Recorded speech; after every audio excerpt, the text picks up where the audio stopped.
Hello everybody and welcome to your Alpha Live broadcast of round 3 of the 2024 Club 100 Cadets and Junior Championships.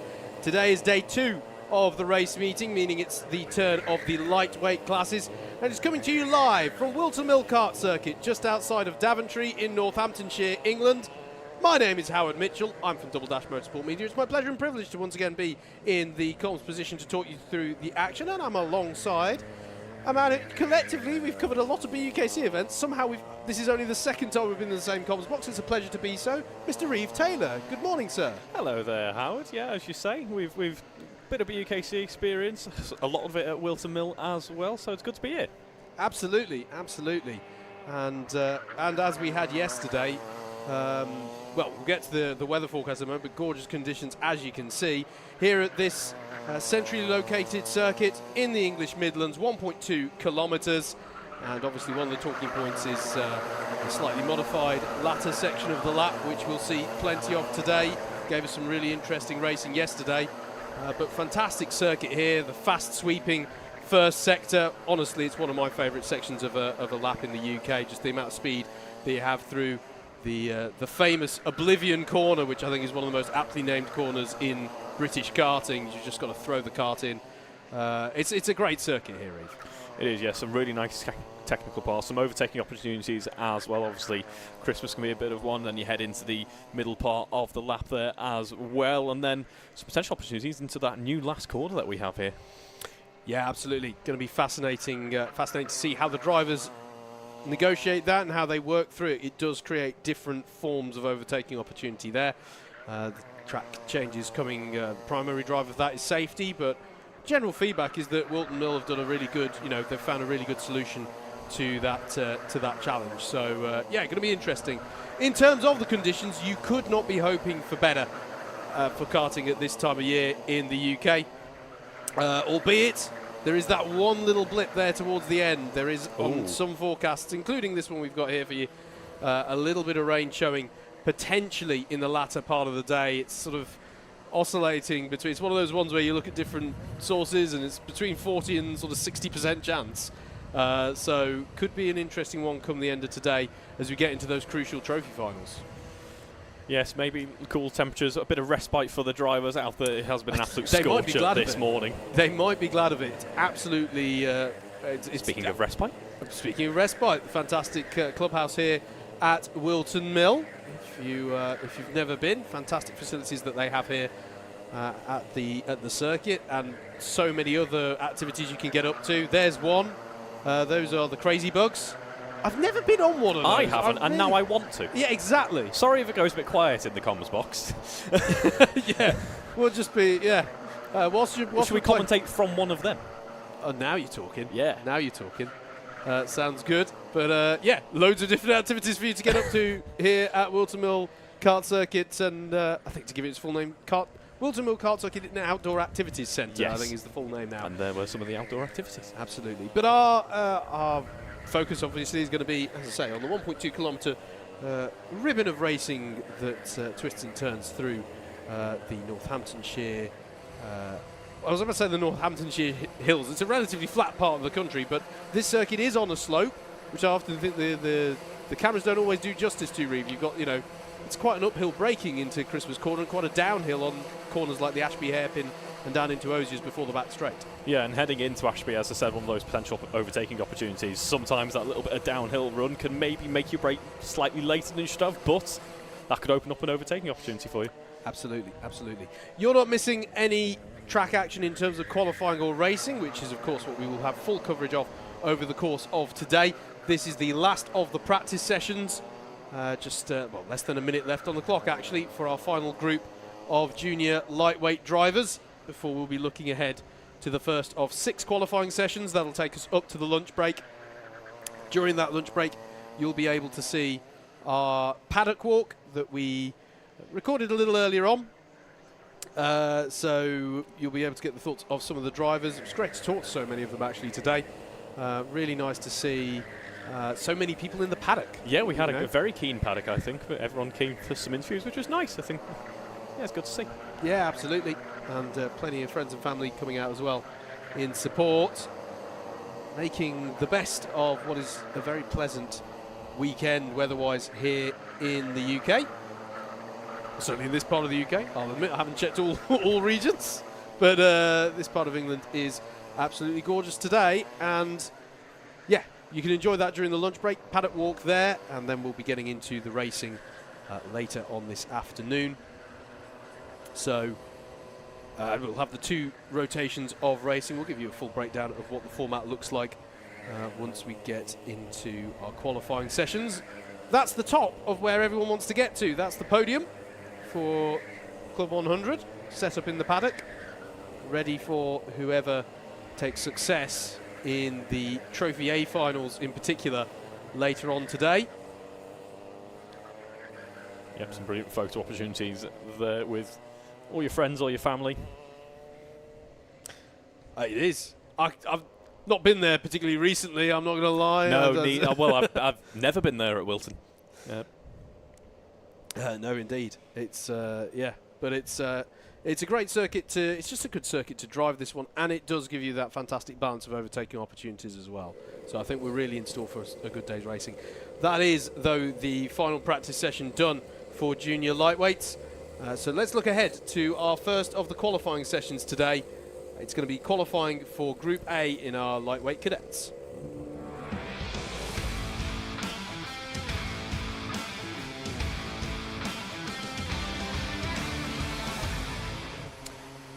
Our first group of cadets then come out onto the circuit. I think that's a good opportunity for us to talk a little bit about the format of the day. The first thing to say at the top of the day's broadcast is that all of the sessions, all of the track action you'll see are 11 minutes in length. Nice and easy to remember, whether it's qualifying or a race. There are circumstances in which that changes, if there's a full start, for example, but we'll talk you through all that if it comes to pass. Hopefully it won't. Hopefully all our starts will be all good today. We're going into these qualifying sessions then at the moment. Let's go right from first principles for if it's the first time joining us. If it is your first time joining us, very welcome, a huge welcome. Thank you for joining us for Club 100. We're here then at round 3 of the championship for our cadets and our juniors. There are 4 classes that compete across this weekend. We did 2 of them yesterday. Those were the super lightweight cadets and super lightweight juniors.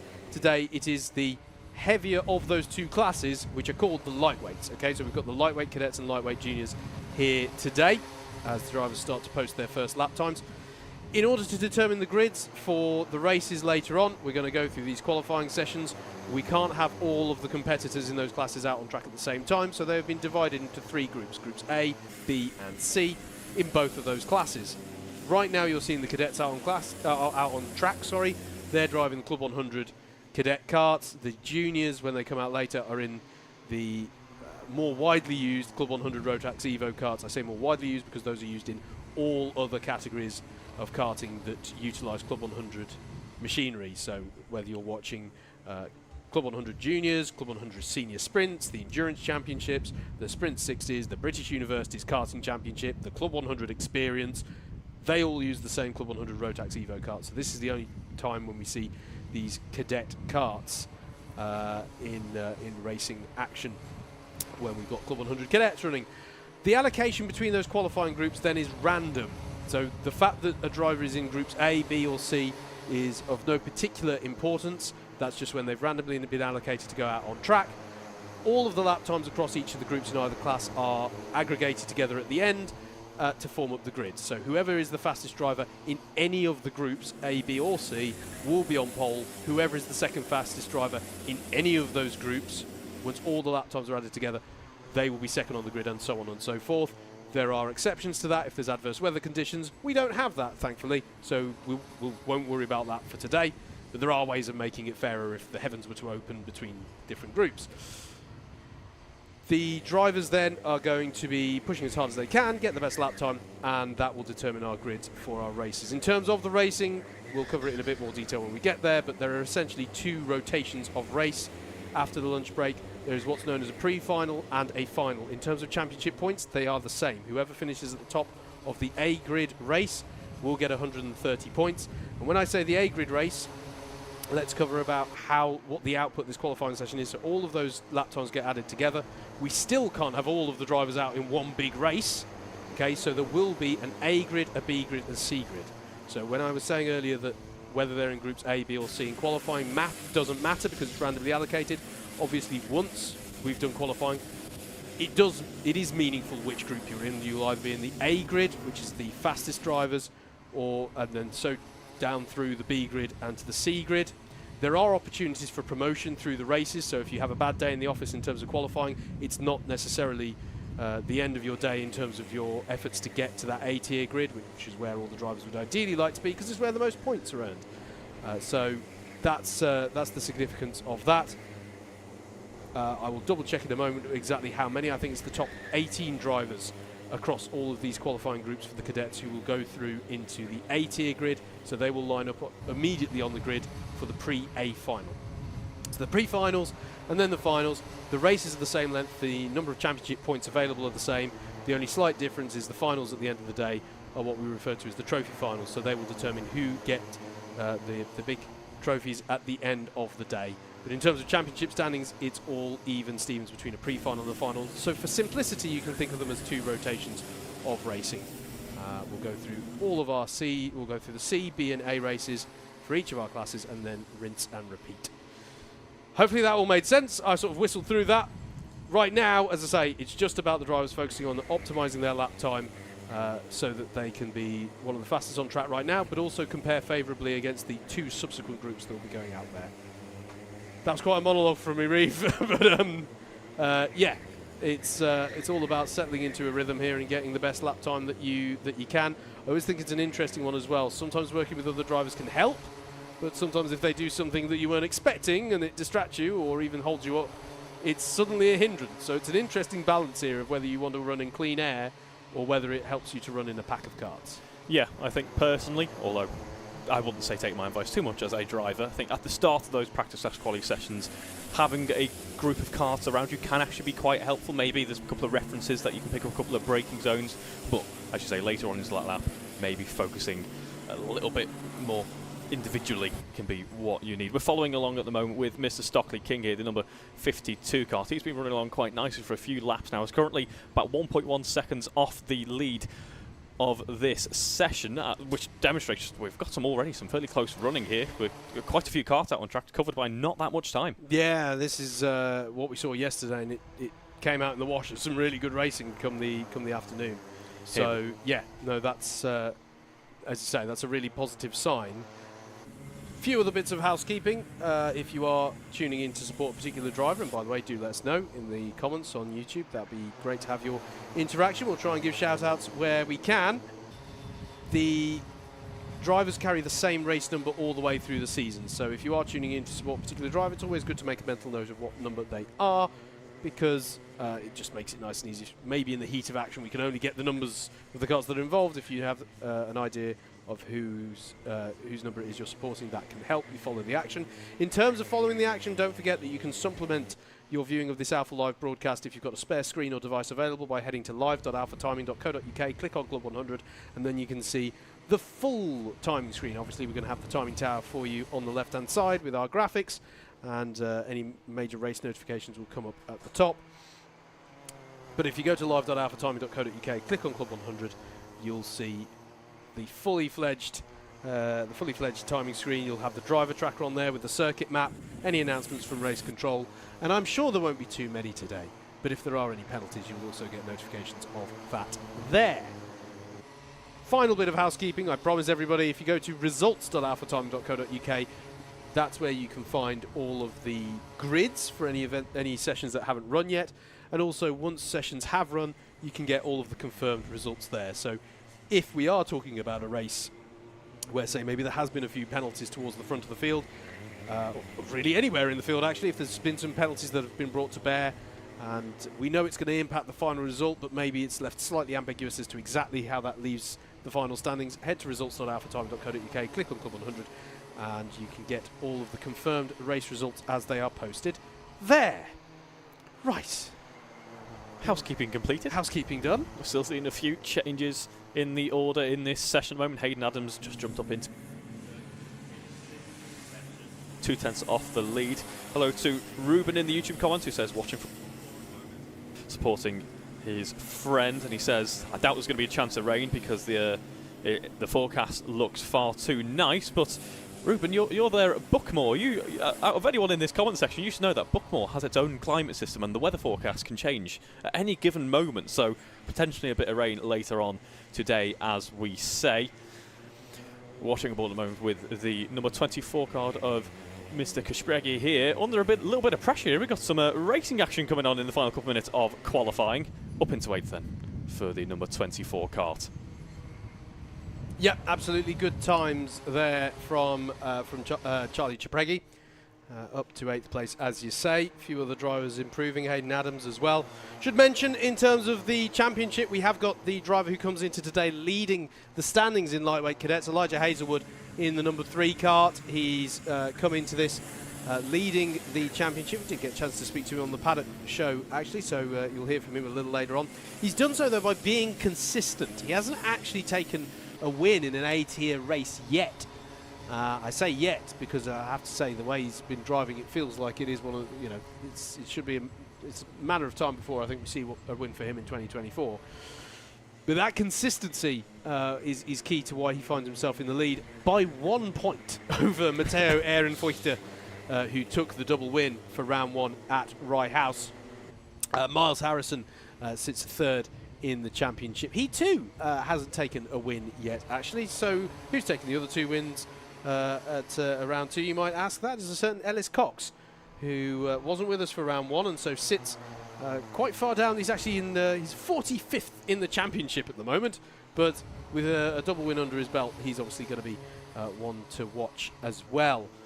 There is Elijah Wood. Let's try that again. Elijah Hazelwood in the number 3 That's just how fast he is. We haven't got the time to say his full surname. Yes. Oh, I like that excuse. Yeah. No, Elijah it's Hazelwood. That or solar flares. Elijah Hazelwood. We have had some odd technical issues backstage this weekend. It is fair to say.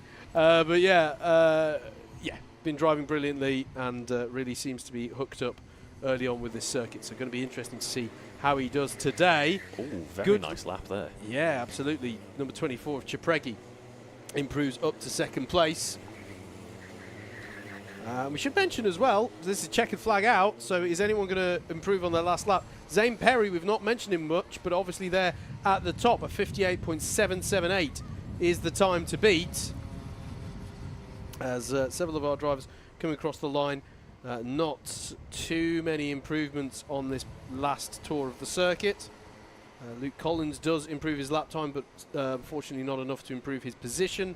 There in 12th place. Improvement there from Leo Ryan in the 63, up to 13th place at the last. And an improvement as well from Lewis Prendergast there in the number 50 car. Takes himself up to 5th place. I think that was just edging out Hayden Adams for 5th place there with a 59.059. Still our top 3, actually, the drivers to come through now. Here they are coming through together as quite a fast-moving pack. And there's no improvement from them there, but they are nevertheless your top 3. I think they cross the line in order as well there. Zane Perry is your fastest driver, Charlie Cipregi in 2nd, and Harvey Dowler in 3rd. We can't say whether they're on pole, we can't say whether Zane is on pole yet, because we'll have to wait to see what the results are like in the other 2 groups. They're ready in the dummy grid then, and now going out on circuit, there is the grid for Group A for our junior lightweights.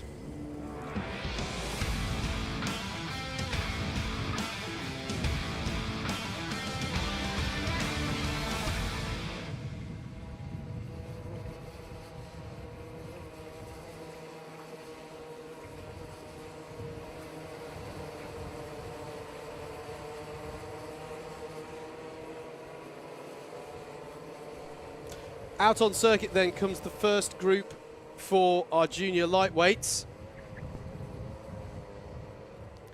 So they'll be getting themselves bedded in on the circuit. Hello there. Sorry, yes. I was very mean then. I muted my co-commentator, folks. Hello, Reeve. Hello, it's probably wise, let's be honest. Here we are, heading through start lap there. Green flags then as we start this an 11-minute session. Just to remind you all, each session will be around about 11 minutes. This will be our first out lap, and we can have the first couple of cars heading across the line to start their fast laps now.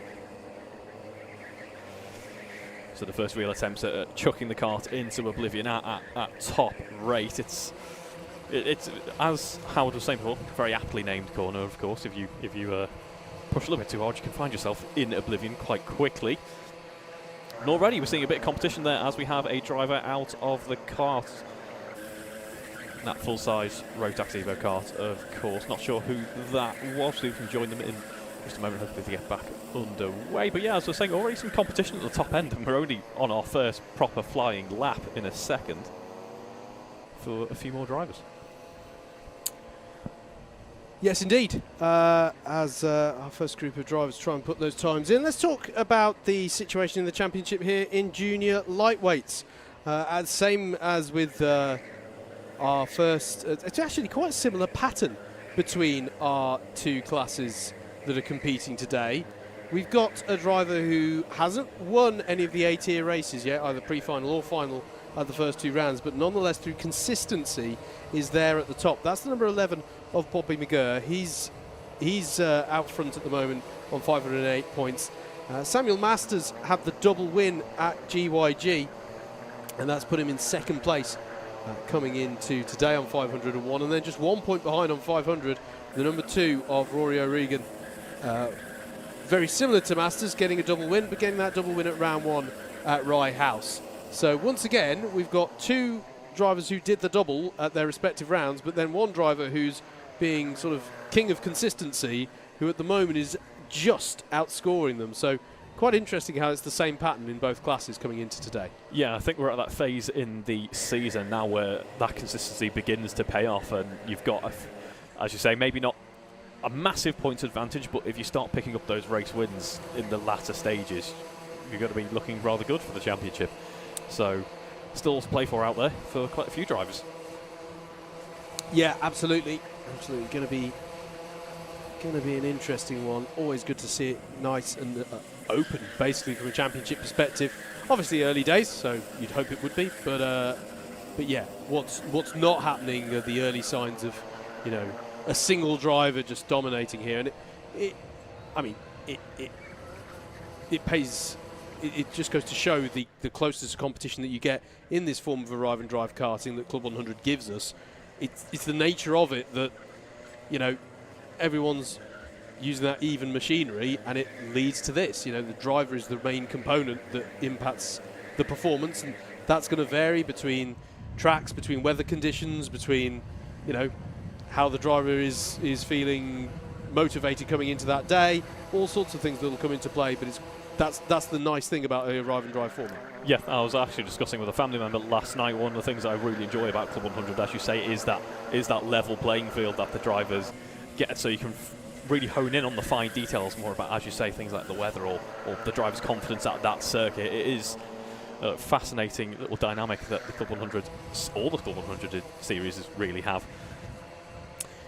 James Edwards on screen then, your fastest driver at the moment with a 56.525, still over half of this first qualifying session to go though. So plenty of time for these drivers to post a competitive lap time. I'm just going to, fantastic to see, by the way, full grids coming into today. In both of our classes. So let's just clarify then. So it's 78 drivers that we have in a maximum entry on our juniors. So I think earlier I was saying for the cadets it's the top 18 who get through to the A-tier grid. In the case of the juniors, we're looking for our top 22 drivers who will go straight through to that pre-A final grid. The next 24 drivers would be on the B grid, and then the remaining 32 drivers will form up that pre-C grid.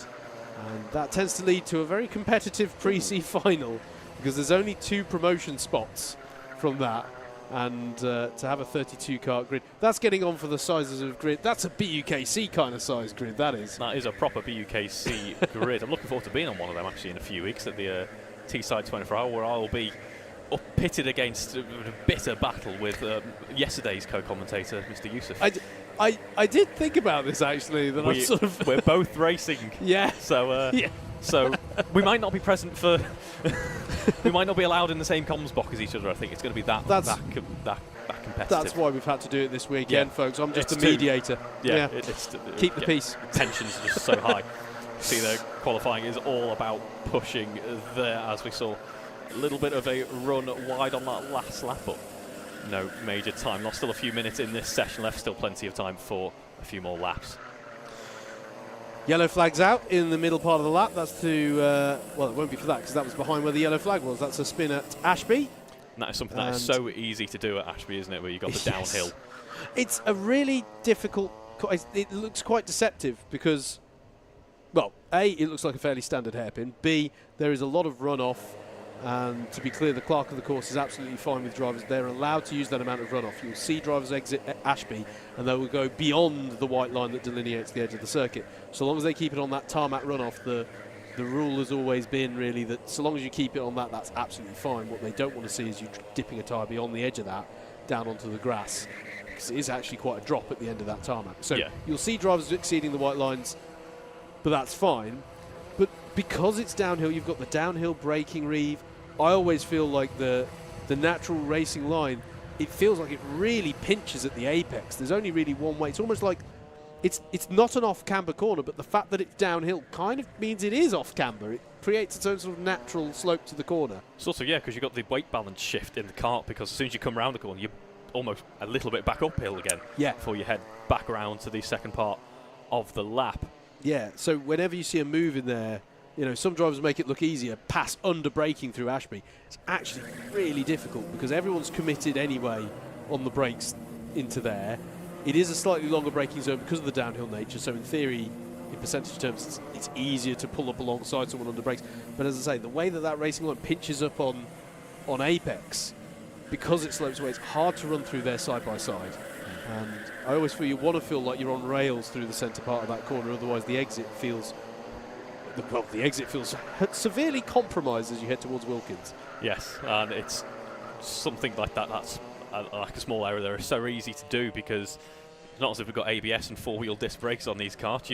You've got one axle that is braked, and they are so easy to lock up. That is one of the points of finesse about getting a Club 100 kart around a track quickly is nailing the braking. Yeah, absolutely. Leo Jackson, currently your fastest driver, the number 17, who just come through there. And part of this fast-moving pack up the hill, there he is, and he's on the tail of the 22 of Charlie Foster as well, so, who currently in the mid-teens, probably will be looking to post a slightly more competitive lap time, but now might be the time. He's in this quite fast-moving pack of karts. It's Oliver Piccola, the number 16, who's just ahead of him, so he's got the fastest and the second fastest drivers around him, so those are some pretty good people to pace yourself against whilst you're trying to set a lap time. As he's got 90 seconds left on the clock to do it, exactly the same as you see in most motorsport categories now, that so long as they start the lap before the clock hits zero, they'll be allowed to complete that lap in terms of competitive qualifying. There's Piccola there. Oh, he's got some improvements coming in here though. James Reynolds to the top of the timesheets in the number 27, 55.873. That's the first person to dip below the 56-second mark, and he's done so by quite some way there, by 14 tenths. Not 14 tenths. Let's try that one again. 14 hundredths. Yes, thank you. I think we've got sunstroke from our paddock walk that we recorded for, which you will see in the interval. Yes. We're off to a cracking start. We're off to a brilliant start, yeah.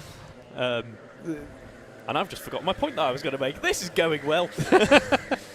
James Reynolds, he's got to the top of the time. Done very well. Dan Shaw as well. A lot of drivers improving through this part. Leo Jackson responds. Great lap there from Leo Jackson. Yeah, up to second place. Now two drivers inside of the 56-second mark. I remember my point. Go on. It was just a reminder, difference in kart, of course, between the cadet and juniors. The only real difference that we get in the Club 100 categories, weight limits for the cadets, 50 kilograms and 70 kilograms for the juniors. Yes. If I'm not mistaken. No, you're absolutely So right. In the lightweight forms of those categories, that is exactly what the weight limits are, which means that these tend to give us the fastest lap times that we see of any Club 100 category in these full-size Rotax Evo karts, because it's the lightest they run. It's the lightest they run, because physics, basically. So the likes of the Senior Sprint Championship. Timer hitting 0 now. Very good point. Checkered flag is out, which means all of these drivers have just immediately, and they might have hoped actually to have got one more lap in, but they were just across. Leo Jackson then has finished, doesn't improve. There's James Reynolds across the line. He too hasn't improved, but at least for now, he doesn't need to have done. He's the fastest driver there, 55.873. Do you know what? The field were really quite close together there. They've all just finished. Everyone just took the checkered flag. There's a whole half a lap. I wonder if they were actually able to improve on that last lap, or whether they were too busy battling and having fun. Maybe that's it. Maybe they've gone, I've got my banker lap in. Now I'm just going to start sparring, seeing how the battles go. Sorry, yes, not having fun. Tactical practice for yeah, the exactly. Race, well, they're allowed to have fun, of course. Yeah, but yeah. So yeah, James Reynolds, your fastest driver there, and already Group B are heading out for our lightweight cadets.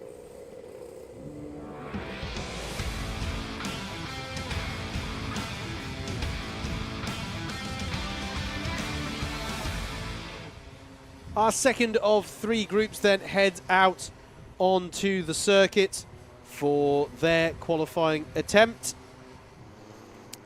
11 minutes on the clock for them to do so. And if you've yet to see the driver who you're tuning in to support, fear not, they're probably in Group C. Or they were in the super lightweights yesterday, in which case you can enjoy the entire back catalogue on the Alpha Live YouTube channel. Good plug. Thank you. Yes, just a reminder, these qualifying groups are randomised at the start of the day, and then as we head through, it will be based on aggregate performance, I think is the correct term, if I'm not mistaken. Yes, yeah. So everything gets collated together, and then we'll see what's what in terms of the lap times.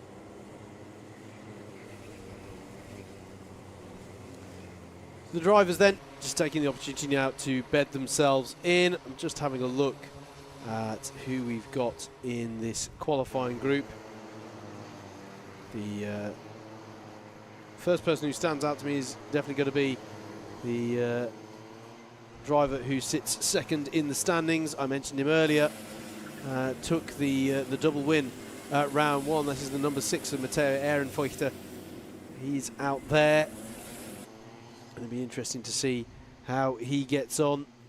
We've also got the likes of Oliver Yangu, driver sat 6th in the championship at the moment. Again, one of those drivers who hasn't had a win or haven't had a podium result yet, but is just getting those consistent, solid scores in. So that's definitely one to keep an eye on. Aidan Hammond then our first fast lap of the session, a 59.3, so a good start for the number 79 kart there. Yep, absolutely. And as a reminder, let's just remind ourselves of what the target is to beat from Group A. Zane Perry was your fastest driver in the first group of qualifying for our lightweight cadets, and it was a 58.778. That is the time to beat for these drivers if they wish to take pole position. And then again, as a reminder for you all, it's the top 18 who will get through onto the A-tier grid. So as a general rule of thumb, if you're in the top 6 in these sessions, then you're looking quite good for that. Simply by dint of the fact we've got 3 groups and 3 6s are 18. Obviously it's not entirely that simple, because you know the sessions are randomly allocated, so there could be one group who are on average faster than another group, so it might be that the top 8 from one group go through and the top 4 from another are fast enough to qualify for the A finals. But as a broad rule of thumb, if you're in the top 6, then you're definitely in the mix. That rhymed. I'm a poet and I didn't know it. So yes, 18 drivers will qualify for the Pre-A, and then it's the next 20 drivers who will qualify for the Pre-B. The remaining 22 drivers from a 60 driver entry will be through to the C grid, and will hope to make progress via the promotion system, or the, and it's my first time saying it today, folks, you may know that I love this word, the repechage system, as it's called in the regulations. The what? The repechage system. That's the proper repechage. name for the promotion system through the finals. I see. I just love that word. I'm distracted by that word. Now I just my brain is just processing it. There's currently a battle going on in terms of, not on track, but in terms of fighting for this pole. It's Aidan Hammond versus Oliver Yangu. They've been very close together for the past couple of laps. Aidan Hammond has just put out a bit of a stormer on that last one, a 58.7. So a delta that was about 800ths of a second is now about 0.2 of a second, but I'm sure Oliver's going to fight back, and we're going to be probably seeing this for the second half of qualifying now. Yeah, indeed. So we're still a way off. Actually, no, hang on. That's just changed, hasn't it? Sorry, with Aidan Hammond's latest lap. That's enough for pole, right? It was a 58.778 to beat. He's set a 58.730. Yeah. So that is pole position indeed, or provisional pole position locked in for Aidan Hammond. Henry Greenwood there improving in the number 21 car. Here is the 79 of Aidan Hammond. Ducking down for a bit of extra straight line performance. Absolutely. Shrimping, as that's known.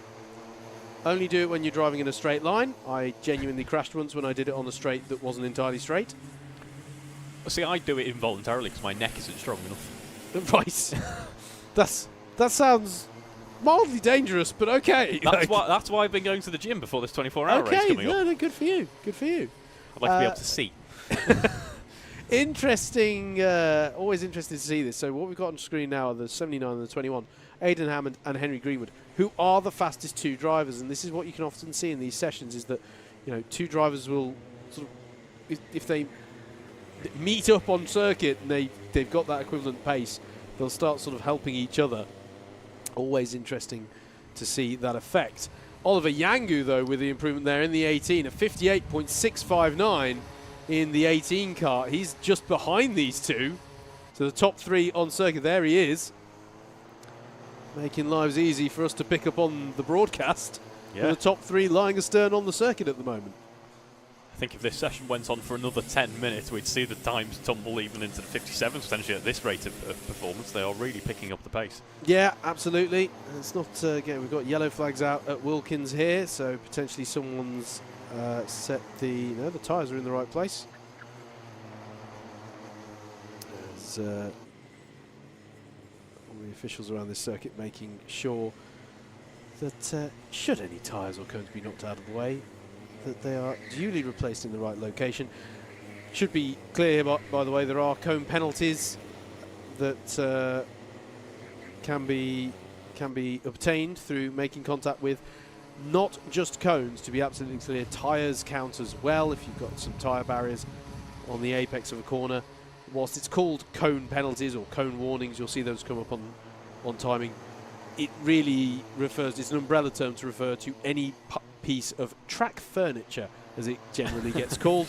Tyres or cones, or it's not the case here at Whilton Mill, but plastic bollards, things like that, those would all constitute a cone violation. It's, as I say, any form of track furniture that the drivers make contact with, which of course they should be avoiding. Should be clear as well, all penalties here in Club 100 Cadets and Juniors are position based. If the drivers get penalties during these qualifying sessions, those will be applied to the collated results at the end. So if you, if as an example, it's just an example, but if Oliver Yangu were to get, say, a cone penalty now, cone penalty is a one position deduction. So once all the lap times have been added together, he would be docked one position. And it is Yangu who's currently the fastest here. No other drivers over the last few minutes have been able to top that time. Improvements coming in. Finley Strang just improved a couple of laps ago. Now, I think he's going to be an interesting one to watch today. I was noticing that he had very good pace in the practice sessions earlier on. Yeah, he's just dipped into the low 59s. He's kind of last of the stragglers, getting ready to push it into the 58s as well. Yep. So look out for him potentially improving in the last few minutes of this session. A couple of minutes left on the clock.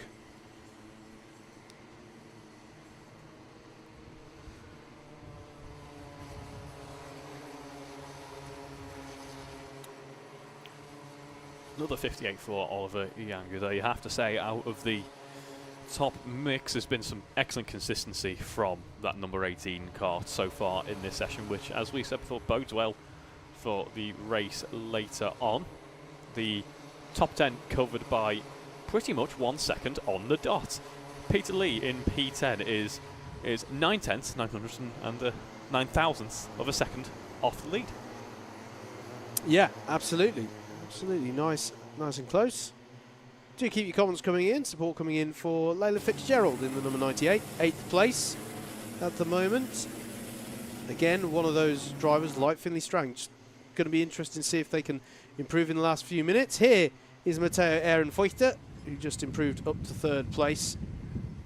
As we were saying, just trying to... Ooh, Aidan Hammond taking pole by 1,000th of a second. Provisional pole, that is, of course. Yeah, no, you're absolutely right. That just goes to show how close it is out there. You're right. The pole time improves from 58.659 to 58.658. Is that close enough for everybody? Because that's fantastic. Aidan Hammond then takes himself up onto provisional pole. We've only got 34 seconds left on the clock. And I think some of these drivers may have started to hit upon relatively slower moving competitors such that they're struggling to improve. Yeah, a bit of traffic potentially, traffic management coming into play now. Good improvement from Adi Manu in the number 53 up to 8th place with a 59.370. Here is your driver currently sat on provisional pole, who seemed to back off a bit there, but that does mean that it'll hit 0 before taking the checkered flag. So across the line comes Aidan Hammond. It's not an improvement, unsurprising because we just saw him slowing slightly in the last few corners. So can anyone improve upon that time? Oliver Yangu, just 1/1000th he's got to find somewhere around this Whilton Mill circuit. Henry Greenwood as well did improve last time through to retake 3rd place. There's the improvement from Matteo Ehrenfeuchter, though, to clinch 3rd fastest in the session back again, a 58.765. Just to be clear, that means that that would put him ahead of the fastest lap we saw in Group A, so slightly faster at the front of this session than we saw in Group A. Last group of drivers coming around now, you'll just see them coming to the back of this shot, coming through the boot section, and one of them is Oliver Yangu. Can he put in an improvement here? There they are, that pack of karts. Yangu, the driver in the orange suit, towards the back of this pack. How do the times look? It's not an improvement from Oliver Yangu, so it is Aidan Hammond who occupies that provisional pole spot. We'll obviously have to wait and see what happens in Group C of cadet lightweight qualifying. But before that, we've got to do the equivalent to this session, the B group for our lightweight juniors.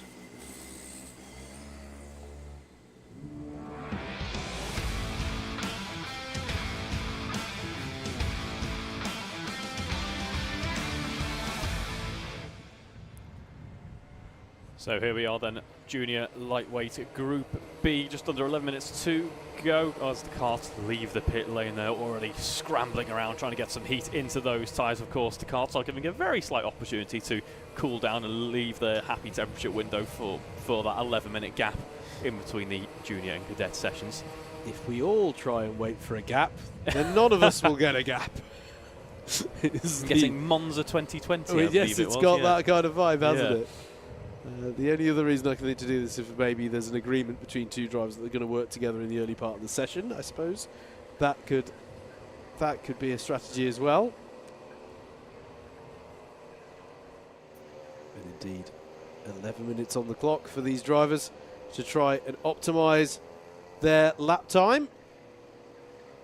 I feel a correction coming in. I've just said Monza 2020 and my phone's immediately lit up.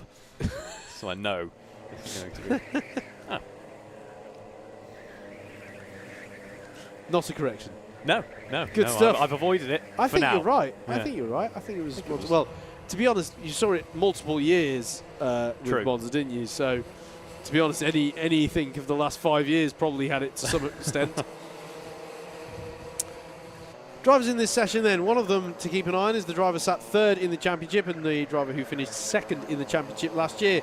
The number 2 of Rory O'Regan is out on circuit for this one. So Rory, the double winner at Rye House for round 1, but had a slightly harder time of it at GYG, a 6th place in the Pre-A final, and then 14th place in the A final. Rory will definitely be hoping for a better time of it there. Max Housley, though, sets some early pace. Let's just remind you as well of the benchmark they're trying to beat from Group A. That's James Reynolds, who had 55.873. That's the time that they've got to beat in order to get pole position. Yeah, it's a strong first lap from Max Housley. The Rory O'Regan responding, though, as we say, just under a 100th of a second behind. It's been very close quarters at the busy end of all of these qualifying sessions so far. I mean, we have to note with Oliver Yangu not improving just at the very end there, the pole position in lightweight cadets currently held by a gap of 1/1000th of a second. So if no one beats that in Group C, that's got to be on for one of the closest we've seen on a Club 100 grid. It's not in all the formats, of course, that we do this form of qualifying. Senior sprints, for example, uses a random grid system, as Toby Hiddleston improves a 56.597, still a little way off, and I've got to get down to the 55s to start challenging the lap time from James Reynolds in session 1. BUKC commentaries, of course. BUKC qualifying is, of course, decided by how many biscuits you give to the commentary team. It's absolutely, that is a true fact.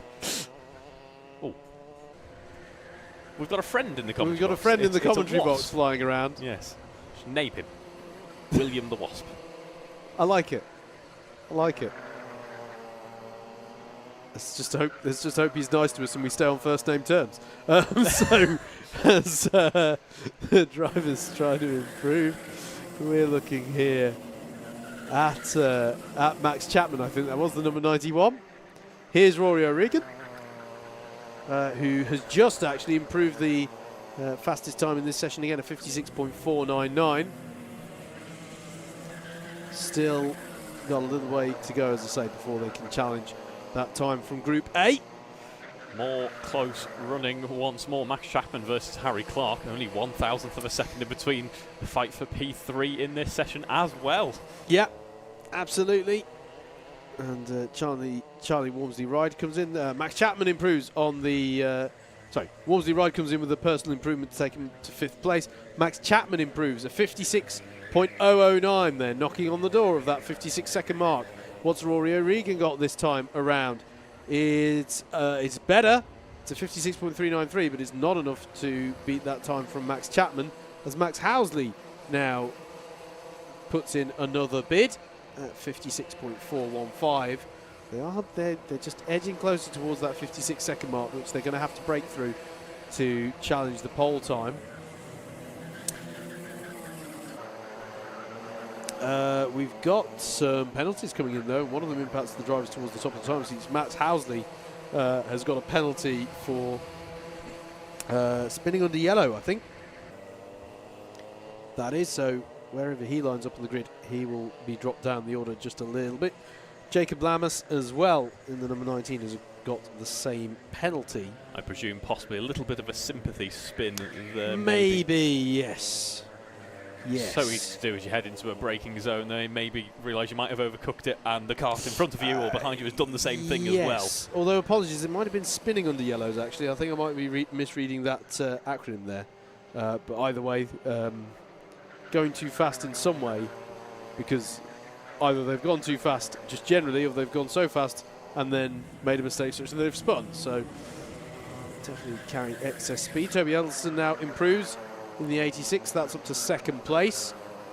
Big improvement as well from Hudson Gordon-Huntley, Dylan Edwards, Jacob Aquil. They've all just improved into the top 10, 5th, 6th and 7th. Those drivers are at the moment. And there's another improvement, Charlie Rawnsley right. And there is the improvement. Max Chapman goes below the 56-second mark of 55.889. Now just a few 1,000ths off of that reference time. So 55.873 is the current pole time. 55.889. So he's got to find, what is that? That's 16 thousandths he's got to find out there. Has Max Chapman to take that provisional pole position away from James Reynolds. This is impressive running from a few of these drivers here, given that we've got a few drivers on the grid who maybe this is their first time at Wilson Mill, but also we've got a few drivers who have been really experienced at Wilson Mill. But of course, we have a new layout here, so to already see the competition, I'll try that again, competition being this close is mighty impressive. Yeah, absolutely. It's competition and computation. They've got to work this one out, haven't they? How to navigate through this. You wanted to call it, you said you wanted to call it the lake earlier because of how, how it is in wet weather. I'm still going to struggle not to call it the heel chicane. At the moment, it's the heel. Oh, as we have a slow-moving kart. That is, that is Dylan Edwards, who's slow there on the exit of the Crook, which is turn 2. The international layout, we haven't mentioned that actually, the international layout being what we're using this weekend here at Wilton Mill. Rory O'Regan will demonstrate that for us now by flicking through the fast right-hander at Inkermans rather than turning into a tight hairpin. And then it's the hairpin at Ashby, then going through this left-hander at Wilkins, through the left-hander here at Osius to bring them onto the back straight. It converges then with the national layout, and the rest of the lap is the same for both layouts. Yellow flags around, a lot of yellow flags out at the moment around the circuit. Definitely difficult for these drivers to improve at the moment. They're not, it's not a full course yellow, there just happen to be a lot of yellow flags around at the moment, so this somewhat neutralises the session. Depending on how quickly we get resumed, we should at least get another fast lap in, one more quick fire run. Yeah, I mean the cause is obvious here. I think we've still got a stationary kart of Dylan Edwards, the number 72. I think it might have been replaced. In fact, there is the 72 getting helped around the circuit. That looks like it might need to be recovered to the pit lane. Much more common sight that you would see one of the pace karts pushing a competitor in Club 100 days of old. Prior to the Club 100 Rotax Evo era, the karts these days have got clutches and therefore are able to start themselves.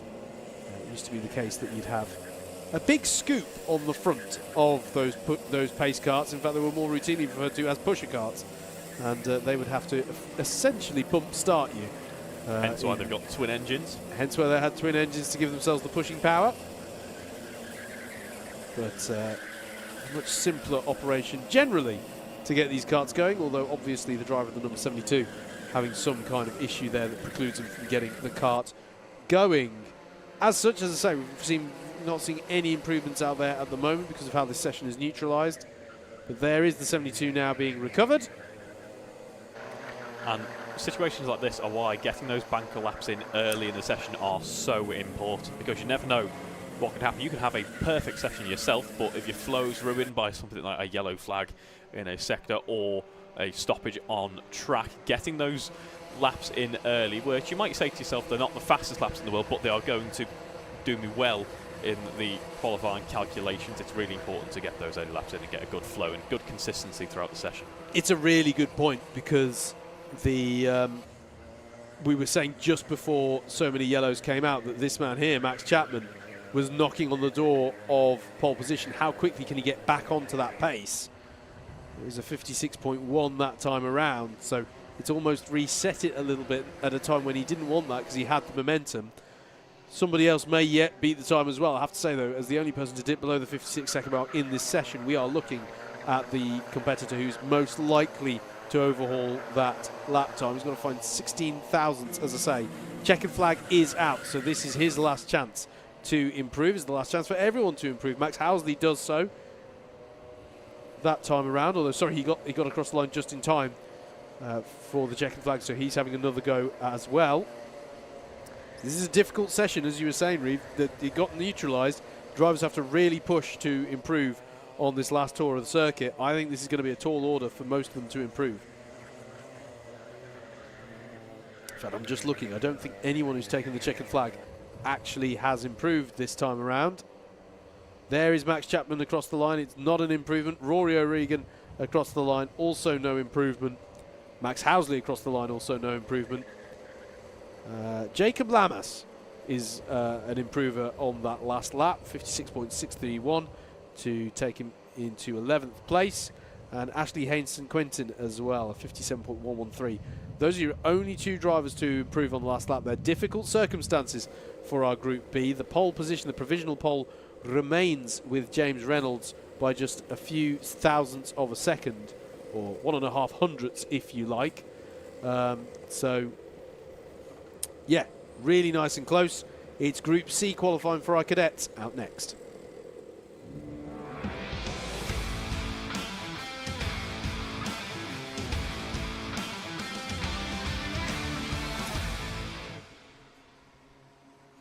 Last group of cadets then out onto track. After this, all of the cadets will have contested their qualifying sessions. Coming out onto the circuit. See, there they go. They're just getting stuck in. None of this hanging about. Let's get going. Yeah, let's get straight this to full chat. Yeah, get this car up to temperature. Let's get going. Lovely to see. I do like the smaller carts out on track. They just look so dynamic and nimble almost. They look, not to say that a Club 100 cart full size isn't nimble, but these smaller cars look even more fun to be behind the wheel of, although I certainly wouldn't fit. We have been corrected. Apparently it was Monza 2019. I saw that, yeah. I do apologise. I'm getting older. My memory starts to not work as well. Your knowledge of penultimate laps of Formula 1 qualifying circa 5 years ago falling away from you, Reeve? I know, yeah. It's important. The heat. Yeah, it must be. Sorry, that's not. We do appreciate the correction. That's not to poke fun at that. Thank you very much. But yeah, either way, a very similar effect that we see there from our juniors. Shout out coming in for the number 54 in this session. That's George Glossop, whose opening bid has put him 11th on the timesheets. Support coming in for him. Early pace being set by the driver who sits third in the standings coming into today, Miles Harrison, in the number 22 kart. As the drivers try and get their eye in on this Whilton Mill circuit in the glorious sunshine that we've got here today. That's Dan Griffin in the 32 we just saw there. Coming around here. Previously the drivers would have gone straight on there, but instead they curve slightly to the right and then go through this chicane and on to a new lap of the circuit. Mechanical flag being shown, the infamous meatball flag, the orange circle on a black background being shown to the number 74 of Casper Davidson. So he's going to have to report to the pit lane for whatever's gone wrong with that kart. I guess the only small grace with that one, Reeve, is at least that's happened early on in the session. If you're going to have an issue, that's when you'd like it. And in qualifying as well, rather than a race. Yeah, absolutely. It's not every day you see the meatball flag.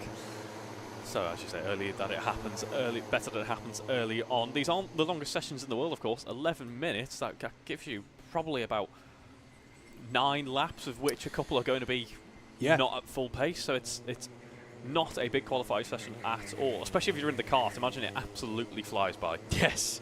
Yeah, absolutely. Yeah, it would have been very psychologically difficult, I think, for the drivers just there in the B group for junior lightweights with the, as I say, those yellows coming out and somewhat neutralising the session. It must have felt... Yeah, the session in general will fly by, as you say. It must have felt really frustrating there. Like, come on, I need to improve on my lap time. We're looking at two drivers who appear to be working together there. It's Bertie Hodgson in the 61. Here's Miles Harrison in the 22, and the 65 behind him is Ayrton Lima Evans. Both of these drivers in the top 5 at the moment.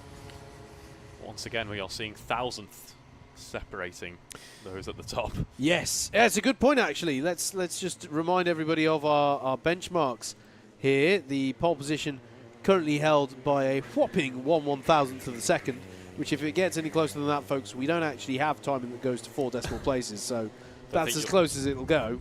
You won't find many racing series that do, really. That's just how close it is. Yes, no, absolutely. 58.658 the time to beat, so if the drivers at the front of this, the likes of Miles Harrison, Joseph East, Fawaz Adra, if they're going to reel in that pole time, there's a little way to go yet, but plenty of time in which that can happen.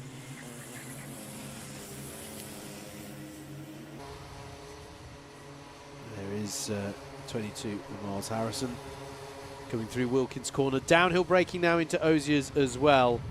Fairly common overtaking opportunity as well, that one, Reeve, once we get into racing later on, because of the late apex that you know, it's the fairly standard mantra of karting really to try and get a late apex, but particularly so in that Ozier's corner. It's a long sweeping left-hander and you want to maximise your speed down the back straight. But in so doing, that means you take a wide line in and it can leave you particularly exposed to a pass on the inside. Yeah, leaving the door open is not ideal, but if you're the car behind, then fantastic. It's similar to Garda at Butmore Park in that regard. A very wide sweeping line. Yeah. Totally different in terms of, because Garda's actually uphill braking, but a similar concept that if you want to have the fastest line through it, you have to sacrifice being particularly exposed to an overtaking move being done to you. And just trust that momentum will take you through and it will give you the better run on exit. Yeah, absolutely. Miles Harrison did improve that last time through at 59.063, so whilst we were following him around,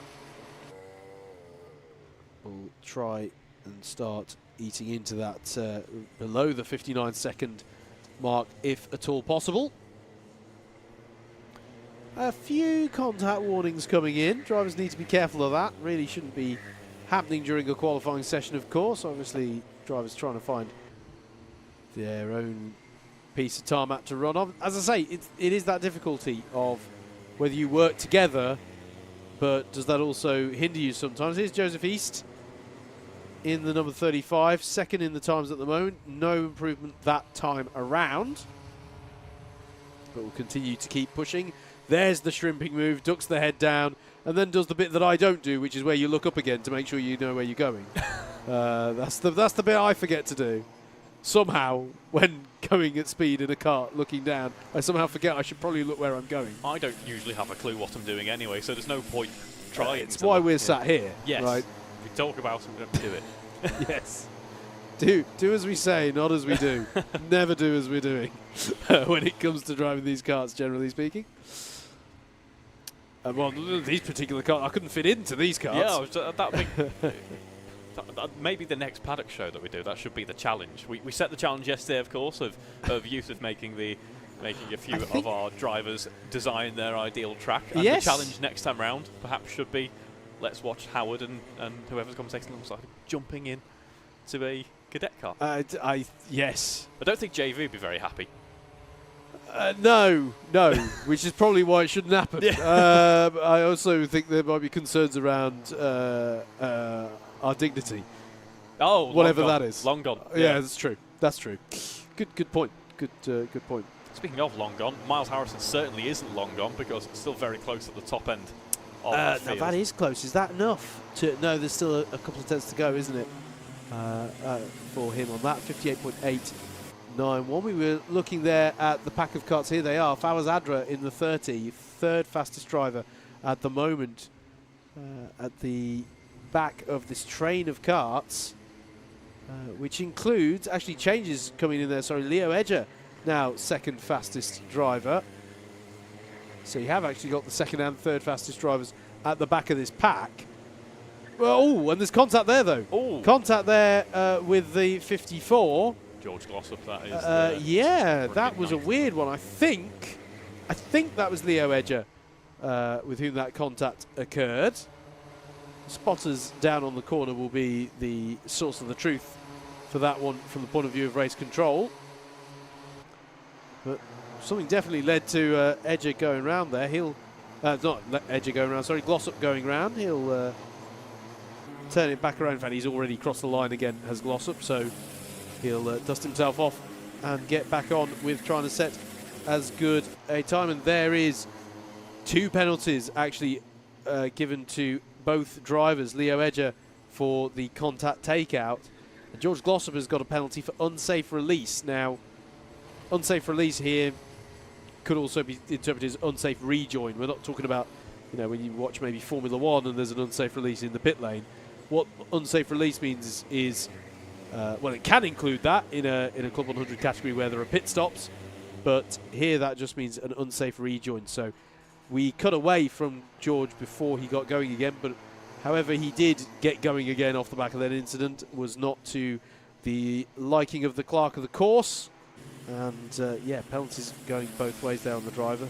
Still worth them pushing, of course. In fact, arguably more incentive to push because you've got to try and mitigate that penalty. Mars Harrison's improved again, a 58.804 in that number 22 car. Still a little way to go before getting into those 58.6s if he's going to challenge for the overall pole. And not too much longer to go now. 65 seconds left on the clock. And actually that means that Mars Harrison is on the last tour of the circuit now, because he's not going to get back around again before the checkered flag. I don't... he might do, actually. He might do. He might just about get in across the line. This is Joseph East in that 35 car. Didn't improve that last time around. He'll want to improve to make sure that that second place in this session is a little bit more secure, perhaps. Although, given what we've seen already, 0.003 of a second is a veritable chasm, really, isn't it, for what else we've seen so far in qualifying? Park a bus in that chasm at the moment. Here is your fastest driver in the session as it currently stands, Mars Harrison, coming round now to... No, he will get across the line before the checkered flag, so he'll get one more go at this one. You can see he's pushing hard, though, through that heel chicane to end the lap. So through he goes. It's not an improvement that time around, though. Fast lap, 58.854. That does not improve on his personal best so far of a 58.804. Into Christmas corner he goes. Really nice line through there, I have to say. There's Jacob East, who... Oh, he's the first driver to have taken the checkered flag. So he might have hoped to have had one more go there, but Jacob East, the second fastest driver in this session. No improvement. No longer the second fastest driver. Thomas Welsford comes across the line, a 58.883 to improve in the 104. Who else can improve this time around? We've got most drivers coming across the line not improving. And just like that, there's only 3 drivers who are left to take the checkered flag. Here's one of them, Mars Harrison. Can he improve this time around to take the pole position? Pushing to the line, head duck to optimise the run. And it's not an improvement. It stays at a 58.804, the fastest lap of this session. A couple more drivers to come across the line. There's Ayrton Lima Evans. And I think that's everyone now who's taken the checkered flag. So that means that your pole sitter is Aidan Hammond with a 58.658 by 1/1000th from Oliver Yangus. There you are. It's confirmed. 1/1000th determining pole in our cadet lightweight class. I mean, that bodes well, doesn't it? Yeah, if that really hasn't got you racing. excited for the racing action in the afternoon, I don't know what will. Yeah, absolutely. And let's see how close it gets in juniors now. Junior lightweight Group C is out now.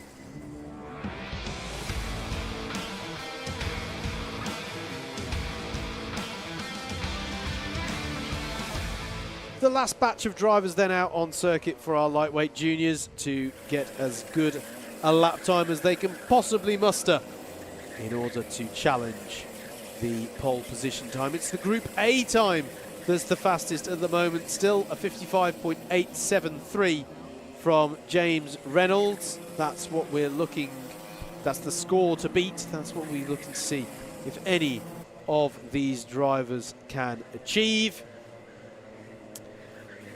Winner last time out in GYG, Sam Masters, is out in this session in the number 3.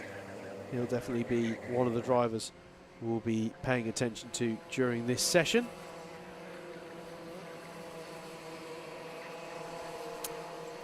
As the drivers put in their first few lap times, trying to work out their track position.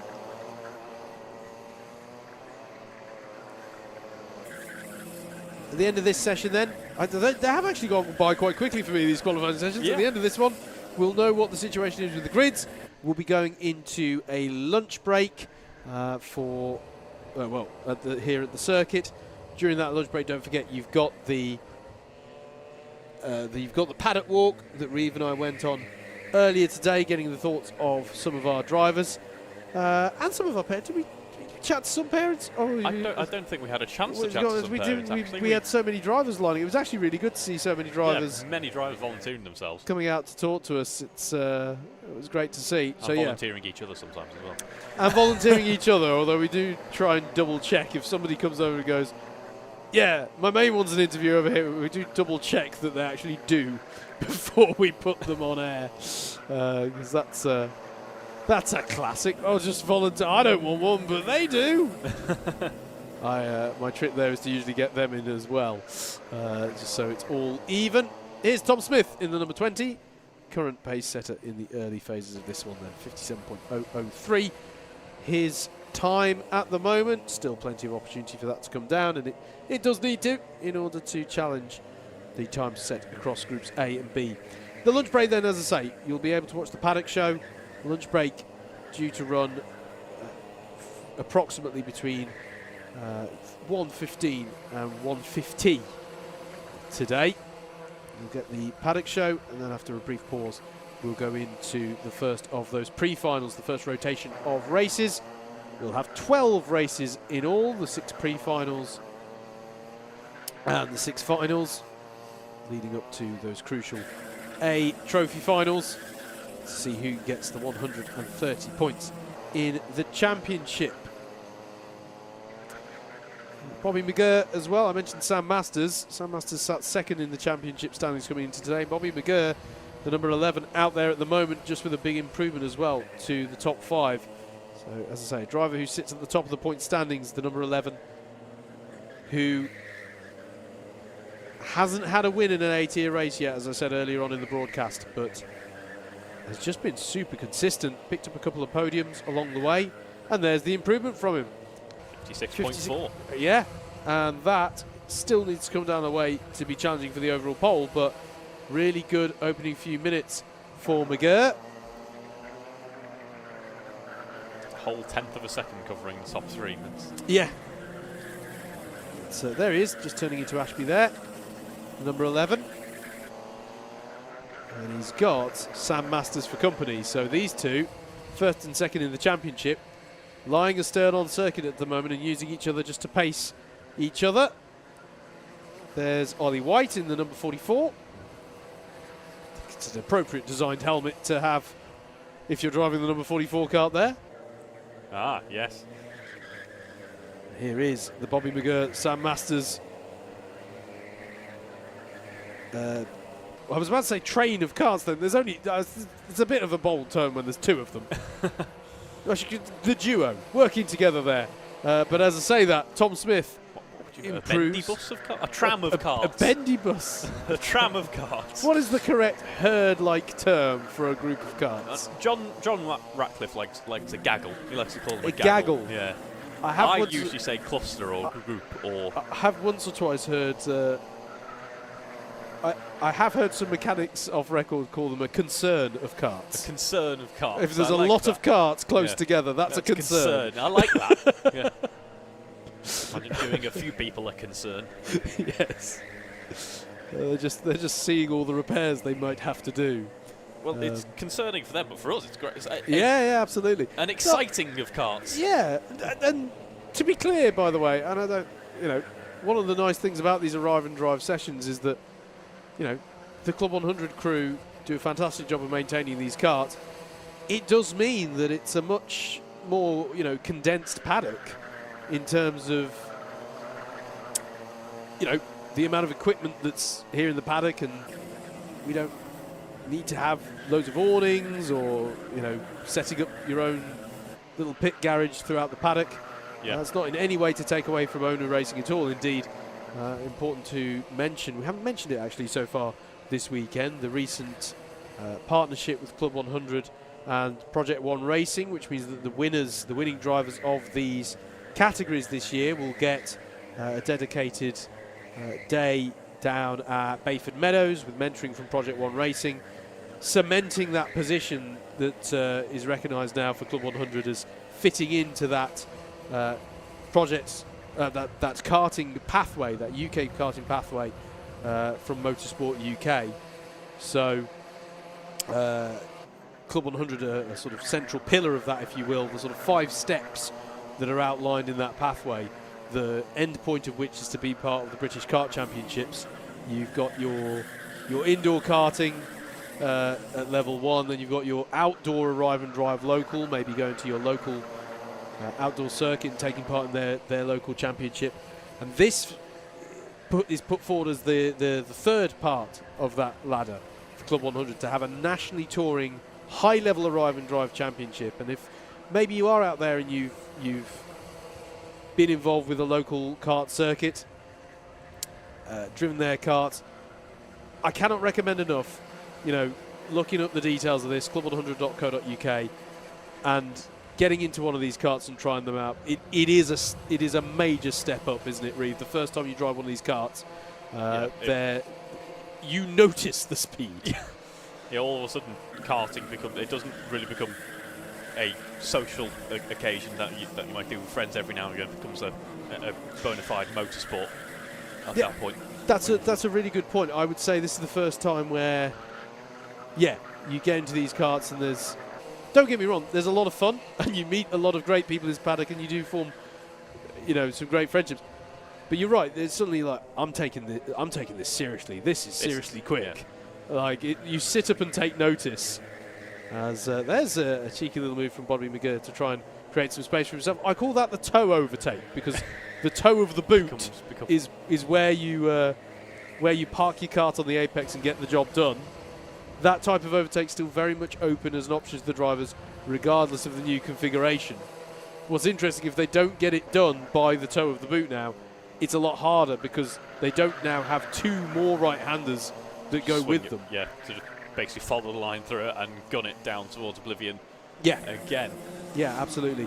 Just to finish the thought then, the next tier on from an outdoor arrive and drive national championship, Club 100 being the prime candidate there, that partnership with Project One Racing, paving the way for what would be the next rung on the ladder of that karting pathway, level 4 as it's referred to, the owner club series. So maybe that's where you would go and compete in a local owner series.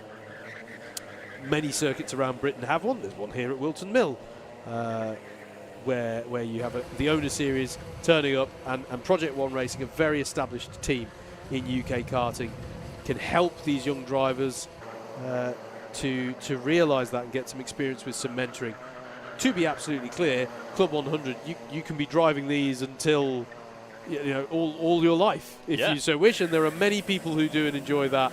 And senior sprints championships, we get drivers who, we get young drivers who are on the up and up, we get drivers who have been doing it for years, love doing it, keep coming back. That is still very much there, but Club 100 in this partnership with Project One Racing, creating that pathway, particularly for these young drivers who absolutely may be using this as a part of their stepping up the ladder towards bigger and better things in karting. Indeed. We've even had in the BUKC, we've even had people taking on extra years in their degrees or doing masters and other further education elements like that, just so they can carry on racing with their squad. Yes, it's dedication. That's dedication. I would have thought that the extra years tuition maybe offset. They do know there's a senior championship, right? They can come and do this after uni. Yeah, but it's fun. It's true. There is something about the team nature. I mean, they can do. There obviously are categories of Club 100 in seniors that do teams as well with the endurance. But yeah, I'm aware of the BUKC Maybe Masters year. Perhaps more relaxed, the BUKC. But the Masters year, which goes on for quite a while. Yes, yes. We have had BUKC drivers who have done over 100 starts, and I'm not sure that either Will Chu or JV really envisaged that when they first came together to run a Club 100 powered BUKC. This is the end of the session, though, and there's an improvement at the end. That was well timed for the drama. Bobby McGurk comes across the line at 55.601, and I think in doing so, that is enough. That is, yeah. That is enough to take the pole position. I was about to congratulate him on a 55.7, but because that was already a strong lap, but he's just improved it again. He has, and I think Zachary Watson as well, who just a lap before the checkered flag improved there, set of 55.725. That is enough for him to be ahead of James Reynolds as well. So at the very last there, after a few sessions where drivers have maybe struggled to improve on the last lap, Bobby McGurk, with the lap time he needed when he needed it, a 55.601 bags him pole position for the pre-A final in junior lightweight. Zachary Watson in second there at 55.725. And Sam Masters third fastest of that session with a 55.801. But that will be best. No, sorry, that's still good enough for third, actually. So the top three drivers all doing enough to overhaul the provisional pole time that had been set by James Reynolds. So they will be your top three on the grid come that pre-A final. Really good stuff from Bobby McGurk there. Really enticing pace here, Reeve. As we keep saying, this bodes well for the afternoon, doesn't it? It does, yeah. There's some great competition within the field, and already they are setting confident lap times. Early on in the day, as we've said, new layout or some drivers who haven't even seen Whilton before, so this is good stuff and bodes well, as we say, for the afternoon's racing. Absolutely. We're now then going into the lunch break here at the circuit. As I say, that's due to run until 10 to 2, so at 1:50 UK time, if you want to tune... Well, no, don't go anywhere. What am I saying? Don't go anywhere because we've got the paddock walk. The track action will resume at 10 to 2. We're all going to take a little break here at the circuit. But as I say, please enjoy the paddock walk that Reeve and I went on a little earlier today. Well, hello everybody. Welcome to the Paddock Show. In continuity terms, we'll have just entered the lunch break, so we'll have got qualifying out of the way. Right now, though, it's early in the morning, just before the first of the practice sessions go out. We're here in the gorgeous sunshine. We're sort of regretting not having the right sun protection on right now, Reeve. Yeah, brought sun cream, that would have been wise. But yeah, as you say, beautiful weather, can't complain. Something about a Club 100 Cadet round at Whilton Mill seems to bring out good weather. So. Yes, and also you do a lot of BUKC commentary, so if you're not familiar, this is called karting in the dry. Oh, okay, thank you. Yeah, thank you for telling me. Yeah, it's a novel idea to me. Now, I joke, but you were here for the Whilton Mill event, and therefore you are amongst a select group of commentators who you've seen a bit more racing than most of us into that last corner complex, which is the new challenge for a lot of these drivers coming here today if they've been to Whilton Mill before. It changes the nature of the racing through that section of the lap, doesn't it? Indeed, yeah, quite possibly, as you say, one of the more experienced commentators of the field now seeing heading into that final corner. I like it. It's something different, definitely, but it's all about keeping momentum going now, making sure that the car is going to pick up out of that final corner there. I think a few of the drivers enjoy it as well. And I saw yesterday you and Yusuf were discussing the name of this new final corner. I'd like to put my own name in, possibly because of the BUKC. I think it should be called The Lake, because when it rains, that's all you get. You just get a little lake on the inside of the corner. There you go, folks. The Lake. We'll see how that one does. My ingenious plan to get the thoughts of some of the cadets before they headed out has rather fallen apart, because that's them going out. Not to worry, we've still got some drivers around. We've got the juniors preparing. This is the JV. JV, they behaving themselves, John? Yesterday was good. I thought yesterday went really well, actually, for Whilton Mill. Yeah, the sunshine tends to bring out the eagerness, particularly in the juniors. The juniors might be my issue today. I've already had to brief one group of them, but I think they'll be all right. They're settled down. So let's hope we have a good, enjoyable day today with full grids. That's what we like to see. That's what we like to see. I actually, just briefly on the new section, I actually found it quite interesting yesterday. They're having to think a bit more about where to put the move in. It just changes up the formula through that part. It certainly does. And I have to say, Howard, I prefer it now because it is much safer. You know, it really is a much safer corner now. And, you know, it's added a bit more technical for the drivers to get used to. it takes a good few sessions to really dial into it, because I did notice myself, people trying different lines into it, out of it, and everything like that. But I think staying off the curb really helps with the Club 100 carts, definitely, because there's lots of grip on that new bit of tarmac. So it's all good. I keep waiting for the first time I drive it where I forget to get over to driver's right to open it up. I'm just going to keep forgetting it's a left next. But yeah, no. Excellent. Have a good day, guys. Cheers, John. Thanks for talking to us. So, on to the junior grid. Nice and... You're here somewhere. Sorry, Reeve. Yeah, sorry, I lost you, mate. Blocking the entrance into the pit lane, so I know. Scoot out of the way. That was actually quite a bad place for me to do the interview, but it was good to get the thoughts of JV. We've not spoken to him yet this weekend. So this is how it logistically works here in the dummy grid. We've got the full-size Rotax Evo carts with the juniors getting ready. And obviously the cadets will line up on the other side here. Just means that it all runs like clockwork, really. Shall we go and grab some of our drivers? He's waved at the camera, so I've got to ask him now. Who have we got? Yasin Khan. And how... Talk us of Whilton Mill for a start. You've been here much before? I've been here 3 times before, but that was a long time ago, yeah. It's a track I enjoy a lot, actually. It's really fun, yeah. It's very good. And how's the season gone so far? Season gone, so unfortunately I missed GOIG because that was too far.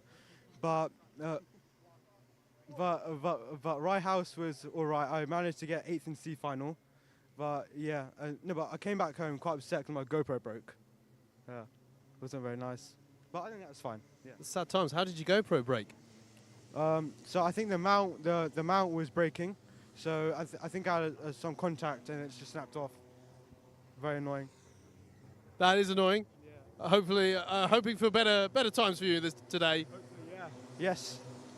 Good stuff. And now people have been laughing off camera, so we're going to have to pick on them now. Who have we got?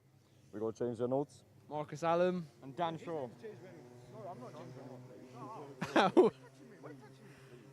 Whilton Mill. Obviously, if Jimbo calls you out, then don't let me stop you. Whilton Mill, how's it served us in the past? I've never been here before. I've just done my first session, but I loved it. Came 3rd in testing. But it's a great track, bit bumpy. And obviously there's the new layout that we need to learn. But no, it's a great track. Plenty of runoff and grass. You almost have an advantage. You don't have to deprogram what you did through there before, right? So, yeah. Whilton Mill, guys, how's it been for you in the past? It's been all right. Last time I came, it was okay. It was pretty quick, but I'm just trying to get used to the new layout, to be honest with you. It's a lot different. So hopefully it's going to go good. James? Yep. So about last year, in the A final, Club 100, someone's wheel fell off. They hit me. I went straight into oblivion, knocked myself out. It's pretty good. Yeah, I do like Whilton Mill though, so yeah, it's got good. Hoping for better times of it. We're going to try and sort some other drivers, guys, but cheers. Have a good day out there. Reeve, do we want to try and find some other drivers here? Yeah, if I can avoid getting... I'll pass you the baton, sir. Thank you very much. I have been given the microphone. Let's go and find some more drivers here. We've got someone in the number 73 cart just jumping in. Hello there. What's your name? Where'd you come from? James Edwards. I'm from Stockport. Nice to meet you, James. So, the sun is shining. We're here at Whilton. What are your thoughts going into today? I don't know, to be honest. I can't talk right now. It's too hot. Yeah, the heat will be an interesting one to manage, but as long as you keep calm, it should be a good day out there. The weather is certainly good for it. So how's the season gone for you so far? It's gone all right. It's my first season. I've been in the B final twice. I'm just hoping I can get in the A today, because this is where I did my evaluation test. So a bit of confidence building here on this new Whilton Mill layout. Wish you best luck today.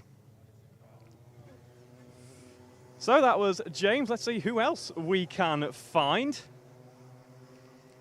Let's see if we've got someone waiting to jump into the cart here. Hello there. What's your name? Where are you from? I'm James Taylor and I'm from Goulston, which is near Norwich. We've got another James. So the sun is shining here at Whilton Mill. What are your thoughts going into today? It's really hot, so I'm just trying not to overheat myself. But yeah, it's my first time, or second time at Whilton, but first time with the new layout. Very interesting. I was in the pre-test and it was fun, but I'm a bit slow. I'm not the slowest, but I'm not the quickest. So yeah, new layout at Whilton Mill, as we say. How's the rest of the season been for you? Well, I went to Rye House, P6 in the pre-C final, which ain't bad because Rye House is one of my least favourite circuits. So yeah, but I didn't go to GYG, that's too far away. Yeah, I'm not envious of the drivers today. It's absolutely scorching. It's going to be about 24, 25 degrees maybe at peak. And we are, in comfy clothes, and I have to admit, a nice air-conditioned commentary box as well. And the drivers here have got their proper race overalls on, as we can see. And we'll be enjoying some racing out there. So thank you very much for your time. Thank you. Right, let's see who else we can find. We have lost Howard. There's Howard. Hello, Howard. Hello. Join me as we go further down the grid. We're gonna pounce here. Who have we got here? Nina Ferreira. And you were just saying to me off camera, this is your first time with us this season? Yeah, it's my first time here. I've been here once, but it's my first time here for Club 100. Yeah. Brilliant stuff. Welcome to the paddock. But you've been, as I say, how's Whilton Mill been for you as a track in the past? Is it a local track for you, or? No, I just came here for like a test session once, so this is like my first time also on the new layout as well. So it's a lot of learning I've got to do today. Yeah. Yeah, a lot of drivers are in that boat. A lot of them, it's the first time here. Really good conditions for us. So, karting experience prior to this. How have you sort of come to being in Club 100? So I started last year, mainly like indoor and stuff, and then I did a Club 100 at Rye House last year for the first time. And so I'm just looking to continue and improve further in Club 100 this year. Brilliant stuff. Are you joining us for more of this season after today? Yes, I am joining. I'm doing a few more rounds. I forgot what the rounds are, but I'm doing a few more after this, yeah. Brilliant stuff. Quick fire questions. Favourite food? No. I always catch them out with the quick fire questions. They're meant to be the easy ones. No. Favourite driver? Lewis Hamilton. Cool, we'll go with that. Have a good day out there. Cheers for talking to us. Okay, let's. Who else have we got to talk to? Who else? Let's put the mic in here. Who have we got here? Charlie Foster. Hi, Charlie. How are you doing, man? And Whilton Mill, circuit that you like? How's it served you before? We're in the half term with Frederick Navarro. We put in some good lap times, so I've done the practice I need to do. So I'm just going to do it on track and enjoy. So crucially, you've dialed yourself into that complex already. The changed corner layout, was that there when you did your practice? Yeah, I was in the rental car. It's like similar speed to a Cadet, but it's still track time. But yeah.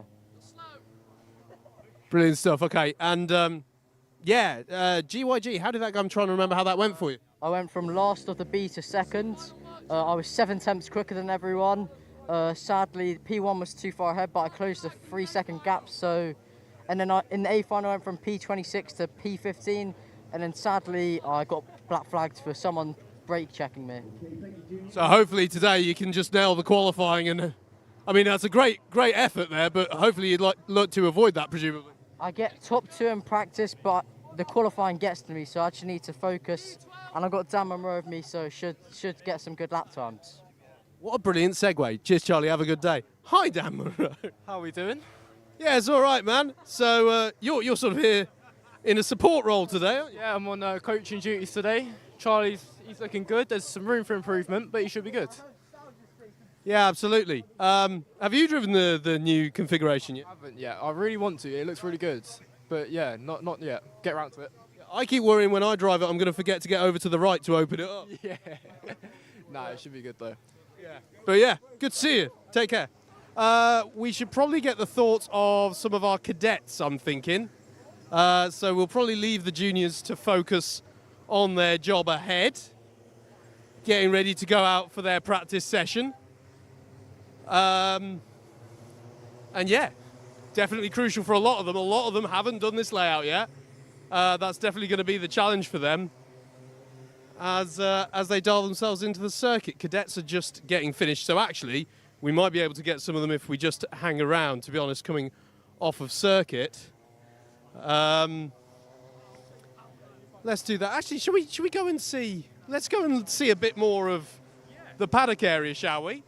We've got the lovely clubhouse here at Whilton Mill, which I keep telling myself I have to stop calling it the new clubhouse because it's actually been around for quite a few years now. I'm just getting older. But it is a great circuit, this one, Reeve, with a central location and the really good facilities.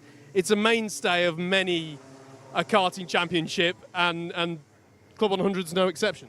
No, exactly. As you say, it's so frequently seen on those calendars, and not only just for the championships and the drivers, but for us as well. It's kind of our home base, if you will, here at Alpha Live. It's as you say, great facilities, and it's as I say, always tends to be a relatively nice day whenever we're here.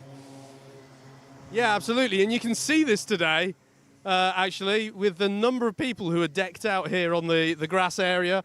It really has got a bit of a festival feel to it here today, actually. Dare I say it? We've got drivers. I've got drivers waving at me, Reeve. So I'm going to go and that's volunteering, basically. Hello. Who have we got here for those watching? Jackson Burge. Indeed. How are you today, Jackson? I'm happy to be here. Absolutely. And why not? It's really nice today here at Whilton Mill. How's Whilton Mill gone for you in the past? Well, it's the first. I've never been on this track, so it's the first time. It's the first time. And did you go pre-testing earlier? Right, you've been out there already today. No, I haven't because I luckily I just made it, and because I was one reserved, and luckily someone backed out, so I took that spot, and I'm happy to be here. No, that's brilliant. Okay. So first time at Whilton Mill, which may help you out. You've not got to unlearn bits that the other drivers do with that new corner. Talk us how it's gone so far. You were with us for GYG, weren't you? How did GYG go for you? Yeah, it was good. Made some mistakes. In the pre-final, I think I got a penalty. And that made me, so in the final I came 13th up to 3rd, and I think I got a penalty as well for that, so and I don't remember what the results was at, but yeah, I had fun there, and that's the important thing, so yeah. And are you with us for most of the season? What's 2024 looking like for you? It's looking good, but I don't know, I think I'm going to, is it PFI the next one? Yes, I think so. Yes, I think I'm going to that one. So, yeah, I think I am. Cool. Quick fire questions. Favourite food? Pizza. Good choice. Favourite track? Winter Mill. And favourite driver? Me. Oh, that's fighting talk. I like that answer. Glad you could be with us for this one, Jackson. Enjoy yourself out there. Reeve, you've got a young man sat 3rd in the championship, Mr. Miles Harrison. Thank you very much. Hello, Miles there. So, how are you feeling today? I'm feeling good. Honestly, it's a bit too hot for me today, so I used to be great, but now it's about to be good because of how hot it is. But like I said before, I'm just trying to aim for good points and be in contention for the championship. Yeah, in that mix for the championship, of course. I was just going to ask for the viewers, just in case, how has this championship/season been for you so far? It's been good. I've got 2nd in GYG from 14th, which is pretty good for a result. And today we're hoping for a double win, even though it's a bit outlandish to say, but we're aiming for We're aiming for high things. We're aiming high today, and well, hopefully we get a win. So it's been good, and we've been in the championship. We're 3rd, so we're in fighting contention for the win. I'm really liking the confidence. Have you got much experience here at Whilton Mill? Yeah, I've been here not a couple times, many times here. So, but the new chicane is what I'm trying to aim on. I'm trying to make the new chicane ingrained into my mind, so I know what to do. So, and hopefully, like I said, trying to get good results for the day. Well, thank you very much for your time, Miles. Have a nice day out there. Right, we've lost Howard again. But what I'm really liking about the Cadets Championships is you can get those kind of little glimpses of young racing drivers growing already. You know, we're hearing a little bit of heckling in the pit lane perhaps, or just drivers that are already giving some really professional, really nice answers to these interviews. Hello, Howard. You've been obtaining some more interviewees, have you? I have, yes. I'm gonna stick. Well, we'll go cadets first to juniors. We'll do. Happy with that? Right. Who have we got? Joseph East. Hi, Joseph, and how are you looking forward to today? Whilton Mill, have you got much experience here? Is it a circuit that you like, or are you learning it for the first time today? I've probably done about 1,500 laps on the sim to prepare for this race. And the pace is looking good so far, but I haven't quite got the new chicane. Still a tricky corner. Okay, so a lot of preparation. Your first time here in person, as it were. No, so a year ago I had 2 test sessions of 11 minutes and I was about 2 seconds off the pace, but I'm looking to get into the A final today. Great stuff. Okay, so yeah, you just gotta learn that bit that's different to the sim, right? Have you been with us? Were you with us at GYG? Yeah. How did GYG go? So I got A final for my first time in my first season, so I was pretty happy with that. Qualifying didn't go too bad. I qualified 16th. The karts had some problems though, so I went back down to 18th and then in the final came back to 16th, so I was happy with that. Yeah, decent recovery, definitely. Look, we've got a lot of drivers to talk to, but have a good time out there. One quick-fire question. Favourite track? Rye House. Nice choice. Like it. Have a good day out there. Cheers, Joseph. Right, this is... There was only one of them to start with. This is great. I need you more often to help recruit my interviewees. Who we got? Max. Henry Lopez. Ollie. Dylan Edwards. Cool. Okay. Whilton, we're just going to have to do this sort of rotation thing with the mic. Whilton Mill, circuit that we like, circuit that's done well for you in the past. How are we experienced here coming into today? First time here. Awesome, lovely. First time learning it?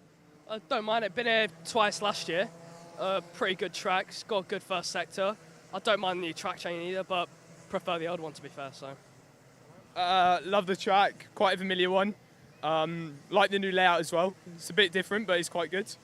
That's what I have to say. First time on the new layout. It's pretty good. It's quite challenging. I'm still going to be on that corner. It's really bouncy on the exit. Yeah, it's great. Yeah, like it. I'm going to have to ask this question because I've not asked it anyone yet in the paddock walk. It's a bit of a nebulous question, but Club 100, what do you guys like about it? What's the good things about Club 100? Like the accessibility for people who can't afford owner drivers and own their own karts. It's accessible to most people that can't do owners, if it's time or anything else. But it's good that it goes around the country, and karts are pretty decent as well. Yeah, again, good that it goes around the country. Good amount of race time, I'd say, and the karts are just really fun to race. Yeah, it's a great championship. It runs really well. Well, yesterday the karts were not the best, but yeah, great day. I really enjoyed it so far, yeah. Good stuff, all right. We're probably going to have to try and find some other drivers. Quick fire question, favourite food? Pizza. Mexican. Pizza. Pizza. Pizza. Awesome stuff. Right, you guys have a good day's racing. Thanks for talking to us. I didn't forget how tall Henry is. I positioned him completely wrong. I'm now blind. Maybe we've just got a few more minutes to... Oh, we've got one driver over here. Let's get drivers' thoughts. Who have we got here? Fawaz. And how are you today? Looking ahead to today, we feeling good, feeling confident? Feeling confident. I like the track. I like the new corner. It's good. Is it first time here or got experience around Whilton Mill? I've been here many times. Awesome stuff, so hoping for good things. Have you... How's your Club on? Tell the audience, Club 100, your experience with that, how long you've been driving with us, and all of that good stuff. I drove last season. I did all right, not my best. I'm hoping to do better this season because I got in the middle of the. I was 30th in the championship, I think, last year, somewhere around there. Awesome stuff. You have a good time out there today. Enjoy yourself. Thanks for being here. Okay, Reeve, should we try and get? I'm on a mission to try and find Elijah Hazelwood at some point. He's leading cadets coming into today. I've seen his mum, and she was she's giving me a general direction, but as JV was saying, full grids here today. There are actually a lot of drivers in this paddock. There are. It is absolutely chock-a-block, as you would say where I'm from. Yeah, plenty of people here. Awesome. So we have got our next set of cadets. Is he around? There we are, Elijah. Good to see you, man. you're coming into today leading the point standings. Yeah, I know. It's going really well for me. Yeah, and the secret has really been consistency, I think, with yourself. So obviously, I'm trying my hardest to be consistent because that's how you get points. I got given a harsh penalty at Rye House, so that took some points away. But I'm just trying to keep on going and doing the best I can. Absolutely. Whilton Mill, is that a track that serves you well? Obviously, it's on the calendar twice, isn't it, this year as well? So does that play well for you? Yeah, I really do like this track. I've done it a couple of times in my own kart, and I like it. But the track's it's nice and warm, so it's going to be quick. Brilliant stuff. And you have had a brilliant start to this season. Is it just taking it race by race still? There's not some grand strategy, or how are you playing this? I'm just playing this every track, even if I haven't gone to there, trying my hardest, trying really hard, just going to see how it goes and hopefully do the best I can. Brilliant stuff. Thanks for talking to us, Elijah. You have a good day out there, yeah? You too. Brilliant stuff. Elijah Hazelwood, who's leading the standings in lightweight cadets coming into today. Reeve, we've probably just got, if I hand the baton to you, I feel I've hogged it a little bit. Do we maybe able to get a few drivers' thoughts just before they're heading out on that dummy grid? Oh, yeah, I'm just going to steal the mic off you there. Let's see, who can we grab? Let me know if you find anyone, by the way. You've got some Dixons ready in the car, but they might be about to go. Yeah, they are just about to head out now in the pit lane.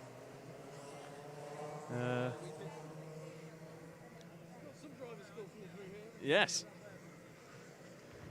Hello there, you got a quick second for an interview? Who are you and where are you from? Joe Robinson, and I'm from Oxfordshire, Chipping Norton. Nice to meet you. So, it's a nice day here at Whilton. What are your thoughts going into today? Well, it's definitely different because of the new last chicane, but it's good. I'm really enjoying it so far. Yeah, I think the positive feedback for the chicane has been quite consistent for some of these drivers. How's the season been going for you? Good race at Rye House, got in the A final, and then GYG was not very good. I managed to end up in the C final, and yeah, got crashed out in the race. So, but I'm looking forward to today, hoping to get in the B final, maybe the A. That's just racing sometimes. I'm sure you've got plenty of races still to go in this championship. Now, we don't have long left, so I've got some very quick fire questions. I'm going to steal the idea from Howard. Favourite food? Steak. Favourite Formula 1 driver? Oh, God. Lando Norris. Both very good answers. Thank you very much for your time. Thank you. So, hello, Howard. I still can't see. No, neither. Yeah, blind. I'm also medium rare at the moment. Speaking of steak. Well, before we both become well done, we should probably wrap it up there for the paddock walk. But yeah, it's been great to get some of the drivers' thoughts, hasn't it? Yeah, it's been a very nice day here. Practice and quali out the way, of course, and we're getting ready for some racing action coming up in just a few moments. Welcome to Alpha Live, the live streaming service where you can be part of the action from home. You can watch via your smart TV, phone, tablet, or even your gaming console. We've got you covered. Just head to the YouTube app on any of your devices and search for Alpha Live. Here you can watch all of the events as they unfold, or you could choose from our vast library for those lazy days in, all in beautiful HD.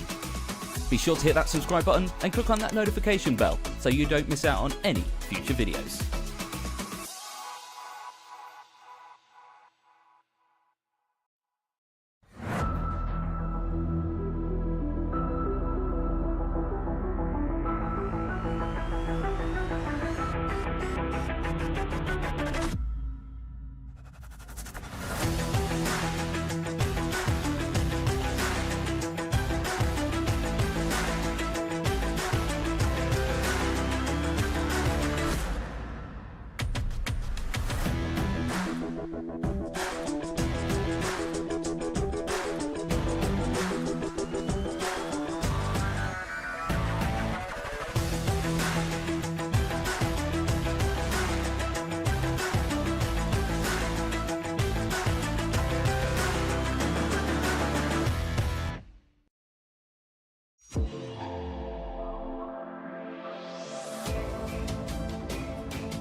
Side by side, who's going to be the bigger man? Oh, big off! straight in the gravel trap, both cars out. Is it going to work for Sean? He slides up the inside, he's getting very close, he's not made it. Have you ever seen a championship decided like that?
Afternoon, everybody. A very warm welcome indeed from everyone here at Whilton Mill. We're ready for an afternoon's worth of racing now. It's a lightweight C final first, pre-C final, sorry, first up here after what was a very close bit of running in qualifying, wasn't it?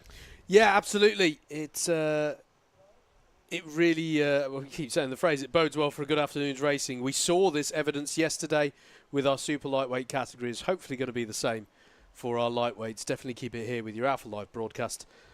Myself, Howard Mitchell, and Reeve Taylor in the comms position. Let's take a look at your grid then for the first race of today's running. It's going to be your pre-C final for cadet lightweights. Ethan Guest will start this one on pole with Jackson Burge alongside. Oscar Blakeman and Tom Grulois are on row number 2. Reese Cranston and Joey Mims are next. Row 4 is where we'll find Jacob Wood and Thomas Hudson. Ben Ridquist and Ryan Roy Chowdhury round out your top 10. Omar Kiani and Harley Whitmore are on row number 6. Row 7 will be Archie Lamb and Theo Brown. Edison Polhill and James Wall are row 8. Row 9 is Leonidas Georgiou and Bobby Peters. Then it's Jack Edger and Bailey Collins to round out the top 20. And Jack Horton and Casper Davidson are the 11th row of an 11-row grid, because we've got 22 karts contesting this one. I still didn't get a chance to catch up with Thomas Hudson. If you go back and watch our interview with him at GYG, I messed up the last question. I still don't know who his favourite driver is. If you're listening, Thomas, I'm sorry. We will catch up at some point. There's just a bit where I mishear his answer. It's, or if someone following Tom Hudson is along and happens to know. Tell us. Yeah, please do tell us in the who's comments. his favourite driver? And I do apologise for messing that question up. We'll catch up at some point in a paddock walk this year. We'll catch up. I do hope they're having a good day so far. I hope he's going to have a good pre-C final. Let's just talk a little bit about the format then, just before the karts come out onto the circuit, because once they're out, we're going to go into this rotation of races quite quickly, as we were showing you in that paddock walk, the way that they line up the cadets on one side of the dummy grid, and then the junior karts, you can see them just in the bottom right of the shot there through the chain link fence there. The drivers will come and step into those as the cadets are out. So we'll go into this really quick rotation between the races. Let's talk about then what they're going to do. So we're going into our pre-finals now. As I said earlier on in the broadcast, put your feet up and listen as we explain the schedule now, as everyone gets ready here. The pre-finals worth exactly the same in terms of championship points as the finals later on. The only difference is that trophies get awarded at the end of the day for the winners of the A finals. And I believe we get trophies as well, I think, for the C and B final winners. I believe that's the case. Don't quote me on that if they're not there. I'm sorry. But certainly in the past, I think we've had that at some point. So the pre-finals then. Maybe you haven't had the best time of it in qualifying. Maybe you're not where you would expect to be based on your usual nominal pace, or you just have hopes of getting up higher up on the order. The system whereby that can be rectified is the repechage system, a promotion system up through these finals. Obviously, just generally with this pre-C final we're about to go into, for example, we're just looking at the drivers having some good battles out there, trying to optimise their championship points. But the top 2 positions from this race will be promoted onto the back of the pre-B final grid. The top 2 positions of the pre-B final will be promoted onto the back of the pre-A final grid. And that same system of promotion will be active during the finals later on as well. So in other words, 4 of the drivers who are on this pre-C final grid in cadet lightweights will make their way onto the B tier grid, either by being one of the 2 promotees from this pre-final now, or one of the 2 promotees later on in the C final. Okay, so opportunities for promotion there for all of these drivers. The same system is active in the juniors and in the same numbers as well. So even though different number of entries, it is still the top 2 from each C race and B race that gets promoted up to the respective next higher tier. That therefore is going to be key to keep an eye on in this race. We are, of course, as well going to be looking at the situation with regards to penalties, therefore, because if you're running in the top 2 and the penalty is accrued, that is going to count against you. In almost all circumstances, a penalty for the top two will mean that they won't make it through. There is one exception to that, which is the cone penalty. Cone penalties are only one position deducted. So in theory, if you were leading the race and you got a cone penalty, you would still be classified in second and get the last of those promotion spots. But that means that if you're ever towards the front of these races, it's usually worth, even if you're in the top 5, it's worth racing, because it can be very hard to keep track of penalties unless these drivers have memorised all of their fellow competitors' numbers. When a penalty board comes up, they're not necessarily going to know that it applies to the competitor ahead of them. It's always worth fighting just in case the penalties come your way, and you have in fact got the promotion spot once the penalties have been worked through. As we're going to go around again, so yeah, critical thing there to keep on battling away here. And then obviously beyond the actual promotion spots, it is just about trying to race and get as many points as you can. 11-minute races, by the way, if I didn't mention that as well. Just to play devil's advocate. Please do. Of course, if you're running quite well in the race and maybe you've got no one around you in P2, maybe P1, you've already got a decent few seconds margin, it might not be the wise decision to start pushing further on, trying to get those fastest laps, trying to build up that gap, because it is a race of attrition in that sort of situation. You don't want to start picking up penalties. Nope. Unnecessarily. It's a really good point. It's a really good point. And that's one of the fascinating things here. You know, we often associate strategic thinking so much with endurance racing, and rightly so, but the little tactics and strategies that come into play in sprint racing are many and varied, and quite how you want to play it. This is why I love the repechage system. It introduces an additional set of considerations for these young drivers to take into account. And we're going to find out how they deal with those conditions, because we're ready to go racing. Eyes on the lights.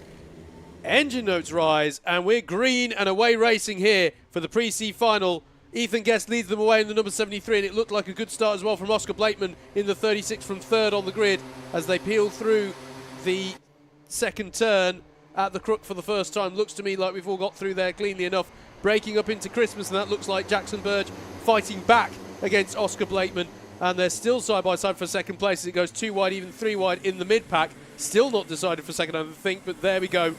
Jackson Burge there through and up into second place, and that means Oscar Blakeman is out wide. We've got a driver off very wide in the background as well, but Reece Cranston has got by on Blakeman at the front there for third place.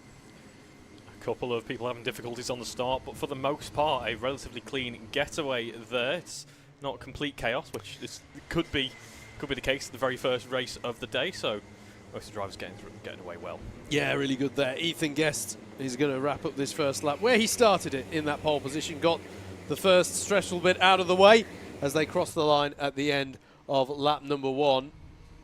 It is Ethan Guest in the 73 in the lead. Challenge here for second place, though, already up the hill. Reece Cranston fancies his chances against Jackson Burge in that 103. Meanwhile, behind them, fight between Oscar Blakeman and that's Joey Mims, I think, who's already got by on Jacob Wood this lap. Let's maybe just double check that as they come through. No, I think that was Joey Mims past Jacob Wood we were seeing, sorry, because Blakeman is slotted in just behind Reece Cranston there in 4th place. It stays as they were then amongst the top 4. Joey Mims, I believe, up to 5th place, as there's a penalty being shown for the 58 of Leonidas Georgiou on timing.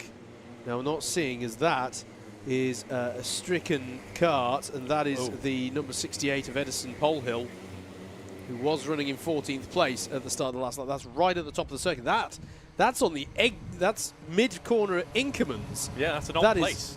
That is unusual to see a kart spun out that far off track at that part of the lap. Challenge for the lead here through Christmas Corner. Ethan Guest is challenged by Jackson Burge, and he makes it stick, and Reece Cranston is through immediately as well. Oscar Blakeman fancies his chances, but he's out onto the grass. You've got to be careful when you're out on the grass there. That apex curb at Inkermans, 9 times out of 10, is a non-event, but if you approach it as a very shallow angle, suddenly it has a much more ramp-like shape to it. You saw there with Blakeman's kart jumping a little into the air. That grass almost kind of beckoning the kart towards it there. He sets the fastest lap on the previous lap, of course, but it won't be this time round. Jackson Burge then it is who's taken the lead on this lap, and Reece Cranston's followed him through as well. So your top 3 as will be confirmed on timing as they come across the line this time, is Burge, Cranston, and then the 73 of Ethan Guest. Nose to tail as they come through the crook for the 4th time and head on up the hill. None of them taking the conventional racing line, all slightly shallower, half in attack, half in defence. And that kind of suboptimal line is what will bring Oscar Blakeman back into the fray as well in 4th place, off the back of his fastest lap of the race. Look from Cranston there, maybe downhill into Ashby, but nothing at the moment, and that's compromised his run off the corner. Ethan Guest fancies his chances. He'll get the switch back, the later apex out of Wilkins, possibly opening up an opportunity into Osiers, but chooses to keep his powder dry for now. Definitely a 4-car battle here now at the front, and Joey Mims is coming onto the scene as well in the 26. This is part of that racecraft that we were discussing just before the start of the race. They might be short stints, but you've still got to think about the phases, your strategy in the race as well. It's one thing to be fighting for position, but as we're seeing here, these leaders are effectively losing time compared to the mid-pack that are now being drawn back towards them.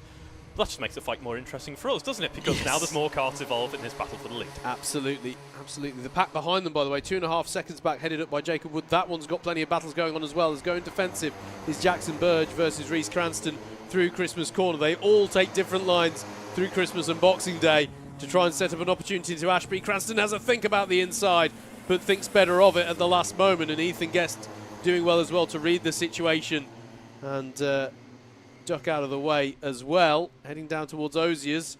A little bit too far back for Cranston, I think, to put in an attack there. Somehow, despite all the frenetic ducking and darting around, they're still in the same order in which they started this lap. There's the look at the toe overtake. Down the inside there. Great move by the number. Sorry, what number is that there? That's number 36. It's Oscar Blakeman there. I'm still blinded by that paddock walk, clearly. Oscar Blakeman, yeah, I know what you mean. Going there with a very cheeky move there, but I loved how he read that situation and went through up into 3rd place on Ethan Guest. And Joey Mims followed through as well, as there's another challenge for the lead here, and that's through before the braking zone. There, the 27 of Reece Cranston, as it gets a little bit tight between Blakeman and Mims in the background, and that is going to bring Ethan Guest back into it. But at the front, Jackson Burge passed by Reece Cranston there over the top of the hill. This is proper elbows out racing. This Reece Cranston and Jackson Burge really need to be thinking out, let's work together for this final 5 minutes. Break away from all the squabbling going on slightly behind, and we can sort our own battle out later on. But yeah, it's first place is still anyone's game at this point. Yeah, absolutely. Not forgetting, of course, the top 2 of this pack. And there's Blakeman going to try the same move again, but this time has that a bit of contact? Well, there was definitely some form of contact. Not our call to make as to how to read that one, but he's definitely got to be careful as Blakeman doing that kind of a move, because that kind of contact may attract some attention from the clerk of the course. We'll have to see what the reading is on that one, though. Certainly fast, even with that slight contact there. He was a fast out with that, but oh no, actually, apologies. Driver in number 4 there, 1:03. Absolutely. What this has done, by the way, that battling over 2nd place, has given Cranston the opportunity to get on up the road a little bit, and there is the advantage by contact bump and pass for Oscar Blakeman. And yeah, I didn't want to call that. Well, it's not my job to call, but yeah, I did wonder if that was going to be the result of that. It was just a little bit too robust on the with the pass on Jackson Burge there. Burge still very much in this fight, but definitely not in the 2nd place that he inhabited before that overtake attempt from Blakeman. Fastest lap of the race from Cranston. This does not eliminate Blakeman from this fight as such, though, because the drivers behind might not be aware that the driver in front has a penalty, but also still have to deal with him in the form of traffic management, as we're still seeing places being traded here. Run down into Ashby's now, saying we're going to try a late move. No, all looking very stable running through here. Reece Cranston now 1.2 seconds in the lead. Oscar Blakeman potentially, well, I don't even think potentially, much more focus on the battling going on behind at this point. And there we have the number 73 of Ethan Guest, trying to see if he can make a cart stick. Any word before we head now through the toe and the heel, as it has been named. There we go. And that's past there, Burge on Mims, I think that was. There it is. Mims confirmed now down to 5th place. We'll be looking to fight back there. As the 73 of Ethan Guest is in the wheel tracks of Blakeman now in terms. This is for 2nd place, but not for promotion because Blakeman already has that penalty hanging over him. Nonetheless, Guest is through at Christmas Corner. They lean on each other a little bit on the exit through Boxing Day, but they carry on undeterred. And that is Ethan Guest up to 2nd on the road. Good battle going on behind them still. Jacob Wood heading up that 6th place battle. He's absorbing a lot of pressure from those around him. Going to do a little segue there. One of the drivers in that battle is Thomas Hudson. I'm indebted to Melissa, who's confirmed he's a big Hamilton fan. There you go. There you go. That's settled a question that's been in my mind for a month and a half or something. That's the reason you've had sleepless nights, isn't it? Definitely not. Oh, yeah, no, what? Not the toddler. Not the toddler, no. Definitely that, yeah. Not having a 2-year-old in the house. But yeah, it's a good little battle. Here it is, in fact. The 47 is Rian Roy Chowdhury, and there is a move from Harley Whitmore on Thomas Hudson, so that's a move for Whitmore up into 11th place. But still good battling, and plenty of time for those battles still to go. We've got 1 minute 20 left on the clock here. The 85 there trying to get involved as well. That's Ben Ridquist. So these karts, plenty of battles, and obviously these karts, you know, these drivers could be coming back into the fray in terms of promotion, maybe in the C final if they have a good start later on. So all worth fighting for, because this determines where you'll be on the grid for that C final as well. Last lap board has been shown though to Reece Cranston, and he's extended his lead. He has, yeah. Ethan Guest in that 2nd place in the 73. Neither of those drivers we've seen any penalties for at the moment. Oscar Blakeman in the 36 car under serious pressure from Burge, but Burge is in some ways held up in the try to get by, and Joey Mims fancies buying into this. He's alongside. Got to be careful at Inkermans there. That's the ramp effect that we were talking about, and that upsets his momentum and gives the place back to Jackson Burge. Oh, and wide on the exit for Burge over the dust. It's getting a little bit frenetic between these two on the last lap here. Will there be an opportunity into Ozier's? Not this time around. Perhaps entertaining to consider what we'll get in the C final here. But coming round the last few corners now, the driver out front there, that is the 27 of Reece Cranston. He'll round the final corner now and take the win for the pre-C final for round 3 for lightweight cadets, and in doing so bag himself a golden ticket onto the back of the pre-B final. Ethan Guest will join him as well in 2nd place there. Oscar Blakeman finishes 3rd, albeit there'll be 4 positions deducted based on the penalties we saw come in for him. Bump and pass, advantage by contact. Jackson Burge finishes 4th, 5th for Joey Mims. And then just to close out the top 10, it was Jacob Wood, Ryan Roy Chowdhury, Tom Groulois, Ben Ridquist and Jack Horton to round out your top 10 at the end of that pre-C final. Well, we thought we might have had some close running after the end of qualifying there, and I think that certainly delivered in the first race of the afternoon. That was some fantastic battling there between 5 karts at the top of the running in this race. Absolutely, and we've got plenty more of that to come. The pre-C final for juniors is coming up next.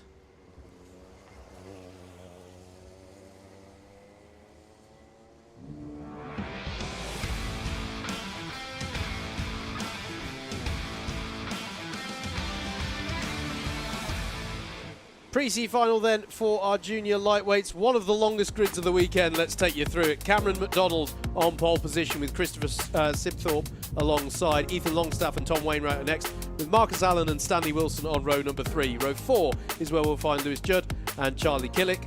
Leo Cusden and Edgar Armendariz Bocanegra round out your top 10. Joe Robinson and Gabriel Knowles are row number 6. Row 7 is where we find Flynn Perry and Ben Richardson. James Taylor and Oliver Cunliffe are your 8th row of the grid, ahead of Ashley Hainson-Quintin and Christopher Wilkinson on row 9. The top 20 is rounded out by Elliot Goddard and Josh Spence. Tom Walker and Nina Ferreira are next. Aaron Byrne and Toby Mitchinson are on row number 12. Then it's Alexander Catlow and Lennon Rawding, Spencer Wilds and Charlie Newman on row 14. The top 30 rounded out by Abby Piju and Alfie Swain. And then rounding out the 32 kart grid, Jake Hart and Maxim Muskis. Sorry, Maxim. Nearly got it. I nearly got there. That was good. 32 karts. This is standard fare in BUKC, Reeve, but this is the biggest grid that we get of the whole weekend. It is, yeah. Sometimes I can accidentally fall into a bit of an Eminem Rap God impression when you've at a shorter track where they cut the track a little bit, like PFI or Warden Law on the outlap, where you've got to rattle off 34 karts. It can be exciting stuff, but I think we're about to get some more exciting stuff here. I agree. Only 2 spots, remember, available for promotion from this race. Pre-C final, 32 drivers want in on the top 2, and that is a full start flag already showing on the start gantry. So we'll go around again for a rolling up lap. And just to be clear, I think because that was a full start before they really got going, it wasn't a full start due to a crash or some such, I think they'll maintain the 11 minutes. Technically under the rules, if we see a full start, they do take 2 minutes off the race time, but that one will probably be kept at 11 minutes. That is one of the tester kart drivers, don't worry, that's not a driver blatantly ignoring the directions of the marshal. It's on the Alpha Live crew. They've broken onto the track. Tired of just watching from the sidelines. It's their time to... They did actually have a race round here, the Alpha Yes, they've recently Live. celebrated a birthday, haven't they? They did. We're just hearing the producer came second last. But therefore not last, Rob. That's the important thing. And it's his first time karting. That's an great. admission I don't think should be admitted on stream. Anyway. Let's go for a second attempt at this one then. Cameron McDonald will lead them away, will he? Still no green lights on the start. And there's the pace kart with Elliot Holt at the wheel ready to pick them up. We do have time to make fun We of do have time to make fun of... no, okay. No, yeah, they celebrated their anniversary. For my shame, I'm forgetting which anniversary it was now.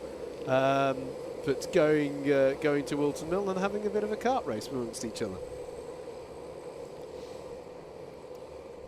8th anniversary. I thought so. Yes, of course. I remember talking to Luke Austin the other day about what they're going to do for the 10th when it comes round. I would have been eligible for the juniors. Yes. Yeah. 8 years ago. Oh, don't say that. You'll make me feel old. But yeah. 8 years that Alpha Live have been bringing fantastic broadcasted action of various bits of sporting action, not least fantastic amounts of motorsport action, including Club 100 over the years, and we're about to get 11 minutes more of it, hopefully this time. Do the lights go green? Yes, they're going to, as the engine notes rise. Cameron McDonald leads them away in the 79 kart into oblivion for the first time. It's a good start from third on the grid from Ethan Longstaff. Are we all through Oblivion Corner and the crook cleanly? It looks like we are, as we all go up to the first major braking zone at Christmas Corner. 3 wide, even 4 wide. We have got a spin towards the back, and there's a little bit of contact there. We'll have to check who that is on timing as they come through. Meanwhile, the main body of the pack breaking downhill into Ashby. Usual jostling for position. In all of this, though, I think Cameron McDonald has been able to hold on to the lead. It's goodness, we even went 3 wide through Wilkins then briefly. Say, yeah, that looked very, very wide indeed. There's a concern of karts there. A concern of karts. Coming through at the end of the lap then. Through the boot section, they come through the toe into the heel chicane. And still a few moves going on as they come to finish lap number 1, though. Cameron McDonald it is who leads. Christopher Sibthorpe, who started there in second, has stayed in that position.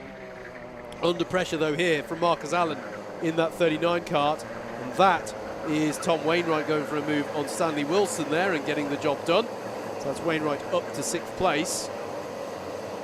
There's still the battle, though, for second place, side by side. Remember, this is for a promotion spot, and that's still Sibthorpe, who's hanging on to that one in the number 97, and Ethan Longstaff in that 90 card as well, being brought into this. Yeah. Both doing synchronised looking over the shoulder there to assess the threat from behind as they come down the back straight. But still, it's Christopher Sibthorpe, who at the moment inhabits that second position for one of those crucial promotion spots. That's when you know the pressure is beginning to mount, when you start to see the driver looking over the shoulder, trying to assess what the rival is doing there. Contact as we headed into oblivion there. That was very risky indeed. And change for second place, crucially there. Marcus Allen through in the 39 kart. So up into that promotion spot. Now he'll try and basically utilise the fact that Ethan Longstaff is challenging him as well to try and break away here and get a bit of breathing space. We've had dramas. I think it was Toby Mitchinson, by the way, who was the spinner in up at Christmas Corner on lap 1. We've had dramas as well that last lap. Ashley Hainson Quintin has dropped down quite a few positions, as too did Gabriel Norse and Aaron Byrne as well. These drivers still running as part of the main pack as far as I can tell from timing, but with a bit of work to do to try and recover some of the ground they've lost. And so far, Allen hasn't been able to break away here in that second place. Still Christopher Sibthorpe and Ethan Longstaff staying within striking distance. And Charlie Killick is coming up onto the back of this as well. There's a battle headed up by Stanley Wilson there. That's the battle over 7th place. Coming under pressure from Edgar Armendariz Bocanegra, and that's a lovely move around the outside of Christmas Corner for Armendariz Bocanegra. That was, we don't see it often executed quite that well, and unfortunately for Stanley Wilson, I think that throws him into the clutches of some other drivers. There's Ben Richardson, who's got by, and now Lewis Judd in that 108 kart fancies his chances as well and is through. So really difficult for Stanley Wilson there in the number 98. So easily and often the case in sprint racing that if your momentum is upset, you can see his frustration, but he's got to try and refocus here, Reeve, because you can see it can just start getting worse and worse if you don't focus back on trying to regain the momentum, and there's contact as well. And that involving Stanley Wilson, unfortunately, as well as I think that might have been Joe Robinson in the 37 as well involved, and there's a third driver who's come unstuck in that exchange as well. I fear it might be Nina Ferreira in the number 58, who I'm afraid is also dropping down the order.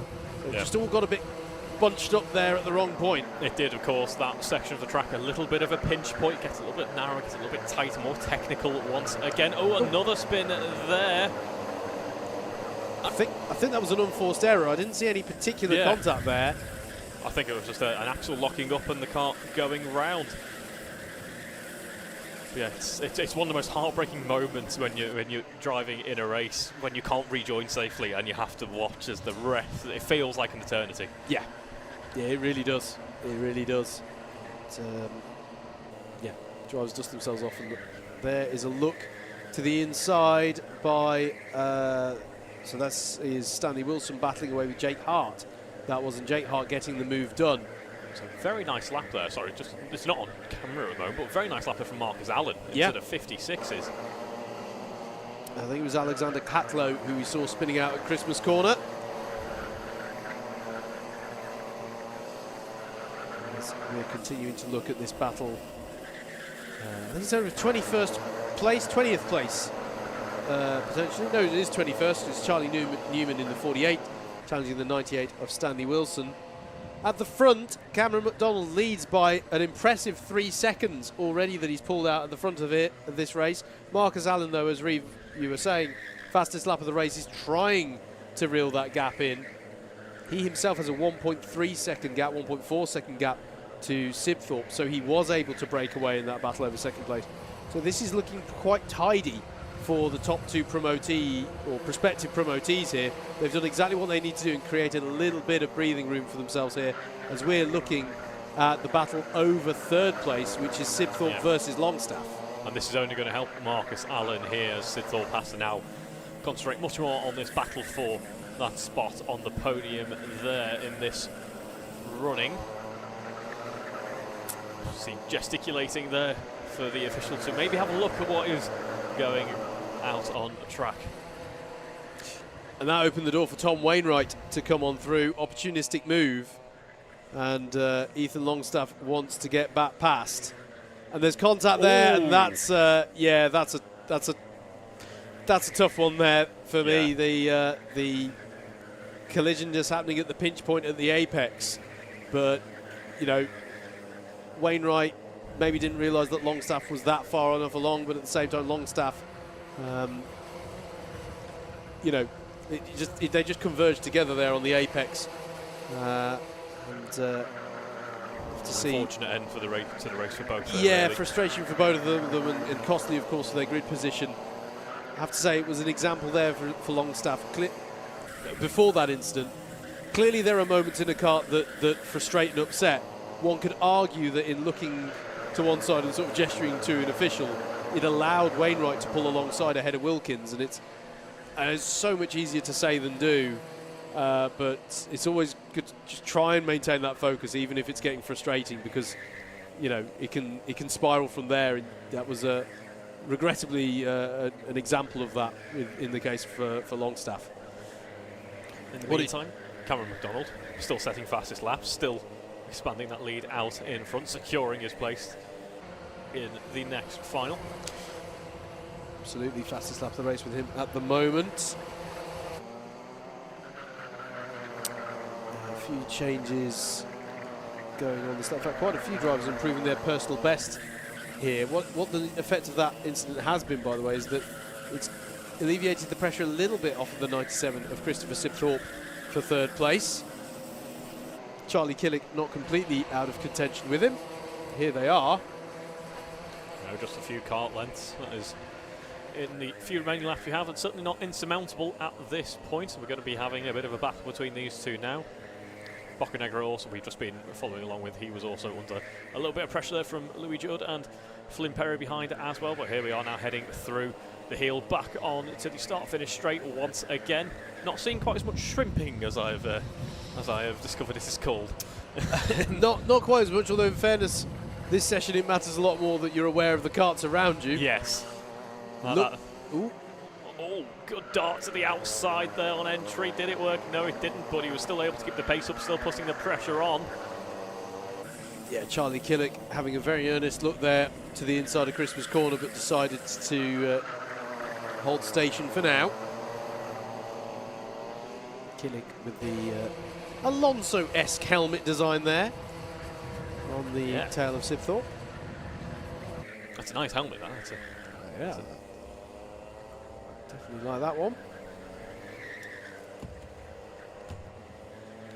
The 94 of Ben Richardson, not too far off the back of this. Yes.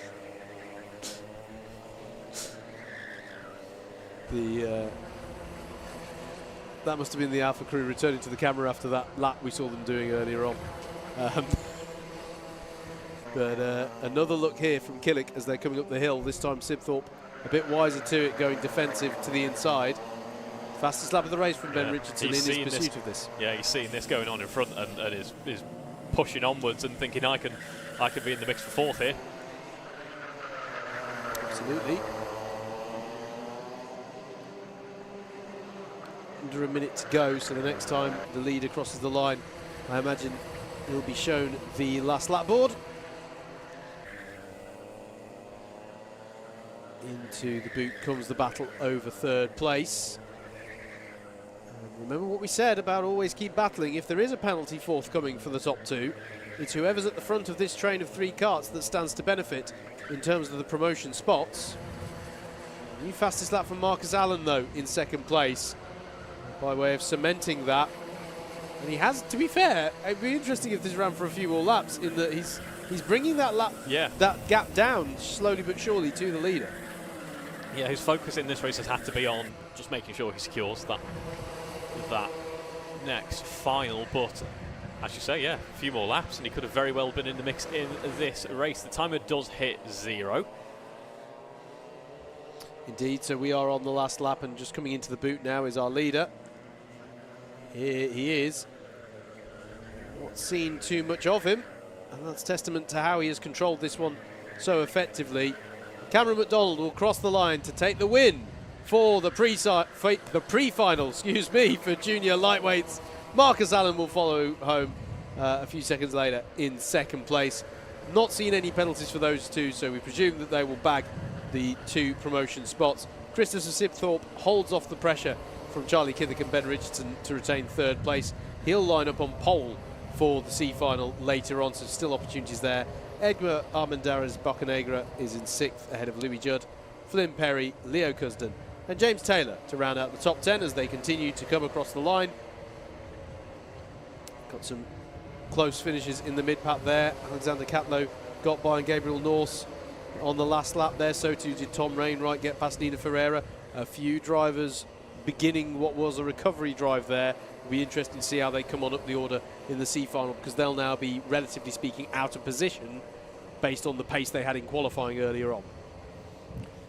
Yes, another race where the pack battles dominated, just like we had in the race before. Goes to show how consistent the pace is and how even the field seems to be. Absolutely. That's our pre-C finals done then. It's pre-B final next for our lightweight cadets.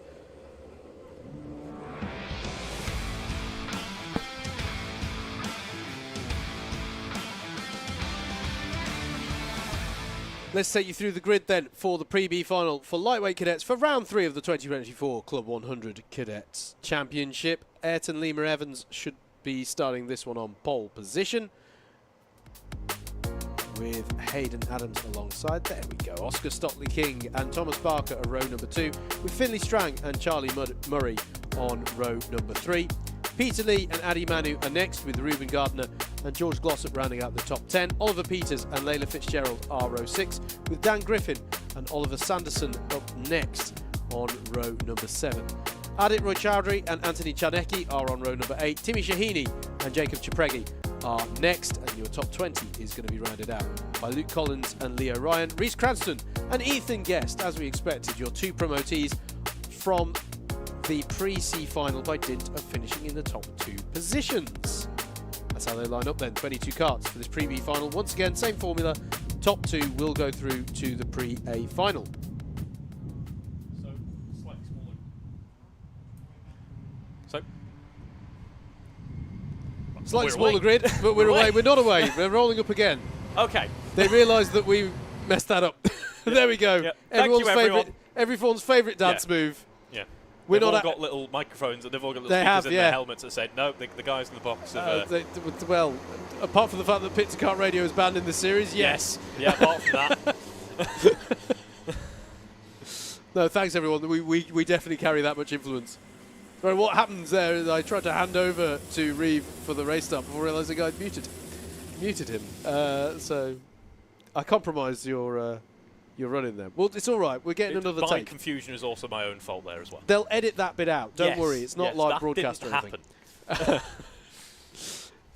I was going to say was a Yes. slightly smaller grid this time around, so we might expect maybe a little bit less kind of pack battling going into the first couple of corners, and obviously we don't have to deal with traffic management in these races because they are so short, but chance for those packs to be a little bit smaller, maybe a bit more one-to-one. Yeah, I have battling to say, I was impressed by how those pre-C finals conducted themselves over the first few corners. There were a few drivers who You're always going to get that. Unfortunately fell off, but yeah, all things considered, it was a very clean start actually from the pre-C final, which of course is disproportionately populated by those who perhaps have a little less experience, because they didn't have as much pace there in qualifying, so it tends to balance out. But here we are, we're definitely away this time around, heading into Oblivion. It is the number 33 going in just about in the lead now. Yes, he has. He's got that lead secured. As there was a little bit of clattering over the curbs there in the background. That was a little bit close. I think we've still got the after effects of that as well, heading through to Christmas in just a moment. Ayrton Lima Evans in the 65 still at the head of the field as they go over the top of the hill, although you were right, there was an earnest challenge there from Hayden Adams, although he's now been bested. I think that was Finley Strang coming to the fore in the 60. It is Finley Strang coming to the fore and immediately sets about challenging for the lead of the race here as they stream through the middle sector. There's 3 cars there in that fight for the lead of this race. It's mid-pack though, still staying very close together indeed. Finley having to see if he can get a car around the outside there. Contact as we head into the final part of the lap. Up the inside, position gained.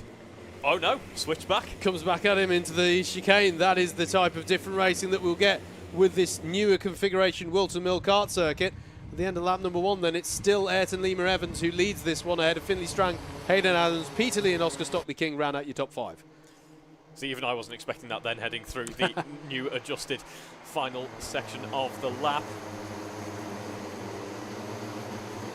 close for Hayden Adams there. Had a little bit of a look there to the inside of Finley Strang. And Finley Strang, in turn, has a little look down the inside there of Ashby Corner, but decides to duck out of it. That has upset the rhythm, though, of Ayrton Lima Evans. And Finley Strang trying to challenge around the outside.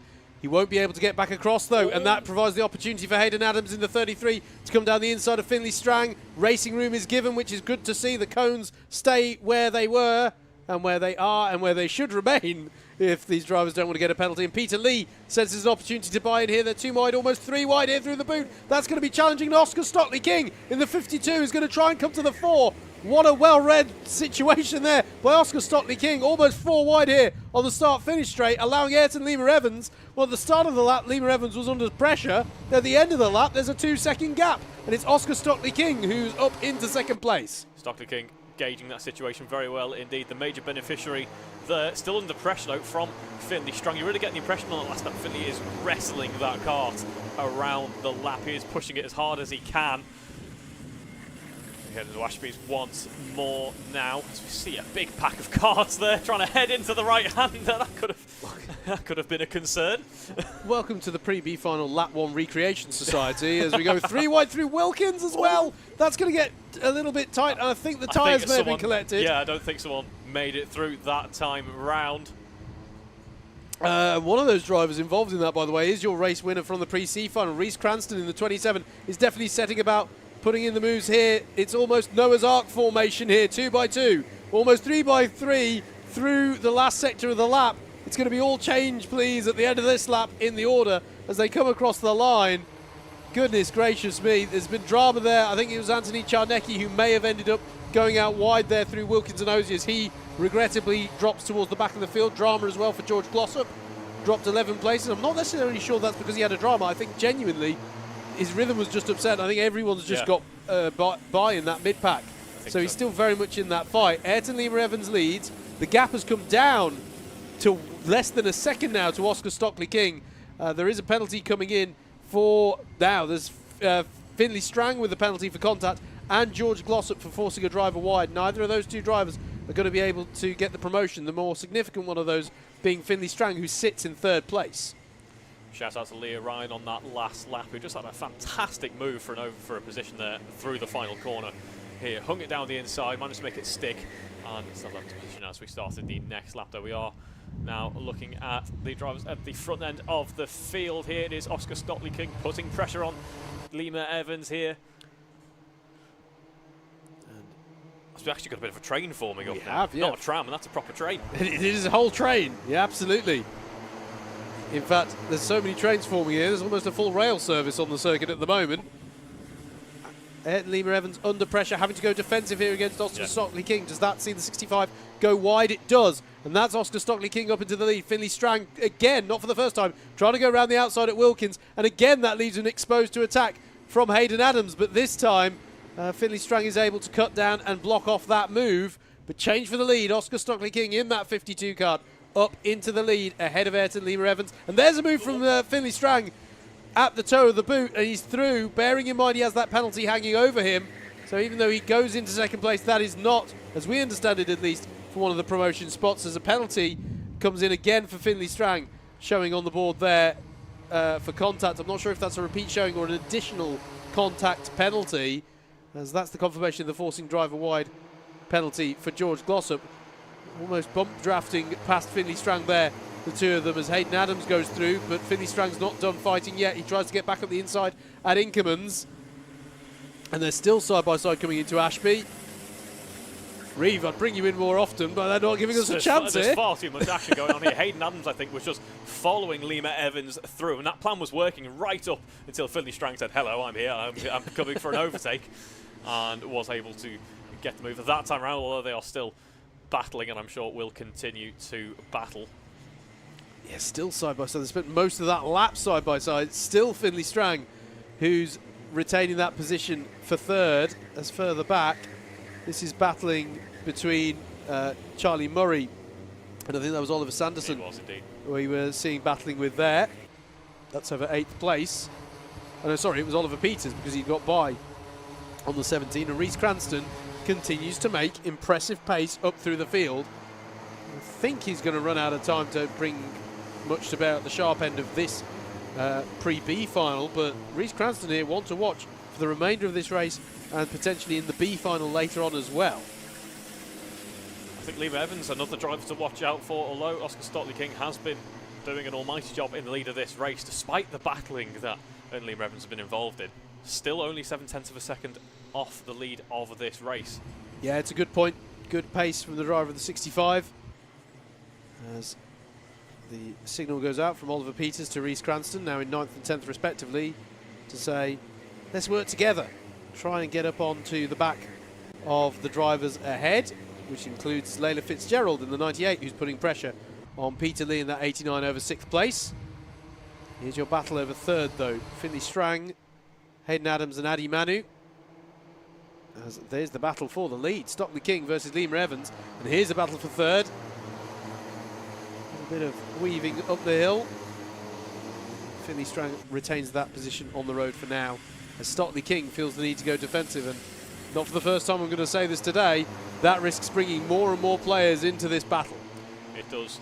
We saw last time round, of course, in the battle for the lead, Liam Evans losing out with a great defensive move into Ashby's. However, that compromised the exit, and that allowed Stockley-King to sweep on by. This time the roles are reversed, but we are now starting to see that one-to-one battling that I said we might be getting in the B finals.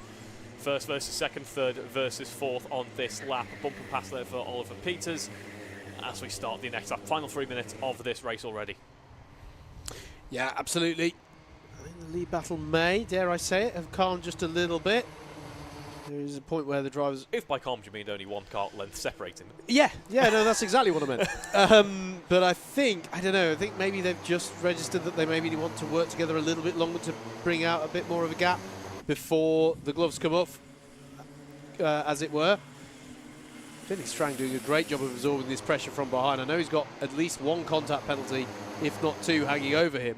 But nonetheless, brilliant racecraft to be positioning his kart to deter the move from the likes of Hayden Adams and Adi Manu behind. Oliver Peters and Reeve Cranston have now got up onto the back of that pack behind and have got by on Layla Fitzgerald, who nonetheless runs well at the moment in 9th place.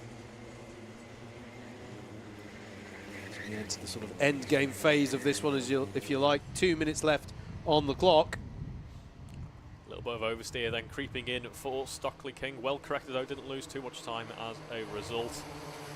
Liam Evans just, I think we call it loading, but just keeping right there, right attached to the kart in front.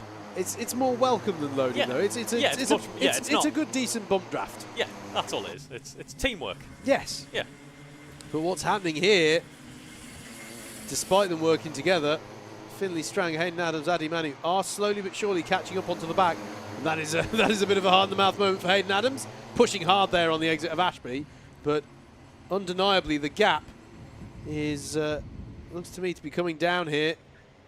And bear in mind, in terms of promotion, Ayrton Liam Evans may not know it, but he effectively has a sort of rear gunner in the form of Finley Strang. You can actually let that kart by, and he'd still be on for promotion. But as I say, it's one thing knowing that from a comms box when I've got a timing screen in front of me. It's another one to have clocked that and have that level of awareness for these young drivers, aged between 8 and 12, to have that in the last few moments of the race. And I think Liam Evans fancies more an idea of having the leader as the rear gunner by getting past Stockley-King, if you can at all help it.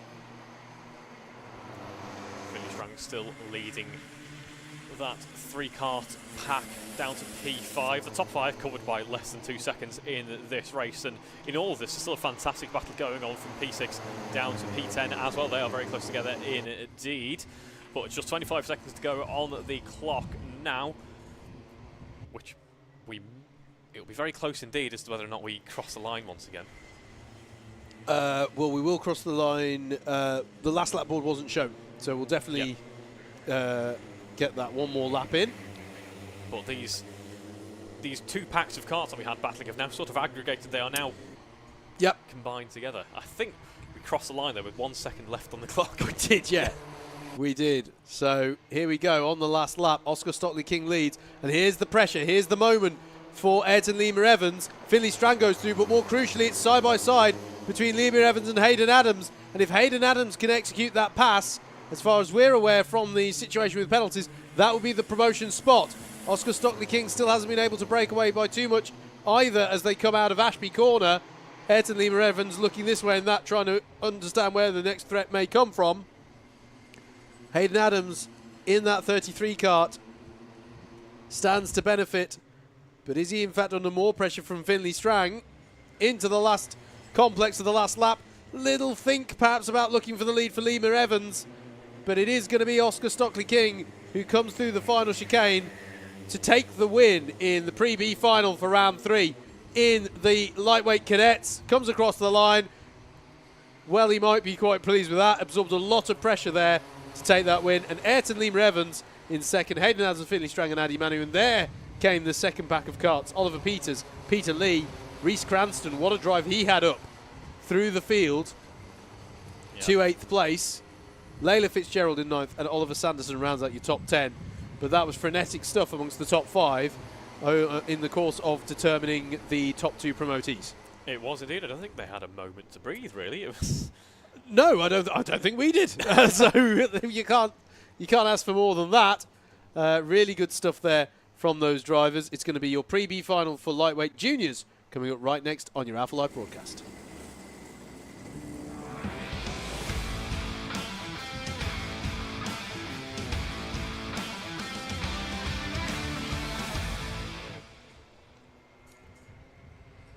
Karts coming out then for the Pre-B final. Let's take you through the grid. Nathan James Boyle and Jacob McQueel are on row 1 with Liam Martin Bradley and Mattis Jedwabny on row number 2. Oliver Armiger and Jack Philpott are your third row of the grid. Row 4 is where we find Salvador Newman and Connor Thompson. Dan Treadwell and Yusuf Yakub round out the top 10.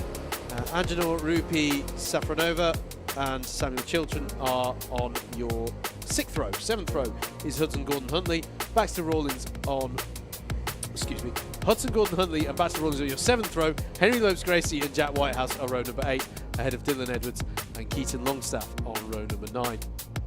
Top 20 rounded out by Ned Booth and Ollie White, Jacob Lamas and Jacob Lee. Making it all Jacob 11th row. Zachary Parkhouse and Ewan Thomas are on row number 12. And your 2 promotees from the pre-C final are Cameron McDonald and Marcus Allen. Good timing here as well, I believe, as we head back onto the start-finish straight, running down the tram lines in formation as the drivers are instructed. We are green for the junior lightweight Pre-B final as well. Heading through Oblivion now, going to be about 4 wide there, and that was perhaps expected there. Number 62, I think that Connor was. Thompson, that is. As Onto the grass. Oh, that was a bit of oversteer on the. Oh, and that's a bit more oversteer. Then we have a kart spinning around before we headed through Christmas there. Now running down towards Ashby's. A clear lead already breaking out in this race. We're going to be 4 wide, maybe 3 wide as we head through Ashby's there, but I think we made it out okay in the first 30 seconds of this race. It looks like it's going to be another chaotic one. Yeah, we'll double check who your spinner was up at Christmas Corner. Certainly Yusuf Yakub there in the 38 was having a tough time of it out wide there at that corner, trying to turn back in. Eventually managed to do so. I think in all this, we'll double check this one. Well, I think it's Nathan James Boyle who's still on pole, who's still in the lead as they come through to complete lap 1. Indeed it is. But not bereft of drama, that first one, was it? Hudson Gordon-Huntley and Sam Chilton both with big starts there, up 4 positions. Salvador Newman here down the inside of Christmas there. Christian Huntley, I think that was, having to go a little bit wide, but does actually survive and makes it through. Yeah, Henry Lopes-Gracie, unfortunately, was your spinner up at Christmas Corner. To the back of the field is the number 33 now with a recovery drive ahead of him. Battling there, going away. That was Samuel Chilton and Dan Treadwell who came through the shot just then. And then the battle, Yusuf Yakub, Jack Whitehouse, Dylan Edwards. Ooh, that'll be a cone penalty. Yeah, I missed that one. I just looked up to see the cone flying. As Yusuf Yakub feels the need to go defensive here into the boot, and there's a move behind him. I think that's Dylan Edwards getting by on Jack Whitehouse if they're done battling, which they're not. 44 there, good move, under pressure though still. So your leader is Nathan James Boyle in the 25. The 21 of Liam Martin Bradley is second, with a second's gap. There they are, the top two. You can see them with just that bit of breathing space over this pack headed up by Jacob Aquil. All 5 of these drivers, though, I'm hoping for their sake, in terms of promotion that they do, as there's yellows out at Ozier's at the moment. I'm going to guess that's partially for the replacement of the cone, following the unsuccessful launch of the cone-based space program a lap ago. And there's a look of a move. I think that was that Jack Philpott having a look there.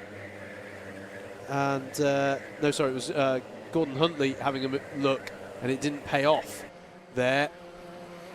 Yep, Salvador Newman just at the moment seems to have the measure, but it's certainly very much under pressure. They are trading blows each individual at each corner. They approach the number 75, Jacob Aquil, losing a position as we headed through Christmas there. Meanwhile, number 25, Nathan James Boyle, building that gap out in the lead as we head through Ashby's. Now we have another train of karts.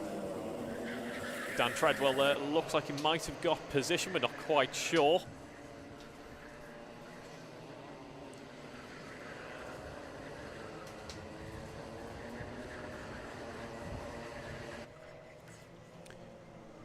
Almost 2x2 formation down the back straight, then into the boot they come.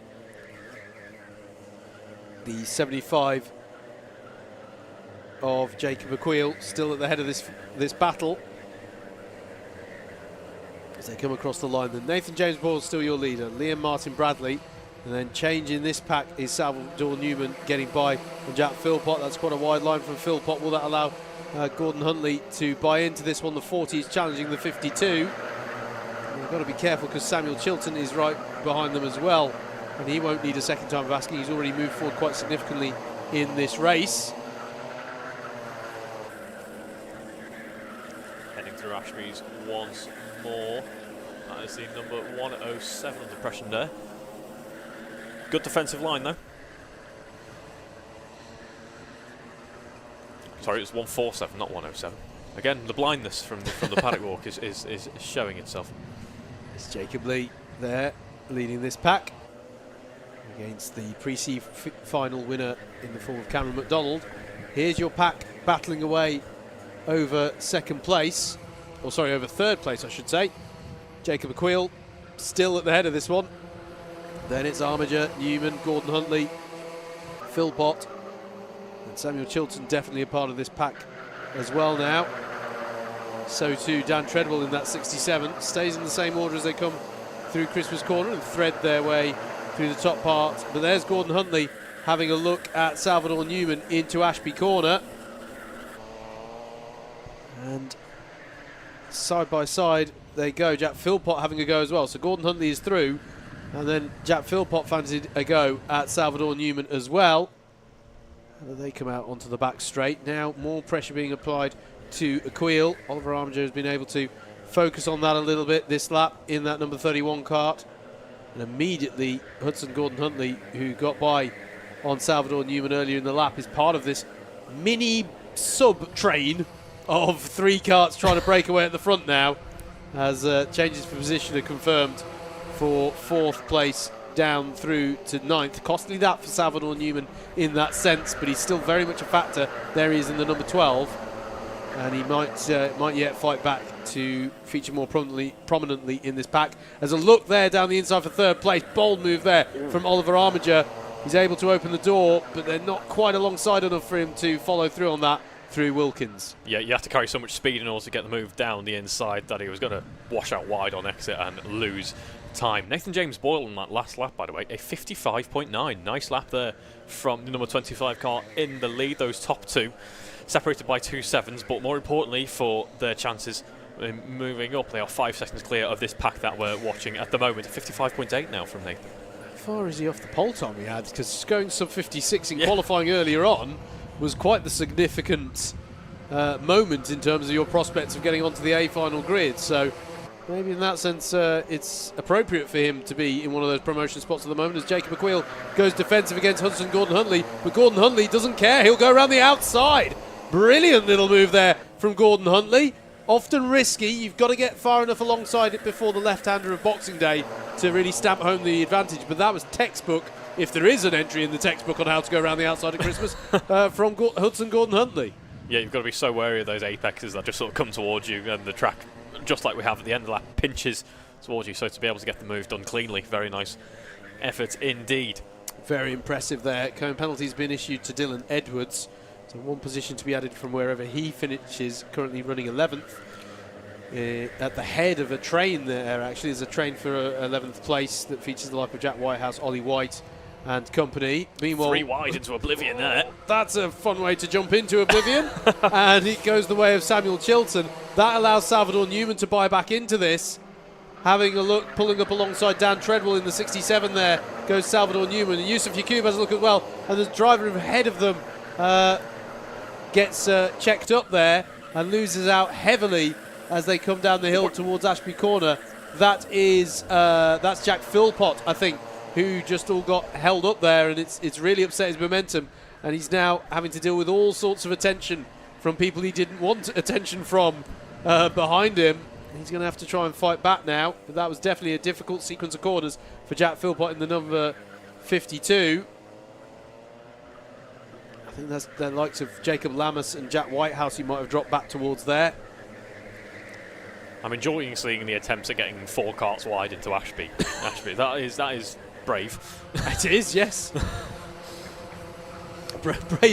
Brave is one word for it. Yes. Wise choice of words. We'll go to stick with brave. Definitely a heart in the mouth moment. Make no mistake about that. There's a late look on Yusuf Yakub Dan from Treadwell. Yeah, beautiful move.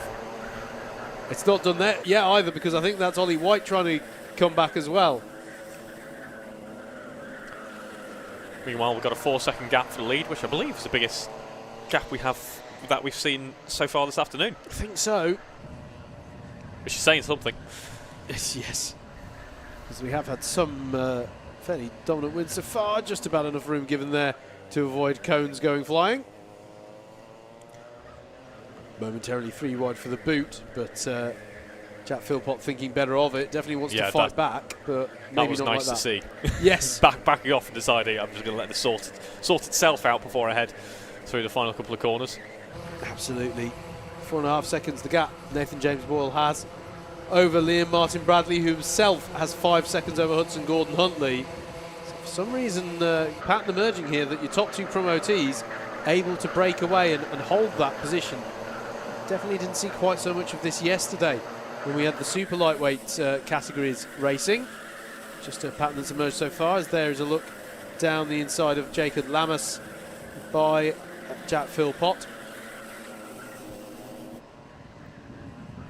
And got the job done. 52 now ahead of the 19.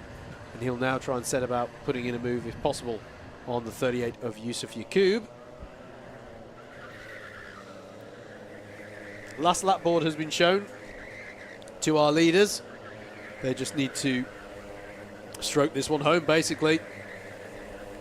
Pending any disasters, should be a relatively easy one to come through.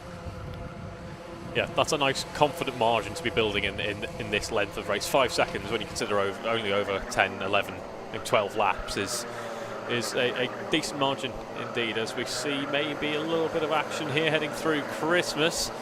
That's number 102, Keaton Longstaff, who we are following at the moment. Going to head through Ashby's now in just a moment. Got a bit of a train of cars heading through there, but we go on board with Nathan James Boyle, who's been leading for quite a while. Only the heel to negotiate now. It's a confident lead, and it's going to become a confident victory for Nathan James Boyle. Congratulations. Hats off to the number 25 driver there. Impressive win. And then Liam Martin Bradley coming home in a P2, 5 seconds clear of HG Huntley there as well in P3. Jacob Equal in P4. Oliver Armiger P5. Simon Chilton P6. Salvador Newman P7. Dan Treadwell P8. Jack Whitehouse P9. Very close together indeed, with Ollie White rounding out the top 10 in this race. Yeah, absolutely. Few penalties, by the way, that came through towards the end there for contact. Results.alphatiming.co.uk if you want the confirmed results, but it's well done. None of those penalties were forthcoming for Nathan James Boyle and Liam Martin Bradley, so it's well done to them for bagging those promotion spots. Now we're going to head towards the exciting time. It's time to decide who's going to be taking the full 130 points for an A-tier win. kicking off with your pre-A final for lightweight cadets.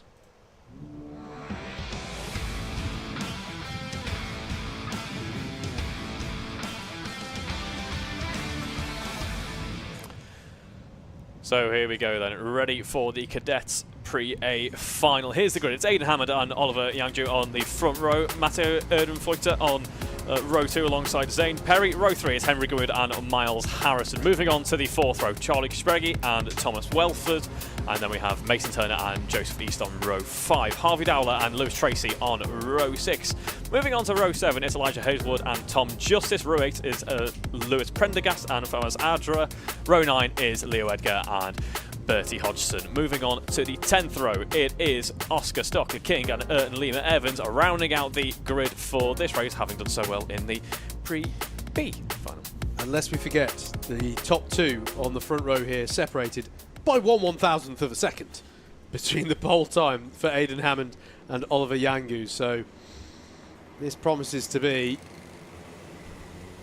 competitive at, well, I was going to say at the front. Competitive throughout. Don't forget, winner of this takes those 130 points. Not the only time that's up for offer today. Also on offer in the Trophy A final later on. Your winners so far in A-tier racing, Matteo Ehrenfeuchter winning both the pre-A final and the A final at round 1 at Rye House. And then Ellis Cox, who's not with us here today, winning both the pre-A final and the A final for round 2 at GYG. Therefore, there's a bit of a pattern emerging here that whoever takes that pre-A final win appears to be doing well at converting that into the A final win. Matteo Ehrenfeuchter lining up in that 3rd position on the grid. But 19 other drivers who would like to deprive him of becoming, well, not becoming a repeat winner. He's already been a repeat winner, but taking his 2nd pre-A final win of the season.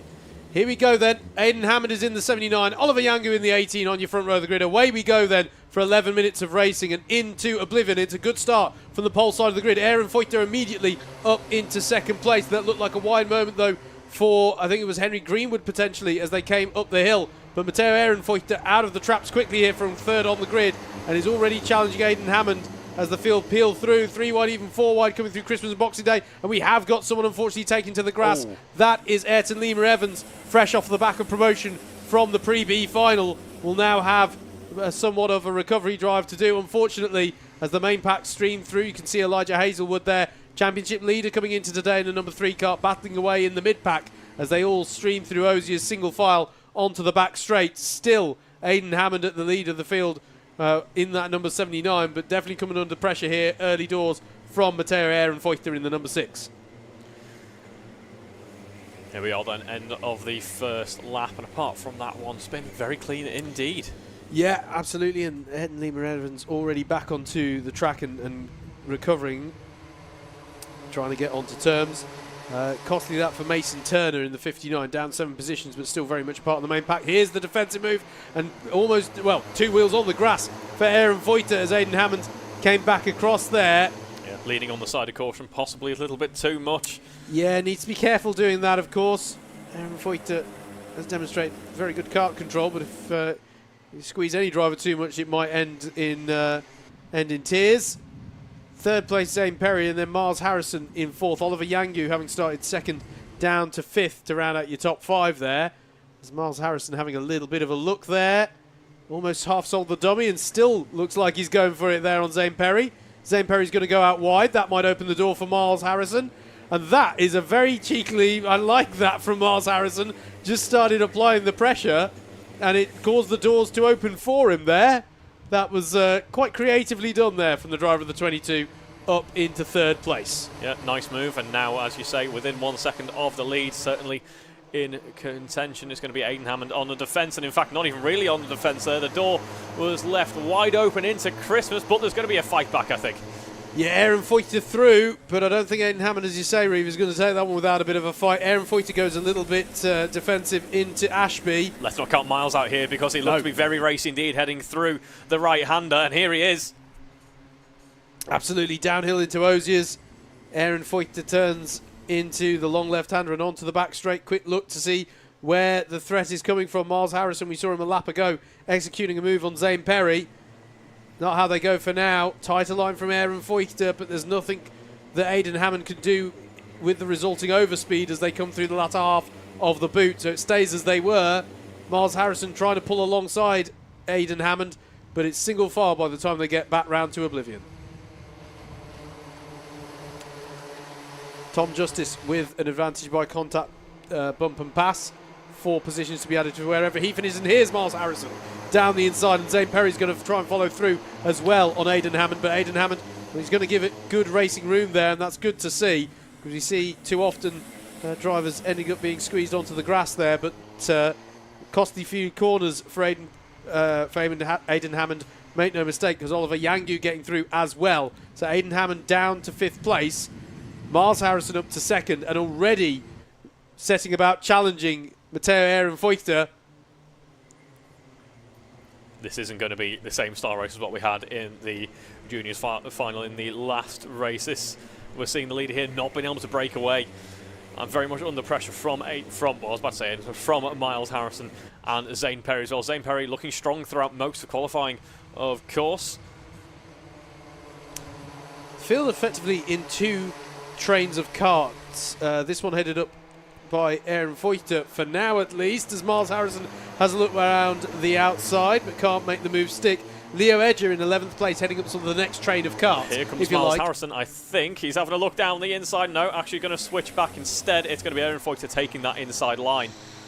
Yeah, really good effort from Aaron Feuchter to stave off. I have to say, Miles Harrison is getting away with this one insofar as Zane Perry is right there with him. I thought that we were going to see Perry attacking on the exit of Ashby, but just couldn't get the switchback as that skipping across the grass. That just looked like a kart that didn't want to turn, really. It did look a little bit odd, that one, didn't it? I have to wait to check exactly who that was. Actually. But here is Miles Harrison into the lead of the race as we head through the hill once more. That looked very clean indeed, but he's lost a little bit of pace potentially on the exit of the final corner as we start the next lap, though. He is still in the lead, but is very much under pressure from Aaron Feuchter and Zane Perry, but they're busy battling each other as we head through Oblivion. Going to be running down towards Christmas now. Looking over the shoulder is Miles Harrison, but very strong defence there. Nothing really the cars behind can do as we head down to Ashby's in just a moment. Here's going to be the next overtaking opportunity. Are we going to see cars going a little bit wide here? No, we're not. It's going to be a train as we head through the right-hander. I think it was Thomas Welsford who was your honorary rallycross driver a lap ago. He's still a part of this pack that goes all the way down to... My goodness, at least 9th place. 9 karts in this train, I think. Any of them within a decent shout of taking the win here. Yep, 8 karts covered by 2 seconds. Yeah, that'll do. I mean, no, they could close up a bit more. Come on, make some effort to make it close. Yeah, let's have some racing, folks. Yeah. Zane Perry confirmed up to 2nd place. Fastest lap of the race for Elijah Hazelwood, who we've not mentioned that much, but now is starting to come into the equation here. Your championship leader. Meanwhile, Miles Harrison, who currently sits 3rd in that championship, finished in the 2nd place spot last year, defending hard here against Zane Perry and Aaron Feuchter. I think what we're seeing now is Aaron Feuchter sitting back a little bit and maybe taking a chance to eye up his next opportunistic move, if you will. He doesn't seem to be quite there with the nose stuck in for the past couple of corners. He might do towards the end of the lap, but for now, he's hedging his bet, I think, and waiting as we see the cars behind as well. Oliver Yangu and Elijah Hazelwood also battling out. Yeah, and Hazelwood looks to have made that move stick, just got the better run out of Wilkins, was able to go down the inside of Ozier's, and the number 3 now past the 18, and will look to try and reel in this top 3, excuse me. He's now in the top 4. Fastest lap of the race for Miles Harrison, trying to get the hammer down and give a little bit of breathing space to the attack from behind.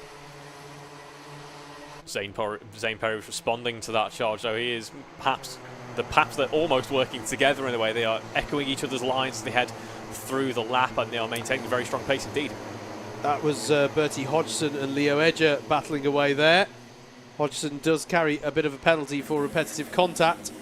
And another penalty has just been issued as well to Thomas Welsford for forcing a driver wide. Drivers just need to make sure they try and keep this the right side of clean as they contest these positions. Like to show it in the YouTube comments who asks, how's the heat at Whilton? The answer is very hot, very heat. Very heat. Very yes. heat. Yep. Indeed. Sure, the drivers are feeling that as well. They are working very hard indeed out there. Just look at all the battling they are enduring as we enter the final 3 minutes of this race. I mean, it's really important that we reflect that, by the way. You know, you're suited up, you've got your helmet on, padding all around your head, where, of course, you know, the heat rises to that point. You've got an engine sat next to you. Yeah, you've got an engine and a hot exhaust with you. As that is a look by Harvey Dowler. I think it's in a battle with Mason Turner there. This is slightly further down the order for 14th place. But yeah, really important that these drivers, you know, they really do need to stay hydrated between these sessions. You know, that was something we asked in the paddock walk last time round. Actually, it was what's your hydration of choice really in this sort of weather. It was a mix of water, Lucozade, and nice. Yeah, just a bit of driver insight there for you. Yeah, useful insight. Yeah, it's good. There are your lead 4. Yeah, it's you know, bearing in mind here, these karts have no suspension, have no power steering. It is a very physical activity to drive these Club 100 go-karts. Here's Elijah Hazelwood now applying real pressure to Aaron Feuchter. Didn't have quite the overspeed, haven't got the late apex there off of Christmas corner, but you'd have thought going to have another go at some point. Oliver Yangu now heading up that second pack of karts with Lewis Prendergast, Thomas Welsford and Charlie Cipraghi all a part of that. We're here with our lead 4 though. Miles Harrison having got to the front, absorbing the pressure well here. Zane Perry goes to the inside. I would say that time more in defence than it was attack, as he wanted to stave off any assault from Matteo Aaron Feuchter and Elijah Hazelwood in the 6 and the 3 karts respectively. Still side by side despite the slightly wider line on exit there. Well, pass though for third just as they cross the line. Hazelwood did have the better run. Wide moment for Aaron Feuchter, and that's a pass for third place. And immediately Elijah Hazelwood would like to get by on Zane Perry, but Zane Perry defends well during Christmas corner, through Boxing Day, through Inkermans. What about downhill into Ashby? Hazelwood goes for it. Bold move, makes it look easy. Nicely done. Yeah. That is the textbook way to get the job done. But we've been saying several times, Reeve, the way that corner is on the slope and it almost feels off camber, that made it look a lot easier than it is. Yeah, it is good to see that move being executed well there. What I'm seeing is Elijah Hazelwood seems to really like attacking Christmas from the outside. Just chucks the kart in, lets the front axle kind of makes it suffer a little bit, but really gets some energy through the car, tries to carry as much momentum as possible as he heads down into Boxing Day. As the timer just crosses the 10-second marker as we start the next lap of this race. It's Miles Harrison out in front, Elijah Hazelwood in second after all of that work. And now we have another battle for the lead here, as it's going to be side by side. Elijah Hazelwood on the outside, Miles Harrison defending on the inside, and he still maintains the lead of this race for now. Somehow, incredibly, Elijah Hazelwood and Miles Harrison, who both finished in the top 3 last season, have not taken an A-tier win so far. Behind them, Aaron Feuchter, who took the wins at round 1, is putting serious pressure on Zane Perry. But both Hazelwood and Harrison would dearly love to get their first 130 points haul of this season, as they're going to come around now to start the final lap. As there's a little look on Zane Perry there from Aaron Feuchter, but can't make it stick. Miles Harrison heading around that final corner now. And crossing the line there to take race victory. It's Elijah Hazelwood P2, Zane Perry P3, and Aaron Feuchter P4, P5 Thomas Welsford. They were all coming thick and fast there across the line. Lewis Prendergast P6, Oliver Yanju P7, Henry Grimo P8, Cipraghi P9, and Bertie Hodgson P10 there. That's our top 10. It's what was a very close quarters finish in the end. It was in the end. Yep, that's a penny in the jar of misidentifying the last lap board for me. Because that one caught me off guard. But a great win for Miles Harrison there. Takes the 130 points just ahead of Elijah Hazelwood. So that's his first haul of points, first 130 points of the season. He takes his first win since the final round of last season, which is Butmore Park. or was at Buttermore Park, I should say. So Miles Harrison with the 130 points. Fantastic result for him. And I think we're in for a treat as well when we get to the Trophy A final next time, well, later on today. Let's have a look, though, ahead to the equivalent, the Pre-A final of the junior lightweights.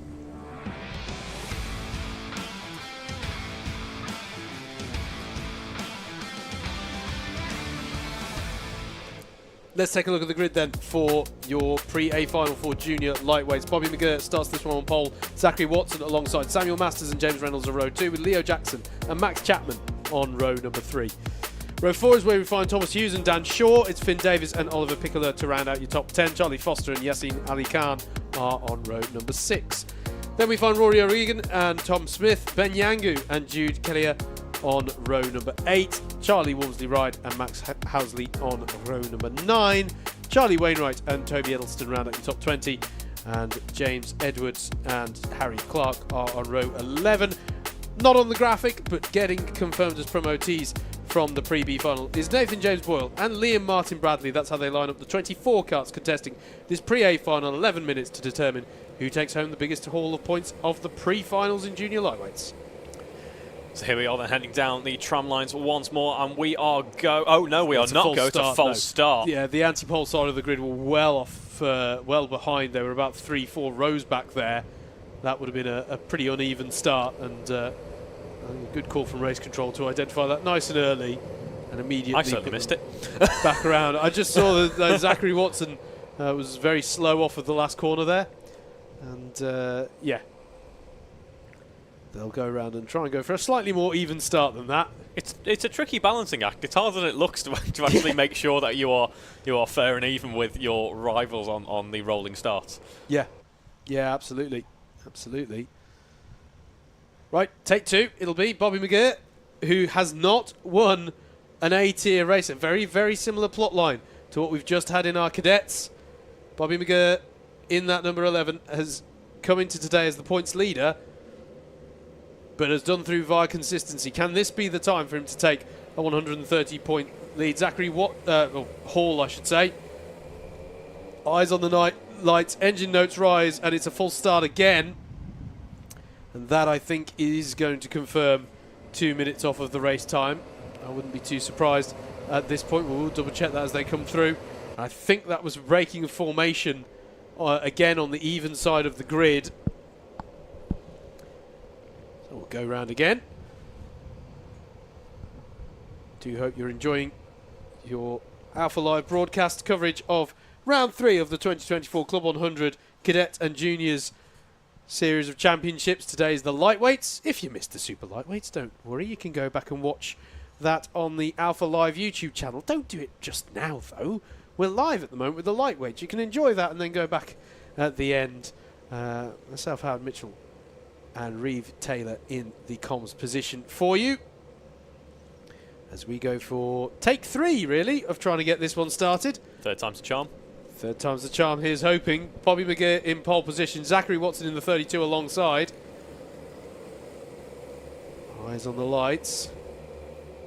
Engine notes rise, and away we go. It still looks like a difficult start from the anti-pole side of the grid, and they're aware of it. Samuel Masters immediately slots into second place. So too Leo Jackson in the 17 from third row on the grid, but on the odd side of the grid, sees the opportunity, and it's still a very strong start from the pole side as they head through Christmas Corner for the first time. Bobby McGirt in the lead, but under serious pressure from starting from 5th, Leo Jackson, as it looks to me like everyone got through there cleanly enough.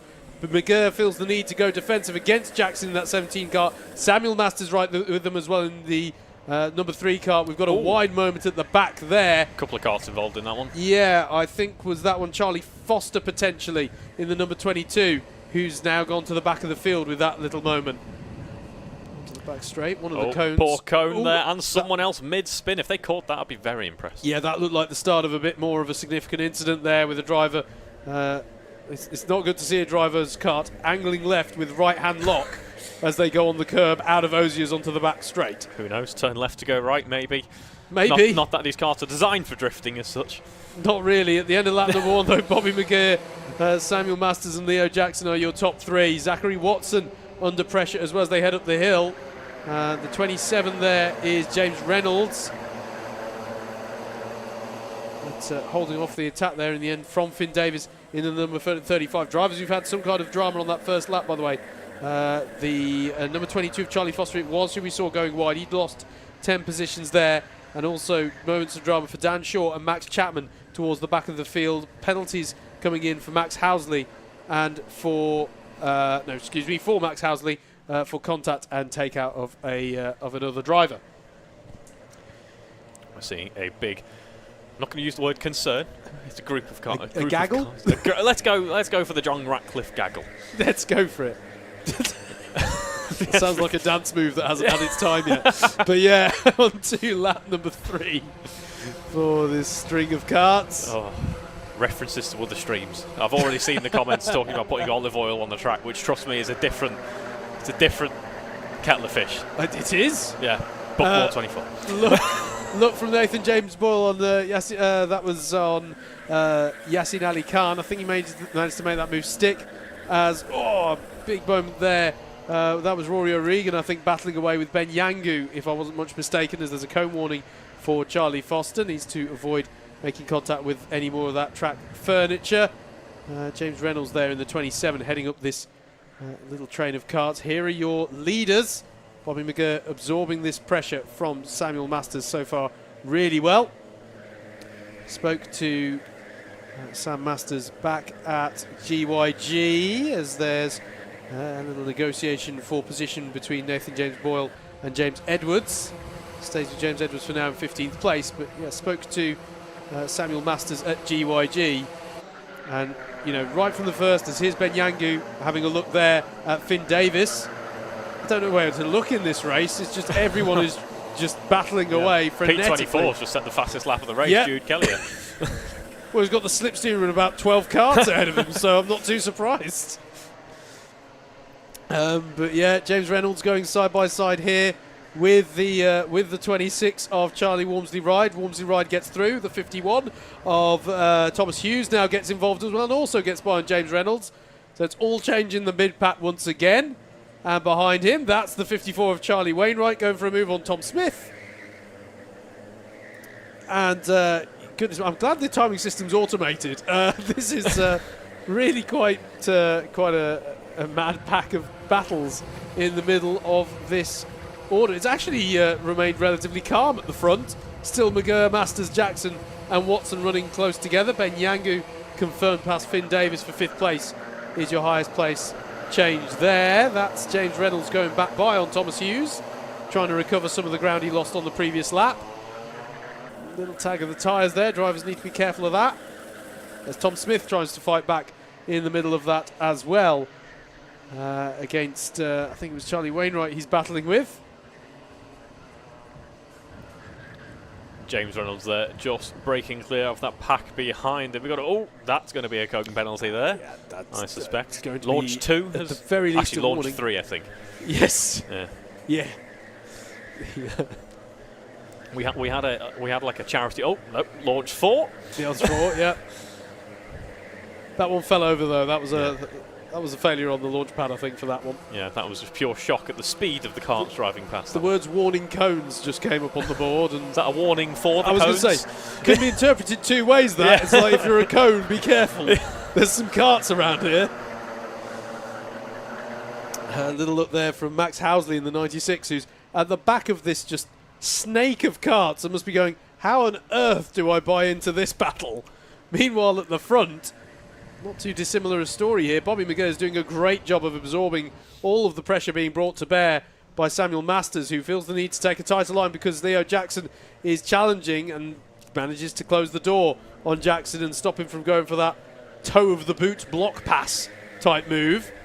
But the top 5 here breaking away. McGurr, Masters, Jackson, Watson and Yangu. And Yangu's there courtesy of setting the fastest lap of the race last time around. This is going to get interesting. Zachary Watson under pressure here from Yangu, but he cuts across before Yangu can get a nose alongside. Yangu into the 55s on that lap. That's a very impressive lap indeed. Still 3 minutes to go. And it still almost feels like an early phase in this race. They've been so close together, of course. We've had a little bit of time taken off the race. It feels like we're only a couple of laps in. Yeah, good point. I'm not sure if we ever confirmed that it did go down to the 9 minutes. There's 2 minutes left, less that McGurr has to fend off this attack. Sam Masters, though, forcing McGurr to go a little bit defensive here. Sam Masters knows that he can't go around the inside, has a little look to the outside, but doesn't have enough overspeed. Now that, to be fair to Masters, was him knowing that this new configuration of the boot, there's no point firing your nose up the inside at the toe or the second part of the toe like that, because the next corner won't be in your favour. Yeah, the corner's almost like just blockading you. It's just absolutely. Once again, though, Masters trying alternative lines to Bobby ahead of him, trying to set up a move into Ashby if he can at all help it, but McGurr is wise to it, driving the widest car in Northamptonshire at the moment, and what that does is hold up Masters, and there is an opportunistic move there, well read by Leo Jackson, through in the number 17 and up into second place. It's been a strong defensive drive from McGear so far. If he does take victory, it won't have been easy. That much is very true. Even though there haven't been that many position changes. Well, if you look at the lap charts, you might think, oh, not much happened there. You and I know differently, dear viewer. There's been plenty of opportunities here where it's been very nearly a pass. Zachary Watson and Ben Yangu once again going side by side, but decide to go single file, the traditional way through turn number 2. Leo Jackson contemplating an overtake while also defending at the same time, as we could see. Is that Ben Yanju trying to get past Zachary Watson? Headed through Boxing Day there. We've got Ashby's coming up next. We're all going to go through in single file. Clean getaway for everyone there as well. The top 5 separated by less than, well, sorry, covered by less than 1 second. Finn Davis isn't a million miles off the back of this, you know. No, he's. I wonder if Finn Davis feeling a little bit lonely out there almost. He's just enjoying his own little race. He's hoping that they battle enough for him to come back into this one. They're going to see the last lap board this time around. It's going to be side by side, Samuel and Leo as well. Indeed it is. Leo will stamp home the authority by having the inside line. This time, though, is the last lap. Honest, folks, not like last time when I said that. As they come up the hill, McGear not needing to go defensive for the first time in a while, because actually the pressure is on for Leo Jackson from Samuel Masters over second place. Now, does that give McGear the breathing room he needs to just bring this one home? The two behind him will have clocked it and will have thought about maybe working together a little bit just for a few corners, maybe. That is the final lap, indeed, confirmed by the Digi flag. They've got to do that for me nowadays. It's just, you know, eyesight on the timing screen. Into the final complex then of the boot. Bobby McGear, I think, can bring this one home comfortably. Is Samuel Masters going to fire a move down the inside or the outside? Behind them as well, Yangu and Watson doing battle. Bobby McGear is going to come across the line to take his first haul of 130 points this season. Leo Jackson in second, Samuel Masters in third. Zachary Watson just holds off Ben Yangu for fourth. Finn Davis in sixth. Charlie Walmsley Ride in seventh, ahead of Nathan James Boyle, Liam Martin Bradley, and Tom Smith to round out your top 10. Thomas Hughes, therefore, having a bit of drama. Rory O'Regan struggling to make progress through that field there in 12th place. Charlie Wainwright in 13th. Harry Clark, James Reynolds in 15th. He had to get his elbows out in that one. Aplenty. Olivier Pecula, Toby Edelston, Max Housley, James Edwards, Dan Shaw rounds up the top 20. Yassine Ali Khan, Jude Kellier, Charlie Foster, and Max Chapman. That's how they not how they line up, how they finished the Pre-A final. And that concludes our first rotation of races then. We've had 6 races at the midpoint. We're now going to go into those finals, and it's going to kick off with the C final for our lightweight cadets.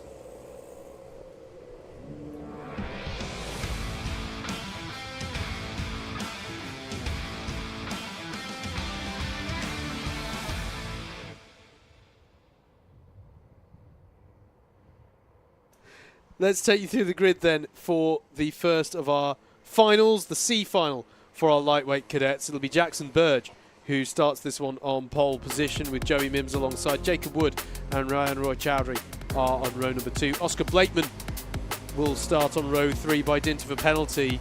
Could be interesting to see as he'll be slightly out of position based on his nominal pace. Tom Grouloir alongside him. Row 4 is where we'll find Ben Ridquist and Jack Horton, Thomas Hudson, and Bobby Peters round out your top 10. Harley Whitmore and Archie Lamb on row number 6. Row 7 is Theo Brown and Jack Edger. Casper Davidson and Bailey Collins are on row number 8. Row 9 is where we find Omar Kiani and James Wall. The top 20. I say the top 20, it's a 20-car grid, so it's definitely the top 20. The whole grid is rounded out on row 10 by Edison Bolhill and Leonidas Georgiou. And that's how they line up then for the C final. 11 more minutes of racing. 2 promotion spots on offer once again. So that will definitely be a factor that we want to keep an eye on as we get ready here for the away. For 11 minutes of racing, Jackson Burge leads them away in the 103. And through turn 2 for the first time. Up the hill they go. Towards Christmas Corner and challenge for the lead at the top of the hill, but it's still Jackson Burge as they come through. It's Joey Mims who's challenging for the lead. And I think that's Jacob Wood who's managed to hold on to third place. Through Ashby they go. Clean getaway for everyone there. Yeah, good to see that. As we say that, someone goes very wide. That's, commentator's curse. Yeah, that was Ryan Roy Chowdhury. Apologies. Who's come back onto circuit. I think he's got a mechanical issue as well there, as we've got someone else off. Yeah, may well do. We'll have to keep an eye on that as well as who's going wide and onto the grass there. Jackson Burge, who we spoke to in our paddock walk, and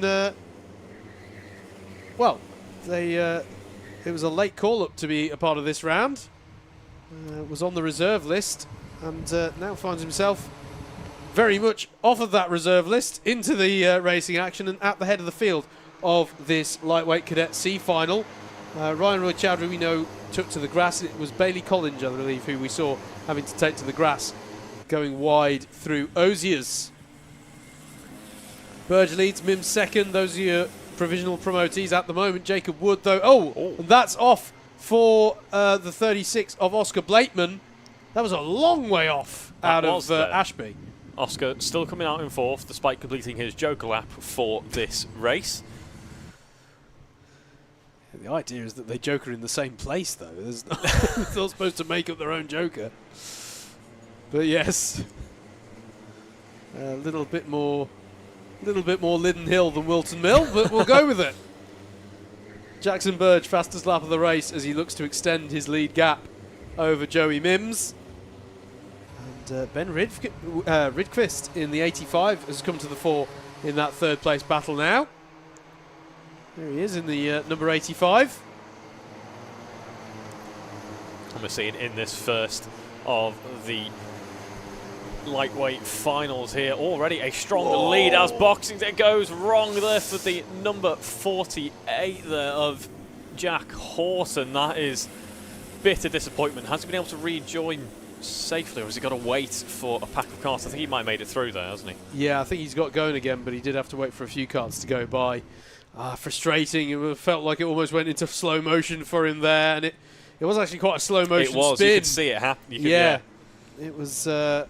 just the weight balance, even though you could feel it happen as well, just the weight balance and the short wheelbase of these carts means you can't. It's so difficult to pick them back up and keep them facing the right direction. And it's easily done as well. I don't know if we can see a replay of it, but the way that the carts, converge again on the exit of Boxing Day. It's such a wide corner in many respects, Christmas Corner. There's actually a huge amount of runoff on the outside as we're looking at Blakeman having a look here on Tom Grouloir and by and up into 5th place. But you don't really think about it. It does tighten up again on Boxing Day there. And that, unfortunately, just to the detriment on that occasion of Jack Horton. Hopefully he can recover a little bit in the remaining, still more than half the race to go. So hopefully he can recover a little bit from this one in the way of points. Following along with Bobby Peters here just behind the mid-pack battle, and I believe we can actually see that spin. Yeah, let's take a look at it again. Not that I want to focus on the bad times for Jack Horton, but you can see here you've got to sort yourself out at that point there. Still going, and the contact doesn't help, of course. Yeah, and then James Wall unavoidable. Behind. But you've got to be very conscious as a driver, and I didn't clock which driver it was exactly ahead of Horton there. But you've got to be careful as a driver coming off of Christmas Corner. If you've just seized the advantage on the inside, the kart may yet still be hanging on around the outside, and they can't disappear. There's got to be some quarter given during Boxing Day. I've seen many instances, I've been in incidents in that situation, and certainly as the driver in Jack Horton's situation there, where it feels like someone's cut across you, and it's in reality, I think, if we're being honest, it's very much a 6 of one, half a dozen of another type situation, where it's like the one driver thinks, well, I've gained the advantage, I now have the position for the next corner, but really there needs to be a bit more room given. And the driver on the outside, about to be on the inside of Boxing Day, is like, well, where am I supposed to go? I can't disappear. So it's always a difficult call there, I think, but your heart definitely goes out to Jack Horton there, because I've been in that exact position and I know how that feels. It's like, well, there's nowhere I can go. So just a very important thing to bear in mind when going wheel to wheel in Christmas Corner, as is demonstrated here by Oscar Blakeman on Jacob Wood. Nice and move. That one was a nice clean move there as they went through Inkermans. We saw that battle brewing at the end of the previous lap. Jacob Wood hanging it down the inside and just about made it stick, made it work, kept the kart on the grey stuff, but losing position in the end at Christmas, as we say. In all of this, Jackson Burge leading this race fairly confidently now, 3 seconds in the final 5 minutes of this race, as we now once again see the track. Absolutely. Still gorgeous conditions that we're racing in here. Yeah, around about 20 degrees, aren't we? Low 20s. There's your leader. Yeah, we are. There's your leader, Jackson Burge. Really nice conditions, and he must be enjoying his sunny Sunday drive as Joey Mims now this is important in terms of promotion, comes under pressure from Ben Ridquist, who's played himself into this one really nicely here. And this is game on for who can bag the very last ticket onto the back of the Cadet Lightweight B final. There's the Oscar Blakeman battle behind them as well. And I think, I've got to double check, did we see, no, we've not seen a penalty for Blakeman in this one. I thought we had, well, he had one earlier in the pre-final. But, yeah, Blakeman is going to try and bring himself into play here as well, if there's enough time. And there is, to be fair, still over 4 minutes left on the clock. Jackson Burge, 3.5 seconds to the good over these two you've got on screen right now, in the form of Joey Mims and Ben Ridquist. Only the top 2 finishers in this race go through. And with Jackson Burge setting successive fastest laps, you'd have to reckon that the source of that is going to come from whoever can be the winner of this second place battle right here. Ridquist really pushing on, really asserting some pressure now on Joey Mims out in front. You can see him just eyeing up every possible line, every single overtaking opportunity that might present itself. He is trying, he really is gunning for that second position in this C final. Tom Groulois set a new fastest lap on the previous go around. We are back on board though with this battle for second position. We're going to head around the left-hander downhill towards the end of the lap. Here is Oscar Blakeman defending from that fastest kart out on track at the moment. We're going to be side by, oh no, sorry, we are briefly going to be side by side before we head into the final few corners. Yeah, Ridquist at the moment not able to execute a pass, but he can afford to pick his moment in some ways here to have a go. Yeah, that's what it looks like he's doing. He's just assessing all of his options as he darts across the track. Yeah. Absolutely.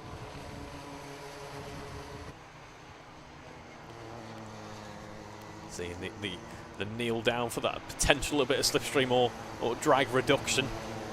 Slightly less complicated drag reduction system than what we might see in some other forms of motorsport. Yeah, less hydraulics involved in that one, isn't it? As they come down to Ashby Corner. And I have to say, Joey positioning his kart well so far to try and dissuade a move here from Ridquist. They come onto the back straight. Once again, Ridquist has a bit of a look. But one of the positives, if you are a defending driver, of these pinch points on track is that you can very much use them to your advantage. You could just simply allow the track to become a bit of a barrier to the kart behind. Feeling the need to almost to go defensive a little bit there towards Oblivion as well now. The one counterpoint to that, to what you've just said, Reeve, of course, is if you go too defensive and you utilise those pinch points too much, then you can bring other players into the battle. But Rydqvist has gone for it at Christmas corner. How's the inside though for Boxing Day?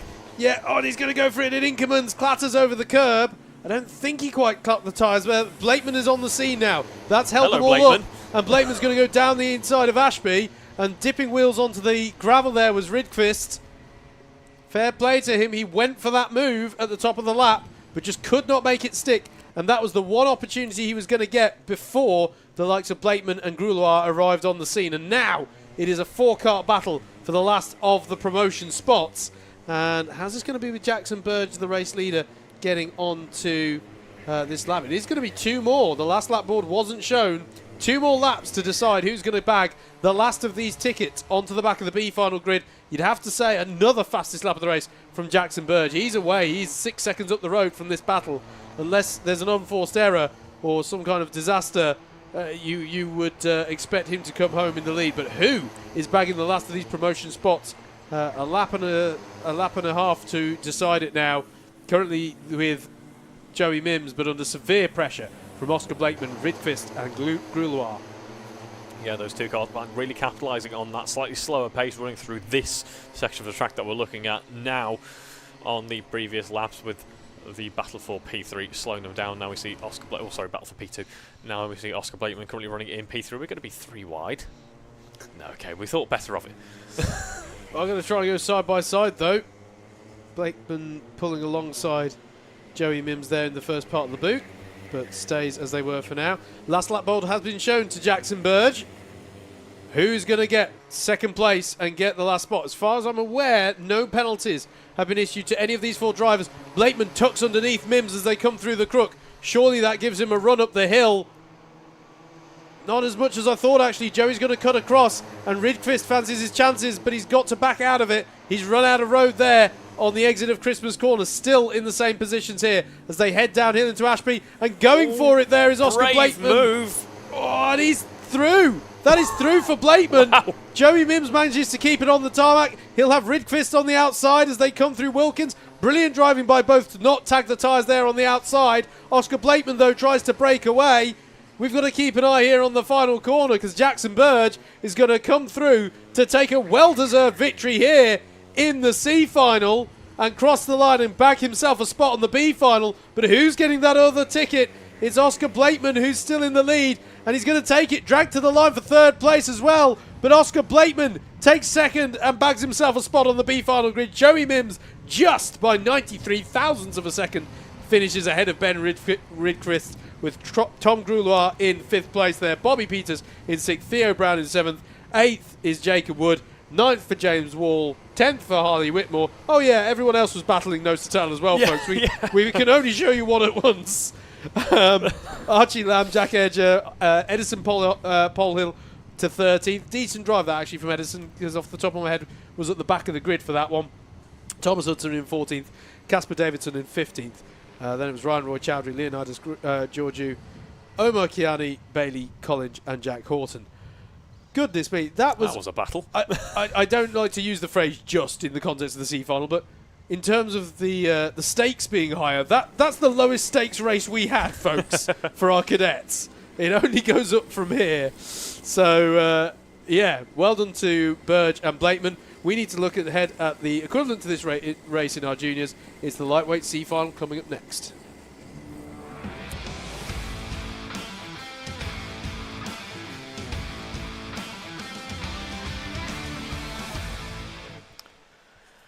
So here we are then, the first of our juniors for the finals, and the first row is Christopher Sipthorne, Charlie Killick, then we have Ben Richardson and Edgar Armendiras Bocanegra on row 2, then we have Louis Judd and Flynn Perry on row 3. Moving on to row 4 is Leo Custon and James Taylor. Christopher Wilkinson and Elliot Goddard on row 5, Tom Walker, Oliver Cunliffe on row 6. Moving on to row 7, it's Maxwell Muskis and then Joe Robinson. Row 8 has Aaron Byrne and Charlie Newman. Row 9, Toby Mitchinson and Stanley Wilson. Moving on to the 10th row is Abby Kabiju and Josh Spence. Row 11 is Alfie Swain and Gabriel Nurse. And then row 12 is Tom Wainwright and Alexander Catlow.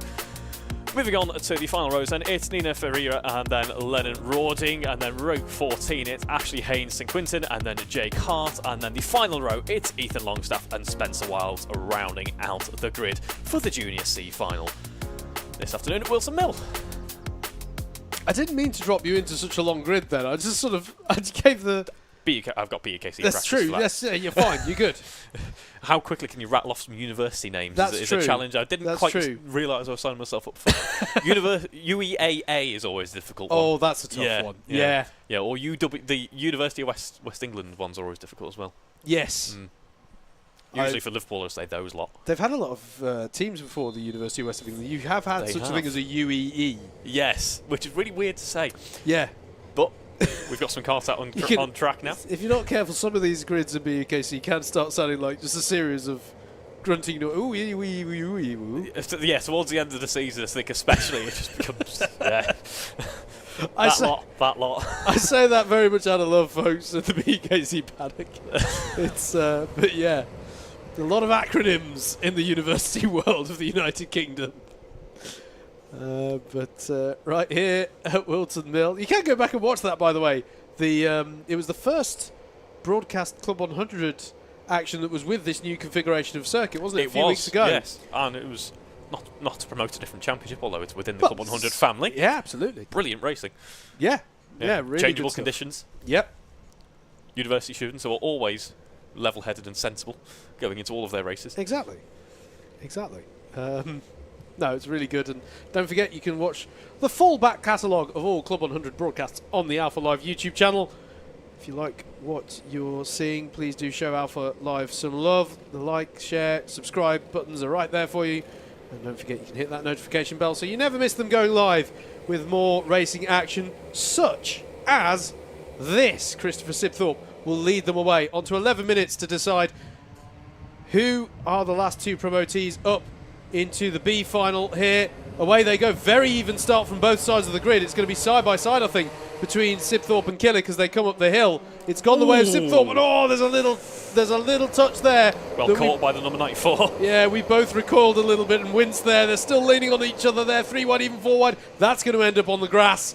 That's tie barrier. Yeah, that's frustration there. And there was just a little bit too much leaning, and we've got a collection of karts coming together there in Ashby Corner as well. I shouldn't have mentioned the BUKC. There's a little bit of clumsiness in the mid-pack there forming amongst these drivers. There's a few drivers who will be licking their wounds, at the figuratively so, and that is a spin off for the number 13 of Lennon Rawding, who... there's the 49 taking to the grass at the chicane as well.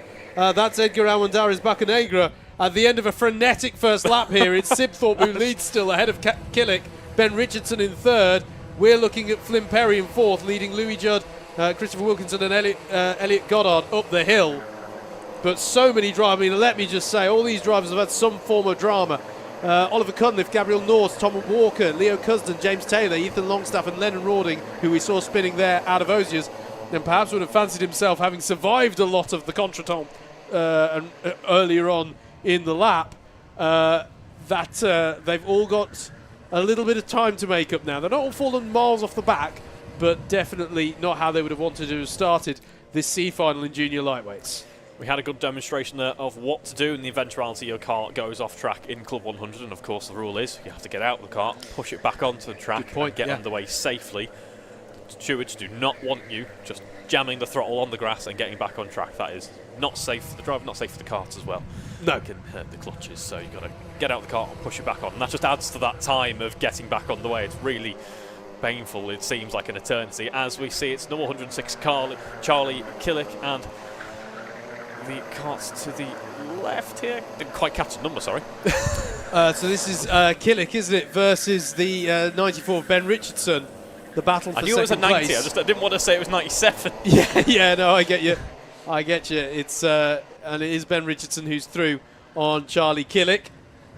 Now, how much has that allowed Sibthorpe to pull out a gap? A few kart lengths definitely gained for Christopher Sibthorpe at the head of the field.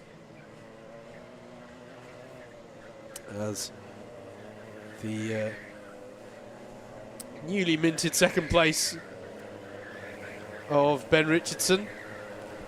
Newly minted? That's a new phrase. He's not a coin. Richardson up into second place. And now it's going to be an interesting question. What's his pace like? Can he and Killick work together to reel in Sibthorpe? He might not be a coin, but there certainly was a change for position. Oh, he's here for the rest of the weekend, folks.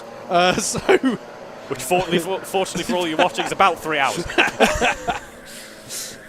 Into Ashby Corner comes the battle for 4th place. That was Christopher Wilkinson and Flynn Perry.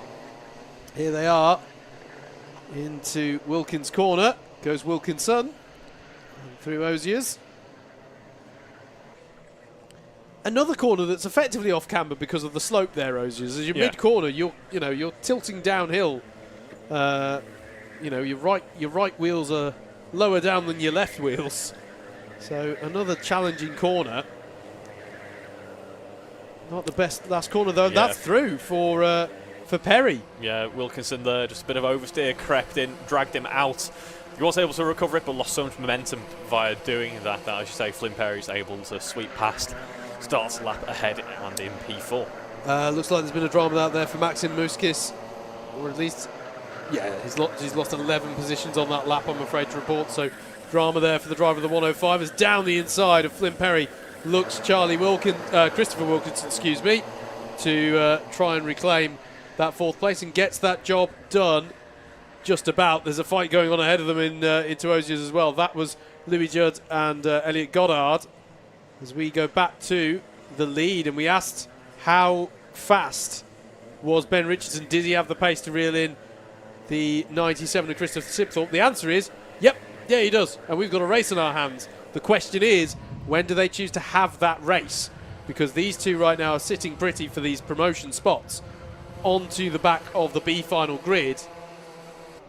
There's a little bit of traffic up the road as well. And looking for the lead immediately goes Richardson. And Sibthorpe's going to try and fight back side by side at the apex of Boxing Day. It's going to be Sibthorpe on the inside of Inkermans. That was a nice little exchange there between them. It's a fairly civil exchange between them. Actually. Firm but fair between these two. And it stays with Sibthorpe after a very earnest attempt from Ben Richardson.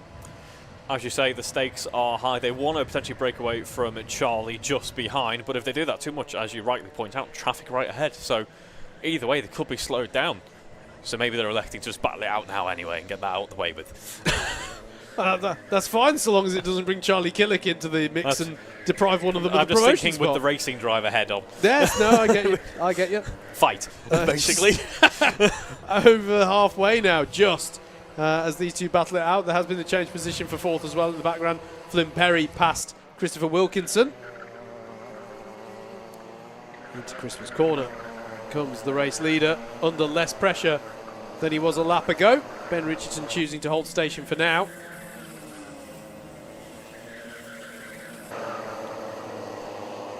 Ashby corner over the runoff.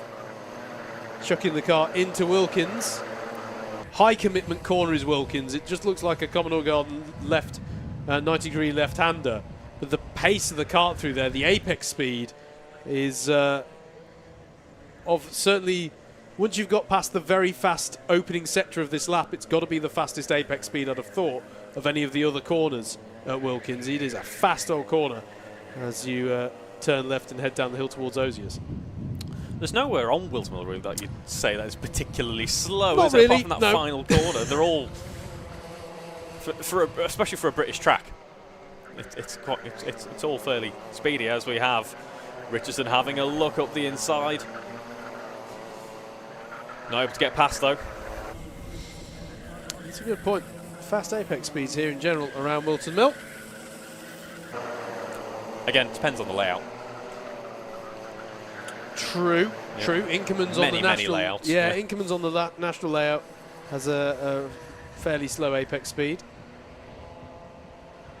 We are coming back to Wilton Mill later in this season.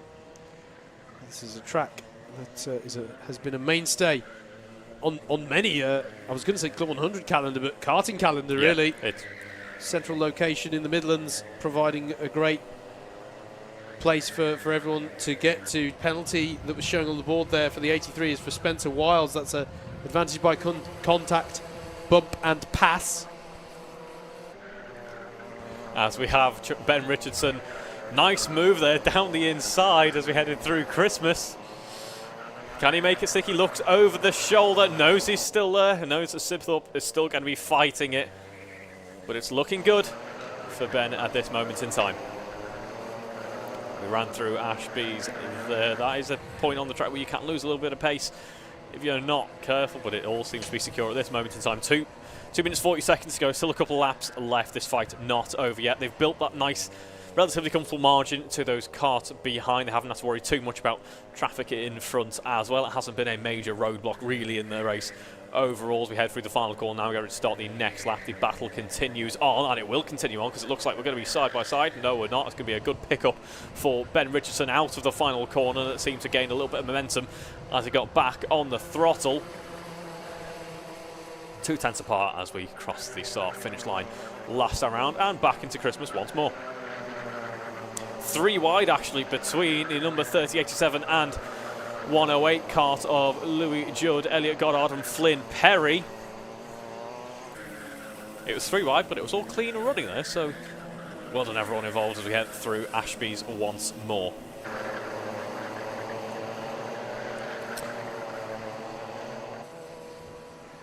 This is 5th place battle then, coming through onto the back straight. Was that an acknowledgement of some yellows out in the boot? Whatever it is, the incident looks to be clear now as the 87 of Flynn Perry has a bit of a look, but that was a door that was not open. Not definitely going to close, maybe if not already closed. Yeah, yeah, it's a fair assessment, I'd say. Door was on the latch.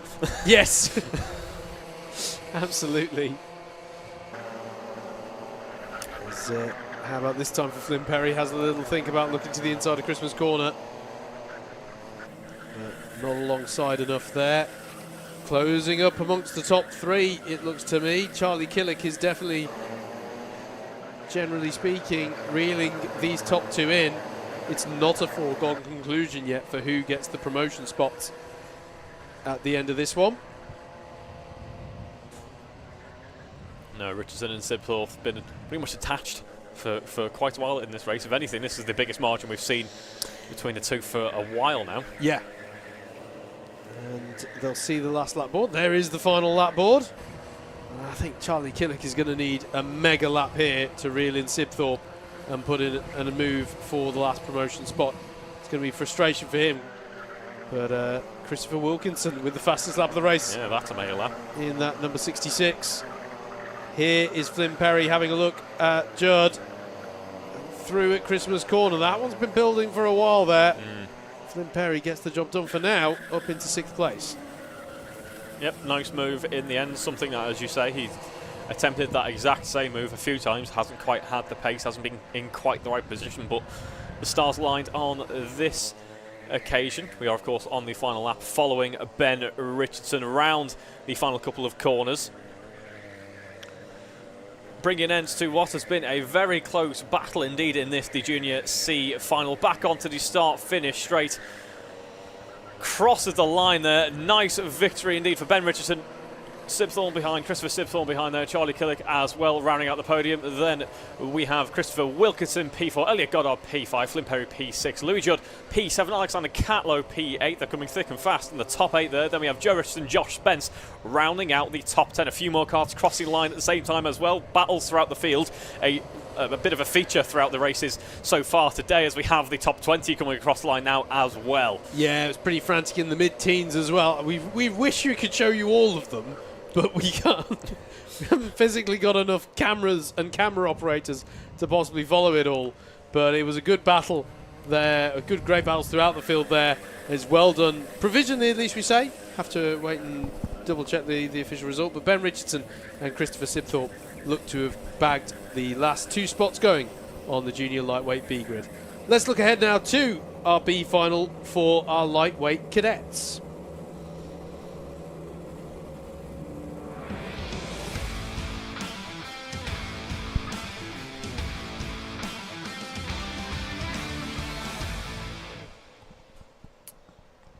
Going into our last 4 races of the day here at Whilton Mill. It's flown by. It is flying by. I think it's because of how entertaining these races are. Let's look ahead to another one.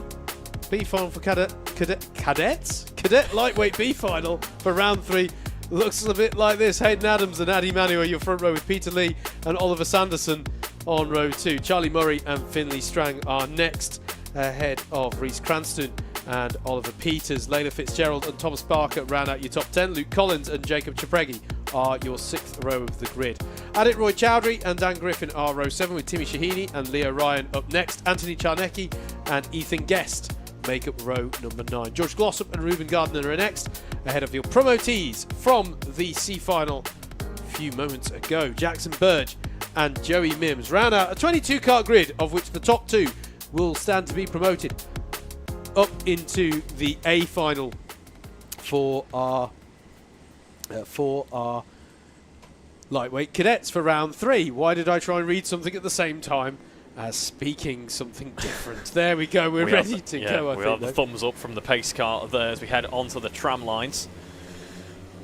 We head down those tram lines and it is green lights. We are go for this Cadet B final, heading in to Oblivion. Then it's the number 33 of Hayden Adams with a confident lead already, under pressure from the 89, but all the action is in the mid-pack here as we go about 5 karts wide. I think there's no point really putting a number on it. There's just a lot of karts occupying the same part of the track, and they go wide, nearly go off and into the distance. They spin round instead. That's a few karts facing the wrong direction. In number 44 of Anthony Charnecki is off there. And there was another kart involved as well, and you and I both started to wince a bit as we saw the exit there, because surprised it was only 2. It's a repeat of what we were talking about a couple of races ago, when you've got a driver hung out onto the exit road there, effectively, of Christmas Corner. You've got to hope that they've got to rejoin somewhere. There's a decision point where they either go across the grass or they have to commit, as Reese Cranston is battling away, and that's a sideways moment for Cranston there in his battle with Finley Strang. I don't think Finley's too happy with that one. They've got to be a little bit careful here and perhaps just tidy up the racing a little bit. Hayden Adams still leads. It was a great start for Peter Lee off the start there from 3rd on the grid up into 2nd place, as still they haven't quite sorted themselves out into a rhythm off the back of lap number 1. Which drivers had an instant, by the way? We mentioned Anthony Charnecki. It was Jacob Chapregi, your other driver, as we've got that was a driver round, wasn't it? We've got another spinner that was as well. And it just pointed the kart in the wrong direction immediately. Okay, sorry, was that Inkerman's curb? What were they going for? We were zoomed in quite close, all I could see. Okay. We'll double check who was involved in that one. I can tell you that Reese Cranston has an advantage by contact bump and pass. I'm going to assume that was for what we saw going on in the chicane last lap, because it was quite robust, or just before the chicane last lap, because it ended up being fairly robust between himself and Finley Strang. Nonetheless, still got to give a shout out to Cranston in terms of how high up he has come off the back of being in that pre-C final earlier on. There's the penalty confirmed on your screens. 15 there is Oliver Peters, absorbing a lot of pressure from Finley Strang, and the likes of Timmy Shahini as well behind him. Hayden Adams, though, still leading this one at the front. Oh, there's a collection of... Was that now? Track furniture. That was track furniture. That was a furniture removal service being provided there. Express furniture removal, yeah. That's one way of putting it. And and that's a spin. And is that Peter Lee? Spin. Is that the 89 of Peter Lee? If so, that's from the promotion spot that he's spun there. Your heart goes out to him here. I don't think there was contact that led to that. I think he was just right on the limit. And it is indeed Peter Lee who's dropping down. Addy Manu as well involved there, collected in that. And that's gutting for them, because that's a great opportunity for promotion. Charlie Murray inherits the 2nd place, as that's a battle between Finley Strang and Oliver Peters still going on. And still going on. And still going on. But I think Finley Strang has just taken that spot there and is up into 5th place. Just behind them as well, pack being led by Dan Griffin of about 4 or 5 karts also in the mix there. Actually, Dan Griffin separating away a little bit. It's going to be Ethan Guest versus Luke Collins as we head towards the end of the lap there, gesticulating a little bit of frustration for the karts around. Actually dealing with them one at a time there. I like that. Potential. Oh, a little bit of contact there. That's not where you want contact. Under the braking zone there, the weight balance of the car gets affected and you can face the wrong direction. Well caught though. And who should be on the back of this pack but a certain Jackson Burge, who we just saw winning the C final. He has worked himself up through the field brilliantly here. The 103 in 11th place there. What a drive he's having up the order. We were saying very similar things of Reece Cranston during the pre-finals. The same's happening for Jackson Burge. He's in the pound seats to see this battle as well ahead of him. Luke Collins, Ethan Guest and Reuben Gardner all battling away. And Reuben Gardner, I think, is going to try down the inside there with the number 41. Is he going to take both of them? He's going to try. There's a spin there. I think that might be Luke Collins, who unfortunately has gone round there. And that one ended not entirely cleanly. Reuben Gardner, though, is past Ethan Guest. But I think the demise there of Luke Collins means that, well, it does mean that that drive up the order for Jackson Burge continues up into the top 10 now, albeit it's not how we would like it to be achieved, i.e. the demise of a fellow competitor. But yeah, Luke Collins unfortunately dropping down the order. Hopefully he's able to recover something from this race in terms of points. Challenge for third place here, Sanderson versus Cranston. Finley Strang, meanwhile, impressive pace there, 58.7 on that last lap. And we get the sense that we were talking about Cranston then, that just goes to show how important nailing qualifying can be, because he's clearly got the pace to be fighting at the top end, fighting maybe even if things had worked out really well for a spot in the A final. But unfortunately, quali has just meant that he's had to work his way up. Beautiful switchback move there, got the late apex through Wilkins and through up into third place is Cranston. And as you say, it does just go to show, you know, I mean, in some ways, you know, it's very entertaining for us to watch someone driving up through the order, but yeah, what are the more opportunities in qualifying to give himself a much easier ride to this level of points haul come the end of today. Finley Strang with the fastest lap of the race, trying to reel in this pack of karts that, oh sorry, he's part of this pack of karts there in the number 60, trying to bring himself into play onto the back of Oliver Sanderson. He's bringing Oliver Peters along for the party as well in the 15. This pack of 4 here, battling away over third place. That's significant, because can they arguably work together to reel in Charlie Murray, who we've not spoken about much or seen that much of, because he kind of just came to the fore off the back of the incidents a few laps ago, but running really strongly there in second place and standing at the moment to bag the last of those promotion spots. Reece Cranston, I think I'm right in saying we saw a penalty issued to Cranston. Yes, it was for the bump and pass, wasn't it, with Finley Strang earlier on. So Reece Cranston, for all his success today getting on up the order, we can say will not be one of your promotees. He can't be if that penalty stands. Coming up the hill. Right now, there's major concern is a certain Finley Strang in the number 60 kart.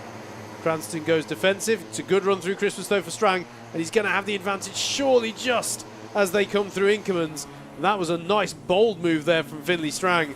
We've not seen it pay off quite that well for many a driver today. Yeah, Strang's showing some really good pace at this stage of the afternoon. 32 of Dan Griffin has come onto the back of this as well. It was a 4-kart pack a lap ago. As Cranston comes back at Strang, is this going to be costly for both of them? Look out for Oliver Peters. Peters has already got one of them, and that was a nice opportunistic move for Oliver Peters. You're like, if you two are going to park yourselves on the apex, I'm going to try and get a late apex and pick a way through. And that was unusually a move through the latter part of the toe of the boot. I need to learn more about my shoe analogy. Yeah, I feel like this shoe has changed quite a lot between the two of us. It's a shoe that needs to have some attention. It may be. Yeah, maybe.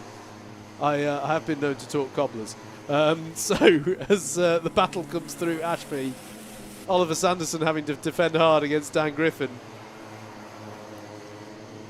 Hayden Adams stealing that fastest lap actually now into the 58s himself flying on very nicely indeed, building up that gap to the karts behind. As I alluded to before, we're seeing a bit of a difference between the pre-finals, where we were tenths apart between everyone on the top end of the field, to people executing maybe a little bit more racecraft now at this phase, and really making sure that they can get as many points as possible. Of course, that only applies to some cars. Here we have some 5-kart battles here, which are absolutely fantastic. Yeah, a few changes further down the order coming through. Jackson Burge is by on Ethan Guest. They're the next battle down the road from this, along with Ruben Gardner. Just a little break away at the back. Sanderson and Griffin falling off the back of this pack a little bit. A little bit being the operative word, just a few kart lengths that Reece Cranston has been able to open up on them in the 27, such that he can isolate off his attack on the 15 of Oliver Peters. Finley Strang maybe breaking away just a little bit on this lap. Still Hayden Adams who leads by 3 seconds over Charlie Murray in the 108, who himself is 3 seconds ahead of this pack of karts.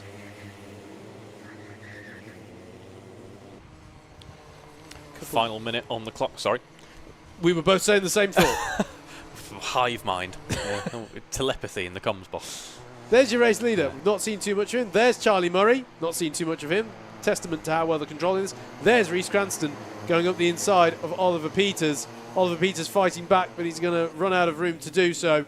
And Reece Cranston is up to 4th place on the road, bearing in mind he still has 4 positions to be added to wherever he finishes. And behind them, Dan Griffin there in the 32 was down the inside of Oliver Sanderson, such that there they are. The 32 is now ahead of the 17.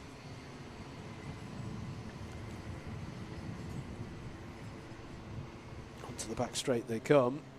I think Oliver Peters doesn't consider that move entirely done yet. He'd dearly like to fight back. Needs to be careful how he opens up the opportunities though there. And he didn't get the pass done there, so that's... There's a fine line between getting the late apex and forcing an overtake. Yeah, and that's not the same as earlier when we saw, you know, a battle going on where both drivers ended up going wide. That's quite different to a bit of a tap on the bump that perhaps leads to a wide moment. Dan Griffin having to go defensive against Oliver Sanderson over 6th place. Stays as they were for now. Timer hitting 0 then. Yeah, last lap board was shown to Hayden Adams, who's heading towards the boot now. The drama in this race has not been over who's going to get those promotion spots, although interesting to see how much Finley Strang has reeled in Charlie Murray, over the last few laps. So maybe it would have been a different story with a few more laps. But someone who would be glad that there's not a few more laps is the driver taking the checkered flag. Hayden Adams wins in the B final for cadet lightweights and bags a spot in the A final grid. Charlie Murray alongside him, it will be finishing 2nd there. With Finley Strang definitely bearing down on him. Half a second he took out of Charlie Murray on the last 2 laps. So Finley Strang showing good pace here today, and it'll be frustrating, no doubt, that he misses out just on that promotion. But hopefully he can take some. He takes some strong points away from today, and hopefully comes back with a lot of momentum in the next round. Reece Cranston in 4th, although there was a penalty shown for him that will be applied post-race. Oliver Peters in 5th, Dan Griffin in 6th, Oliver Sanderson in 7th, Ruben Gardner in 8th, 9th for Ethan Guest. Jack Burge rounds out your top 10 in an eventful B final race, but where it was least eventful was actually at the front of the field. The top 2 there controlling the race brilliantly. Yeah, it was indeed. We saw in the previous outing for Hayden Adams, it was a little bit, not going to say scrappy, but it was certainly some strong fighting, shall we say, in the pack that he was involved in. Very much a different race for him in this B final. He showed his pace and showed it well. Absolutely, and the B final is what's coming up next, this time for the junior lightweights.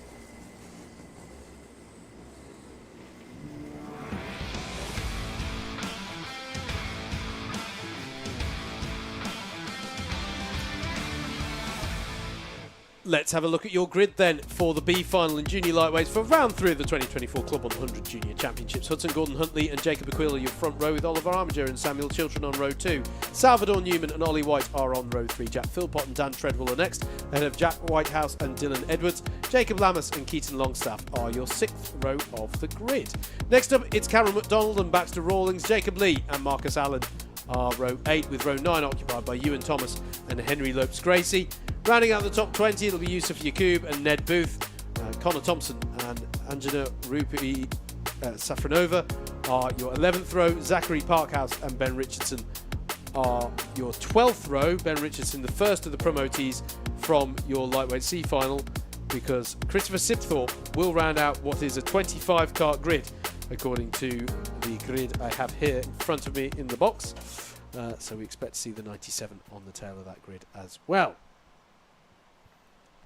Sorry, just looking at the bottom right. That is a steward, isn't it? Yeah, it's a steward getting ready to direct them through a cut through. I think he's just crouching to, you know. I was slightly perplexed. Make sure the legs don't go too stiff. Yeah, sorry. It's not eminent professionalism here from Reeve in the commentary box. It's a long. It's a good tactic, that. It's not one that I haven't moved really. It's a long time standing for the officials and the. We thank them for the work they do. Yeah, absolutely. I mean, you know, these are the spotters who, you know, look for the infringements that keep the racing fair, and it's a great opportunity to give a shout out as well to the marshals and to the medical team. Camera operators as well.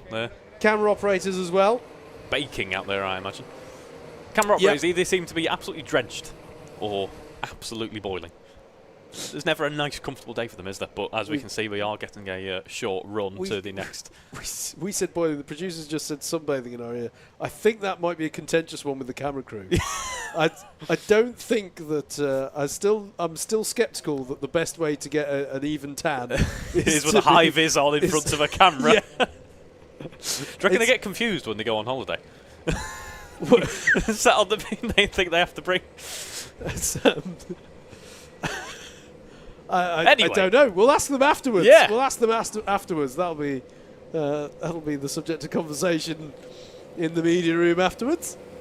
Right here, though, we're getting ready to learn who's going to bag the last couple of spots on the A final grid and how else the others will optimise their points. Away we go with Hudson Gordon-Huntley leading them through turns 1 and 2 for the first time in the number 40 kart. 3 wide, even 4 wide, but thankfully, I believe, all's pointing the right way. Yeah. Although that was a bit of a swivel for Jack Philpott there, but he manages to keep it facing the right way as Gordon-Huntley has to fight off the close attentions of Jacob Aquila as they go over the top of the hill. As we see there, I think a little bit more issues with some carts going 4 wide there, rejoining at the back of the grid. Of course, it's one thing to see the cadet carts going 4 wide into some of these corners, and then we have the bigger Rotax-powered Evo kart, and it's even more contentious heading into some of these corners. Indeed, and it wasn't Jacob Aquila who was challenging Gordon-Huntley. It's actually Oliver Armiger from 3rd on the grid, who's had a strong start there. Aquila in 3rd place, in the 75 kart. And they're a little bit of a breakaway pat, the top 3 there, as coming through at the end of lap number 1. It's Samuel Chiltern who will lead what must feel like everybody else in Northamptonshire. And there was a spin in the background there in the chicane, just as we panned away from it there, I think, as well. We'll have to check on timing who's dropping down the order. Good catch as well for Dylan Edwards, the number 72 car. Bit of oversteer, but was able to correct it. It was number 89, though, who's dropped down the order. That is Ewan Thomas. Fortunately, not an ideal start to his race. No. I've just realised as well, it's Ewan Thomas. Sorry. I was taught how to say this by Jacob Harris. I apologise for my mispronunciation. All the times that he wanted us to pronounce his name right, that probably wasn't the highlight he wanted us to pick. But sorry about that. Well, he can argue that we weren't talking about him. You're very good at getting out of these situations. That's a fair point, yeah. Battle coming down the back straight. Could have a bank of excuses. That's Henry Lopes-Gracie in the 33 battling away here with the 61 of Ajana Rupi Safranova. Yellow flags out. Yeah, that'll be for yellow flags out in turns 1 and 2. Green flag showing further down the straight. Didn't quite see what the cause of that yellow flag was. Number 62 car there, Connor Thompson. Oh, is currently effectively a lap down, given the issues. So I was going to say, seemed to give up some positions quite easily, but that was actually just some rather nice sportsmanship from the number 62 car there, allowing the pack through as it gets a little bit too close for comfort there. Yeah, we haven't sped up a formation lap here, folks. This is really how they're going, and the cones didn't stand much of a chance that time around. The space program was actually for the cart there, not the cone. The cart got more air than the cone. Yeah, indeed. Drivers just need to be a little bit careful here as they battle through the latter part of the lap. Right, let's just take a moment to reset here. Gordon Huntley leads, Oliver Armiger right with him, and Jacob McQueel crucially making it a 3-kart battle. 3 into 2 does not go, only 2 promotion spots remaining, bear in mind. Then behind them, here comes Samuel Chilton and Salvador Newman, who head up a long string of karts battling away. Jack Philpott trying to come back at them as well. Jacob Lammas is in the blue race suit, as that is Jack Whitehouse into the pits. I'm not entirely sure why that is, because I've not seen a black or a mechanical failure flag. Maybe just immediately had damage and knew that he had to report to the pits. Potentially something that he could feel in the cart that wasn't visible. Of course, these guys experienced in racing and also experienced in how to look after a cart perhaps as well, how a cart will feel. Do a better job of it than myself. I'd assume it was just me if there was something wrong with the cart. Do you know what? You raise, it is a genuine point that we'll see later on that the A final for this class, they'll get a few laps to do reconnaissance and check that they're happy with the cart.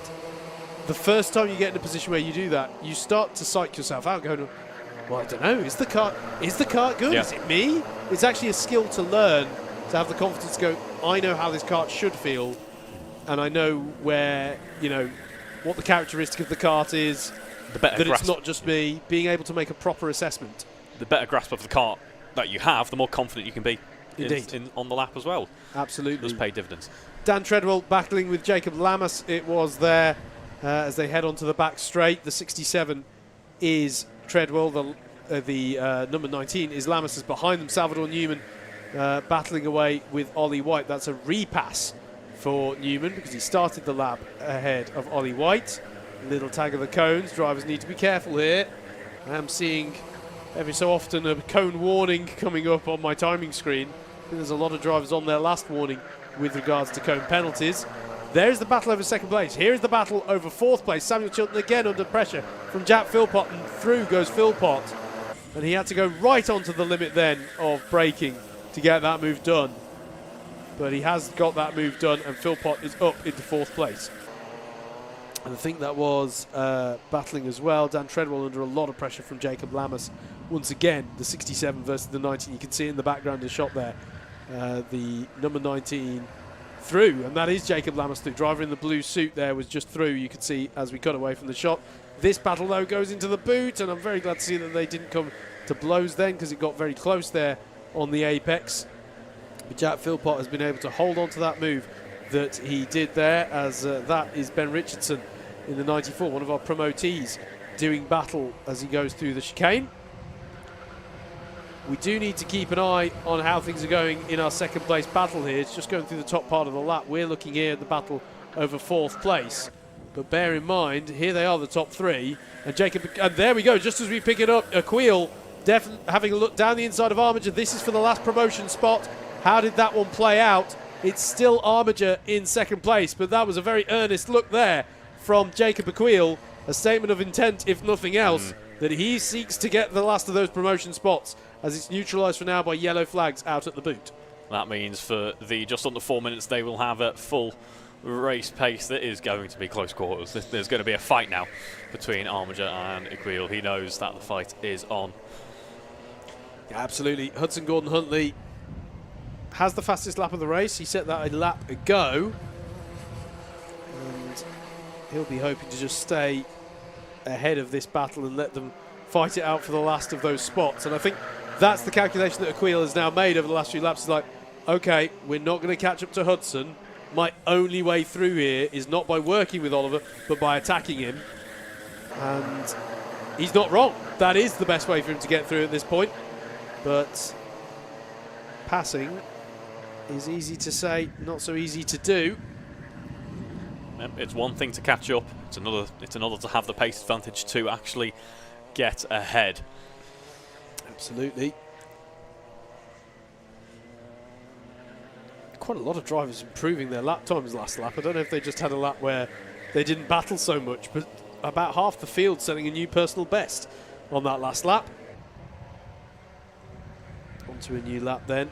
Jacob Aquil didn't attack much in the latter half of that lap. I think just trying to bring himself back into play. And he's going to try and sell the dummy. I think he had to think about it. Takes a slightly tighter line out of Christmas Corner. That might give him a better run down towards Ashby against Oliver Armiger. It's really difficult not to say, given my commentary background. Obviously the lap time is improving as the conditions are getting better. We've had nice conditions all day. The track has been an enjoyable track to drive upon. I'm used to an ice rink at the moment. Oh, sorry, move for the second place. He's gone for it. Jacob Aquil, racing room given to both of them side by side. This is for the last golden ticket into that A final. They're still side by side. Armiger will have the inside line for the next part. Does he go wide? Not wide enough for Aquil to come back at him. And that was a nice little exchange, but after all is said and done, it's still Oliver Armiger who's in that second place for now. But fair play to Jacob Aquil for trying. Sorry, Reeve, you were saying about the conditions, which have you right, stayed dry and pleasant. Yeah, so I'm still expecting the track to ramp up.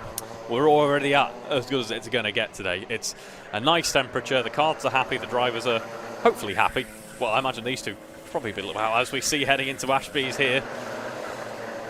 It's going to be equal trying down the inside there, but as we've seen in the past, it just doesn't quite work out on exit.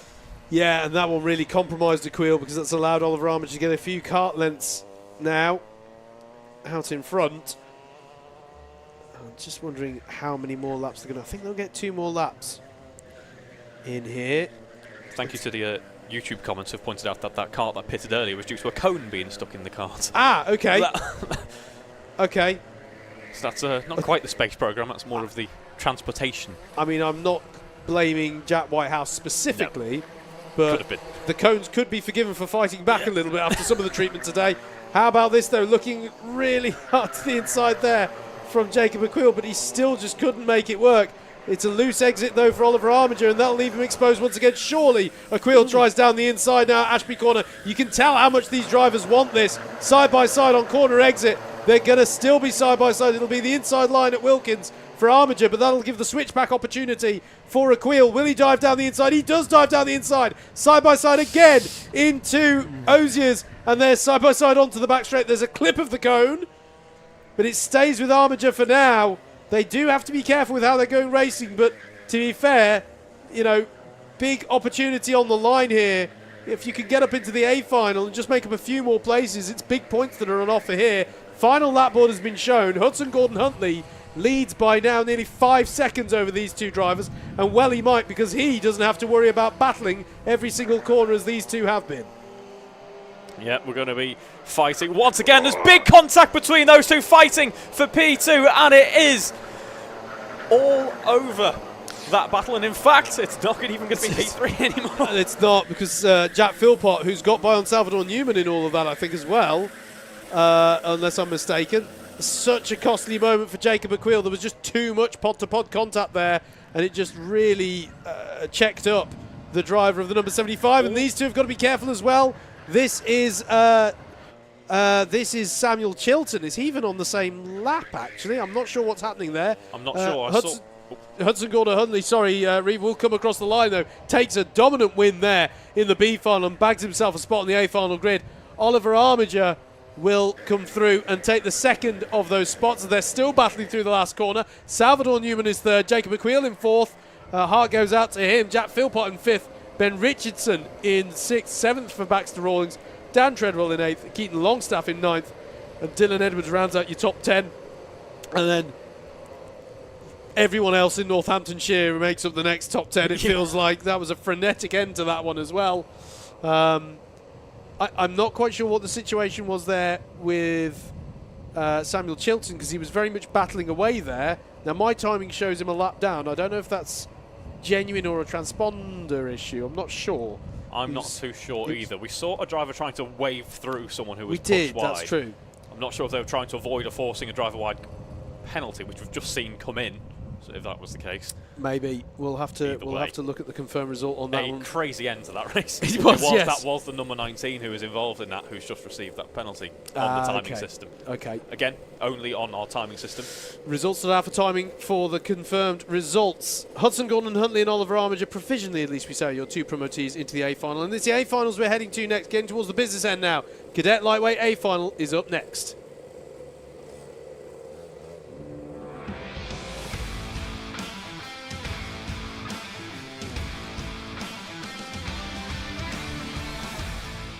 Here we go then, time to decide who's going to win the trophy final for Cadet Lightweights for round 3 of the 2024 Championship in Club 100. Miles Harrison will start this one from pole position. Elijah Hazelwood alongside him. Zane Perry and Matteo Ehrenfeuchter are your second row of the grid. Lewis Prendergast and Oliver Yangu are on row number 3. Row 4 is where we find Henry Greenwood and Charlie Chapregi. Thomas Welsford and Aidan Hammond are your 5th row of the grid. Lewis Tracy and Bertie Hodgson are next on row number 6. Oscar Stockley King and Mason Turner are on row 7. Harvey Dowler and Leo Edger are your 8th row of the grid. 9th row is Joseph East and Ayrton Lima Evans. And then it's Fawaz Adra and Tom Justice to round out the top 20. Hayden Adams and Charlie Murray are your confirmed promotees from that B final. I assume we're going to have another go around here. We're going to have another go around here. That was certainly an eclectic end to that B final. Then let's see what the A finals, the high stakes races, can deliver for us now. See, we're going to go for another short run back towards the start-finish line in just a moment. Indeed. Miles Harrison then won your pre-final earlier on, and if he were to win this, would continue the pattern that we've seen of dual winners each weekend. Okay, Matteo Ehrenfeuchter winning the pre-final and the final at Rye House. Ellis Cox doing the same back at GYG. But Elijah Hazelwood, despite very much being in this championship hunt, coming into today as the championship leader, somehow has not had a 130 points haul yet, and he'll be very keen to rectify that if at all possible. Going to be going around again.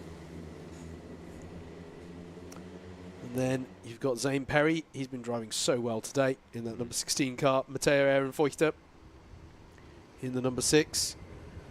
Lewis Prendergast, Oliver Yangu. How well have some of our promotees done? Oscar Stockley King starts this A final from 13th place, having been promoted from one of the previous races. Time to settle in and enjoy this one, I think, on your Alpha Live broadcast of round 3 of the 2024 Club 100 Cadet and Junior Championships. Coming to you live from Whilton Kart Circuit just outside of Daventry in Northamptonshire, England. Myself, Howard Mitchell, and Reeve Taylor in the commentary position as we get ready to decide who takes home the trophy for winning round 3 in our cadet lightweights. And I'm bigging this up, and we've just seen the signs go around again. After this, we'll have our equivalent race, our A final for our junior lightweights as well. Don't forget, we did all of this yesterday as well with our super lightweights. If you missed it, you can go back and enjoy that, as well as the full back catalogue of racing action on the Alpha Live YouTube channel. I like to think that was a nice royal wave from JV there. That wasn't a signal to go around again. Okay. Yeah, that's what that was. Nice. It's yeah, it's saying hello to the crowds. Clouds in the sky, but none of the rain that was originally forecast has ever really even threatened to come along. So that's all melted away. We did say it was borderline whether or not it was going to come at all, really, and it steered clear of the circuit. We're at least an hour and a half on from when it was originally warned it could turn up. Yeah, a bit of respite from the sun, though, having some of those clouds there, which is a bit of relief. Not that we're going to go to full meteorology discussion, which you might have to. They're going round again. Yeah, so we've got a cold front moving in. I'd say it's the A final. I'd definitely say there's an area of high pressure towards the front of the field. Oh, I like that. I like a bit of meteorology pun. Yeah. We probably shouldn't pat ourselves on the back so much for the pun, though. Yeah. It kills the magic. But I imagine we're not being helped, I mean, we've got that is a cloud. It is. And there's some sun behind it. There is. That is as in-depth as I'm going to get. I imagine we're waiting perhaps for a cart to be replaced, perhaps a driver to emerge from the pit lane here, just whilst we're waiting for this one. Difficult moment psychologically for the drivers, this, when you've been obviously hyping yourself up ready for this A final. The adrenaline builds. Yeah, the adrenaline builds, and now it's like, when do we start? When do we get going? Important that the drivers manage that carefully. Are we going to see the thumbs up this time around? Doesn't look like it. It's going to be a late call if there is. Oh. We are going to see the call this time around. Here we go then. Who's going to win the A final for round number 3? Away we go for 11 minutes of racing. Miles Harrison leads them away. Even looking start from both sides of the grid. Elijah Hazelwood is going to try and hang on to second place on the inside, as there's a moment there in the mid-pack. That might have been Mason Turner. We'll have to double check as they come up the hill. As they come round at the top of the hill, it's still Miles Harrison who leads. And Elijah Hazelwood has lost a few positions there to the likes of Zane Perry. And I think Lewis Prendergast has got involved there as well. Side by side between the 16 and the 50 of Perry and Prendergast over second place. And what it's allowing Miles to do is get on up the road, as it's Henry Greenwood in the 21 getting involved in there as well. He's had a brilliant start there, as he now challenges the back of Lewis Prendergast. So the third and fourth rows of the grid had a really strong start there to kick off this race. Elijah Hazelwood, perhaps a bit of a difficult start, having to battle away with Oliver Yangu at the end of lap number 1. And at the end of lap number 1, it was Mason Turner, I'm afraid, who was dropping towards the back of the field. Thomas Welsford and Joseph East have both had dramas of some sort of another to put them towards the back of the field, I'm afraid to say. As the mid-pack here, not a lot of spread between them, still battling away through the top part of the second lap. Heading to Ashby's once more, we can see that gap that Miles Harrison has built already. Number 21. Change for second there. Greenwood past Prendergast into Ashby corner.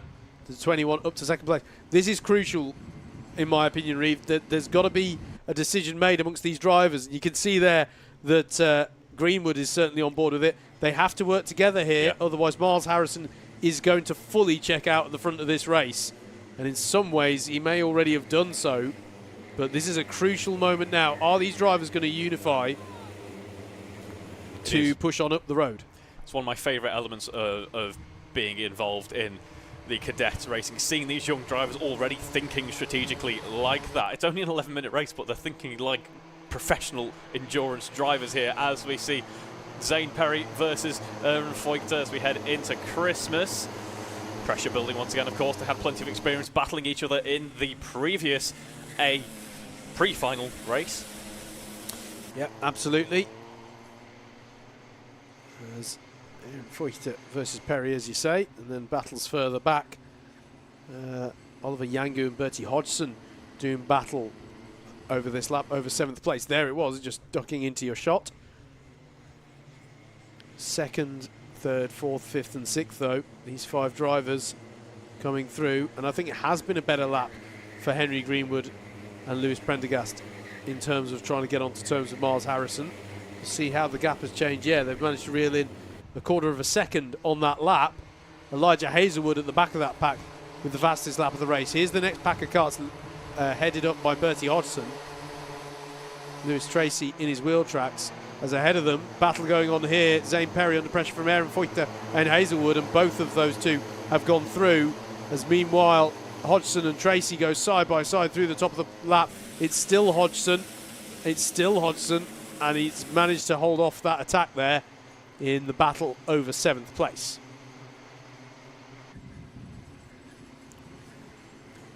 As we say, Harrison leading, building that gap rather nicely. A few minutes into this race, and now proper train of cars building up here. That is a veritable train as well. No other words to describe it. No trams, no bendy buses. That is a proper train. Agreed. Agreed. A train it is. Not even a small commuter train as well. That's like a decent intercity train. Crucially, they'll see the opportunity up the road though, and if they can work together, they will connect up with the next train on the line because they're closing the gap to this battle right here. Perry once again having to defend against Hazelwood and Aaron Feuchter. I think that means he must have got back past them, because I'm sure we saw him go down a position or two a lap ago. 16 is Perry. He's on the outside now for Elijah Hazelwood to come on through in that number 3. And you can see the clear gesticulation there. Come on, we've got to work together to get on up the road. Otherwise, the opportunities are going to slip away from us. Fastest lap of the race was set last time by Henry Greenwood. He knows what the game is in second place here, and he's trying to get onto terms with Miles Harrison. They have, I said a few laps ago, Reeve, it's a crucial part of the race. They've made their decision, a lot of these drivers. They want to work together and try and reel in Miles Harrison and make this proper battle for the lead. And there you can see that Henry Greenwood has reeled in that gap. Yeah, done a mighty job of it as well. What's the pace on the lap there? It was Henry Greenwood was over half a second faster on that previous lap. He's going to have a look around the outside potentially, although he's too far back to make anything stick. Inside obviously goes to Miles Harrison for Boxing Day, but as we head down towards the right hand, they're coming up in just a moment. It's still going to be Miles on the defence here. Yeah, good stuff from Greenwood though, doing the alternative lines, beginning to apply the pressure now that he's arrived on the scene. Into the final part of the lap, Greenwood potentially having a look down the inside here, thinks better of it though. That is the wise choice, because as we've seen, a bit of a pinch point towards the end of the lap here. It's not ideal for overtaking unless you can carry some strong momentum through here. Will anyone wash out wide? No, perfectly executed by all of the top 10 there. In fact, everyone's an exemplary, I'll try that again, exemplary job of going through the final corner. Absolutely. Once again, Henry Greenwood challenging Miles Harrison for the lead of this race. Miles Harrison has to go defensive behind them as well. Battling still going on between Prendergast and Hazelwood. And it's nearly changed for the lead, and there is the lead change there through Inkermans. That was a bold move there from Greenwood, as Aaron Feuchter's on the grass and has to recover it behind them. Change for the lead though, Henry Greenwood to the head of the field, the 21 ahead of the 22, and that was a bold move from Greenwood. Had to keep his foot in it post-Christmas corner, but he's got the job done for now. And if it wasn't game on for the lead of the race, it definitely is now, because Miles Harrison will definitely want to challenge back on that, and what that will do is bring others in. As you can see how Elijah Hazelwood has now properly cleared Lewis Prendergast on this lap.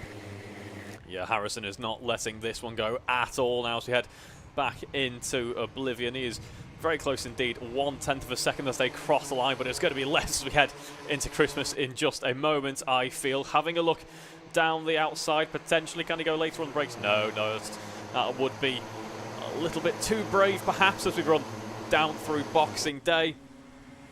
And Ashby is coming up next, still looking down the outside once again. Good to see actually that Aaron Feuchter was able to catch that on the last lap. That looked I'm impressed. Yeah, I'm impressed by these drivers' kart control. Young drivers, of course, age just between 8 and 12. You know, the youngest drivers we see in Club 100, and they've got some pretty impressive kart control to boot. If you're wondering, Henry Greenwood, where did he finish at GYG? I don't recall seeing him on the broadcast.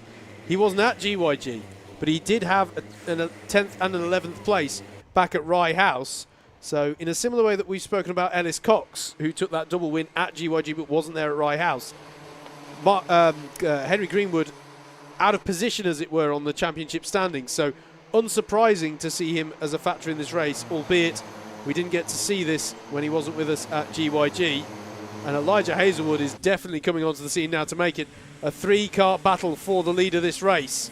And there's still 2 minutes 40 on the clock. If the drivers behind can settle their differences a little bit, the likes of Prendergast, Perry and Tracy, they will be brought into this one as well.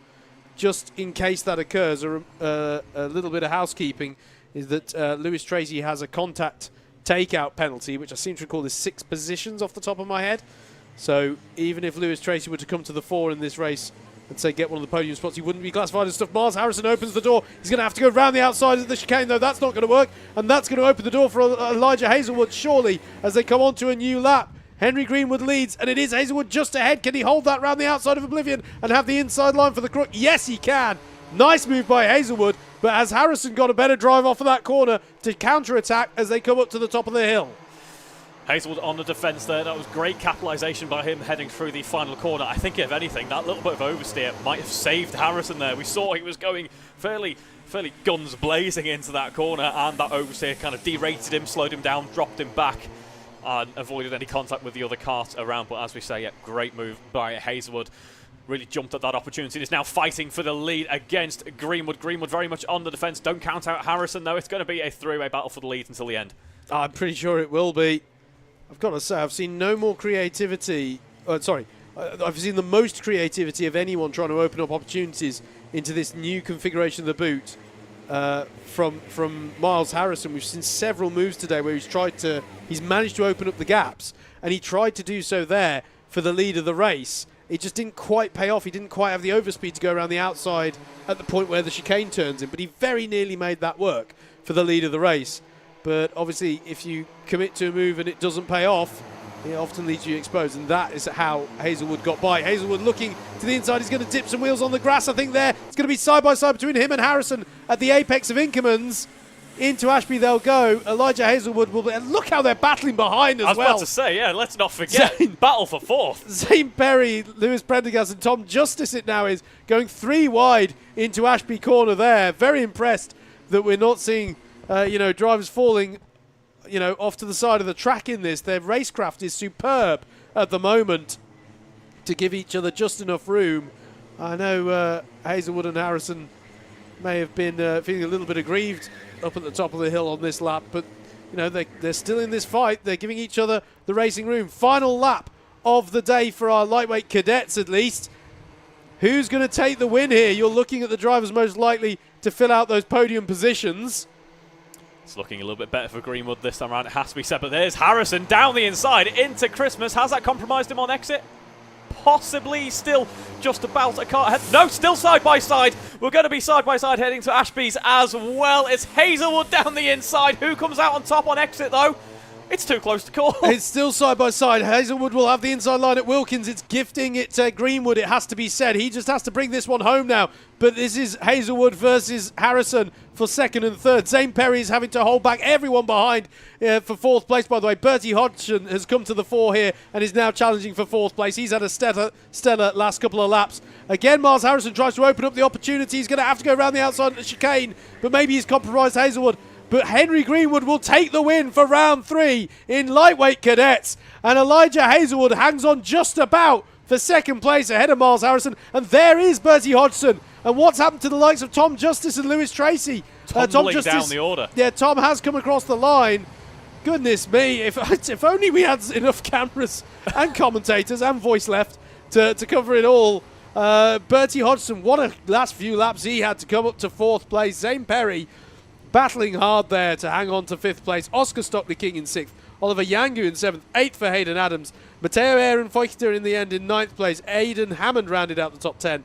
There was Charlie Cipregi. Tom Justice, drama for him there, dropping to 12th place. But I don't think it was a spin. I think he just, if you lost your momentum or had a compromised line, you were losing like 5 or 6 places on that last lap. Harvey Dowler in 13th. 14th for Lewis Prendergast. He was battling quite high up early on, of course. And Leo Edger in 15th, Mason Turner in 16th, Ayrton Lima Evans in 17th, then was Charlie Murray, Lewis Tracy, Fowers Adra, Joseph East and Thomas Welsford. Don't forget, results.alphatime.co.uk. Click on Club 100 for all of the confirmed results. But a well done there to Henry Greenwood. Let's do it all again with our lightweight juniors.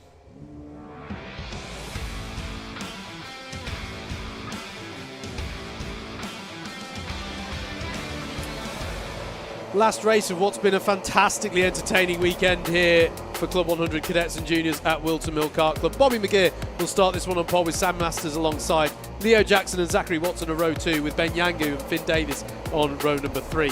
Charlie Walmsley Wright and Nathan James Boyle are next, with Liam Martin Bradley and Tom Smith rounding out the top 10. Some of our promotees from the former races there getting up into the top 10 for this A final. Thomas Hughes and Rory O'Regan start on row number 6. Row 7 is where we'll find Charlie Wainwright and Harry Clark. Then it's Olivier Pickula and Toby Edelston on row 8. James Edwards and Dan Shaw on row 9. The top 20 will be rounded out by James Reynolds and Yasin Ali Khan. Jude Kellier and Charlie Foster are next, with Max Chapman and Max Housley making it an all-Max 12th row. And the 26 kart grid is rounded out by your promotees from the B final, Hudson Gordon Huntley and Oliver Armiger. Round out 26 kart grid.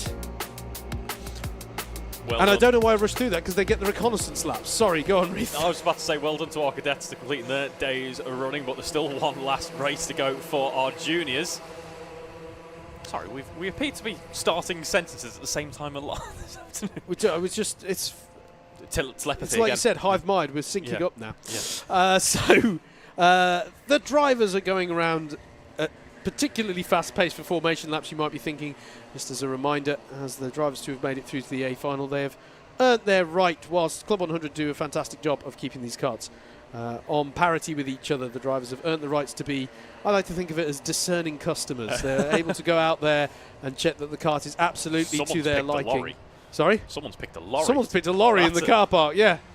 That won't work. It won't fit under the start gantry. They're going to have to go and race that somewhere else. I'll phone up Chaz. But yeah, the drivers then are able to, all karts are going to have a slightly different set of characteristics. Whilst they may produce the same lap times, the drivers are, as I say, able to be discerning customers here and just go, I prefer the feel of this one, I'd like to pull into the pits. Comes with a risk, of course. You'll go into the pit lane, you get to pick another car. Hopefully that kart's going to be an improvement from your point of view. So there is a certain gamble to that, but that's what's happening right now, the drivers going out there. We don't have the system so much in cadets. Goes back to what we were saying earlier on. It's actually a skill to develop, getting used to assess these karts, and the cadets, that's probably something for them to worry about a few years down the line. Early on that you can gain pace by simply swapping karts, lest you forever spend. Yeah, I mean, it's that, and it's just, the young drivers aren't going out there and doing loads of kart assessments and stuff, and whereas these drivers are a little bit more experienced. I imagine as well, correct me if I'm wrong, logistically as well, we probably have more of the full-size karts than we do of the cadet karts. I mean, that's true as well. That is true as well. Slightly bigger fleet of karts in the junior category with those Rotax Evo karts. Now they form up into grid order. So earlier on, obviously, Bobby McGeer, we saw in the pre-A final, took his first haul of 130 points for the season. And he joined the ranks of Roy O'Regan and Samuel Masters as drivers to have taken A-tier wins so far this season. And in doing so, Bobby has surely improved his championship lead here. So he'll be coming away from here, I'd have thought, with a smile on his face. Although I'm getting ahead of myself here. It does depend on how he does here, because it's still nice and tight at the top of this championship. Early stages in the season that we are.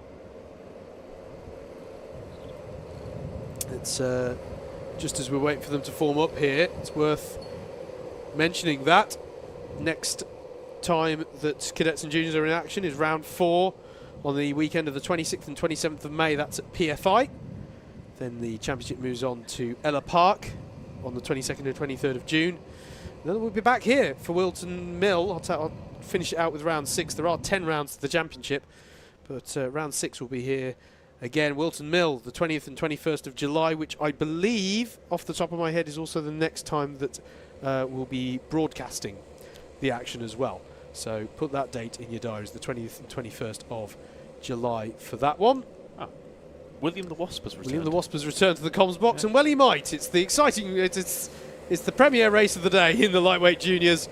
Eyes on the lights, engine notes rise, and away we go to decide who's going to take the win for round 3. Good start from Leo Jackson off of grid 3, but the number 3 of Samuel Masters will fight back through turn 2, and there's already a little bit of breathing space there for Bobby McGeer as they head up the hill for the first time, side by side between Masters and Jackson at the top of the hill, but it goes the way of Masters as everyone else sorts themselves out, and I'm delighted to say that it looks like a pretty clean start all told, although as I say that is an excursion onto the grass for, was that Ben Yangu? I think it might have been. No, it wasn't, because he took an excursion to the grass at Ashby Corner. So I'll get back to you on who it was to take the first excursion onto the grass as they come through the middle part of the lap and onto the back straight for the first time. I wonder if it could have involved Jude Kellier, the first penalty coming in for this race. But aside from that, as we say, clean run through the first lap for everyone. A little bit of contact heading through the final couple of corners. Finn Davis who was on the grass. Definitely someone with the number starting with a 30. It might have been Zachary Watson, actually. He's lost Finn a lot Davis. Of positions. Yeah, he's just headed through onto the next lap already. Yeah, Zachary Watson then onto the grass a little bit there, and I think losing out heavily on the first lap, but still part of this main pack of karts. No one's really dropped way off the back, as you might be able to tell from the way that everyone's battling for everything. Toby Edelston and Max Chapman, who we just saw doing battle over 19th place through Christmas Corner there. This is the battle over 6th place with Charlie Wormsley Ride ahead of Liam Martin Bradley. Martin Bradley, remember, I'm trying to think, was it the pre-B that he came up through? As going for a move there is Rory O'Regan. Now, I haven't mentioned Rory too much, but it's important from a championship perspective that he tries and makes his way up the order here, but he's struggling a little bit there. That's Tom Smith coming back at him after a failed attempt from O'Regan on Martin Bradley. The driver in the number 2 car could do with rising up through the order a little bit more here to make this one of those valid scores that he'll be hoping will count come the end of the year. Don't forget the worst results, the first 2 rounds are drop scores. So what you're basically trying to do first and foremost is make sure that each round, let's make this one that will count. Let's make it good enough, or it plays the other way as well. If you have a bad day, you always go home going, well, I hope that counts as one of the drop scores, otherwise I'm in for a very different type of season to what I signed up for. But yeah, it's not too, to be clear, to keep it in perspective, Rory's in 9th place in the A final. He's going to bag some decent points, but he would certainly fancy getting further up the order. Make no mistake about that, as Yangu leads James Boyle. That's the battle through for 4th place coming through the chicane. Bobby McGeer leads 1.5 seconds to the good over Sam Masters and Leo Jackson. There's the fastest lap of the race to confirm it. So there's Masters in the 3, Jackson's in the 17, then it's Yangu and James Boyle, and here is a battle between Tom Smith and Liam Martin Bradley, and I think that's changed around with Tom Smith getting by. And was that a change as well between Rory O'Regan and Harry Clark? Yeah, O'Regan and Harry Clark. So was that Clark through, I think, there? At least it was. I know it is Rory O'Regan back through, I think. Yeah, okay. So Rory fights back there. Charlie Foster having a battle there. There's Zachary Watson on a bit of a recovery drive potentially after a sketchy first lap, we think. May have been involved in going on the grass briefly. There's James Reynolds as well. On the tail of Charlie Foster there in the 22. This is all in the mid-pack for around about 14th, 15th place that these drivers are battling away. Nice move there by James Edwards, going up the inside through the final corner and doing it cleanly as well. This must be a little bit like Groundhog Day for Bobby McGeer out in the front compared to how the race went last time round. He's out in front, he's setting fastest laps and building that gap. This is what we've seen so far this season. Whoever wins that pre-A final seems to, so far at least, be very good at converting it. Now, it's not a foregone conclusion by any stretch of the imagination here. If Samuel Masters and Leo Jackson can get on the pace, then they can start to bring in that 1.7 second gap. But at the moment, Bobby McGeer with the pace to show them a fresh pair of heels at the moment.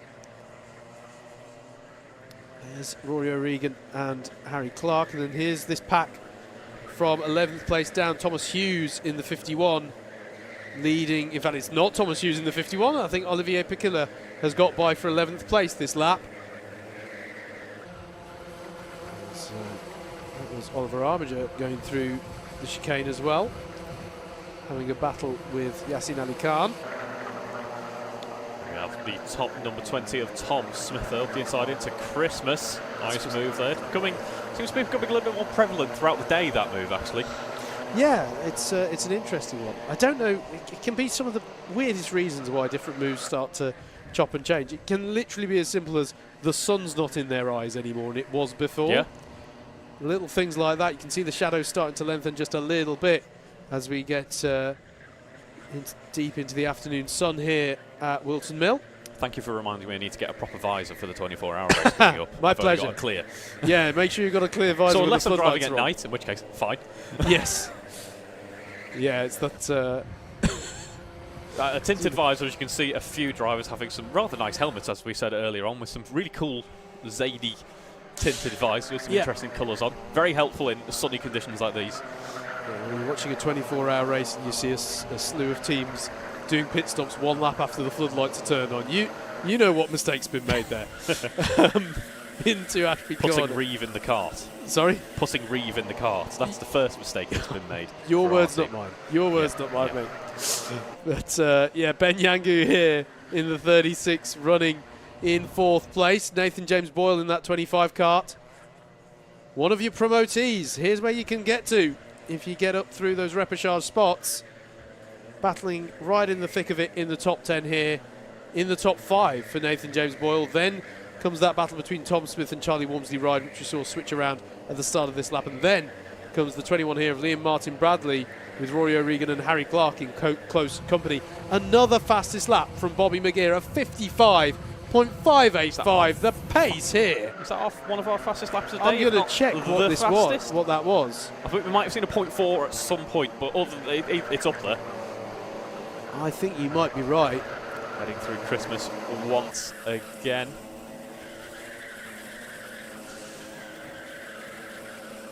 Sticking down to Ashby's now. We've got about 5 carts wide here as we have another, to break out the word, well, it's going to be concern or gaggle, one of the two. Well, your choice to describe that mid-pack action. Yeah, that's the fastest lap we've seen all weekend.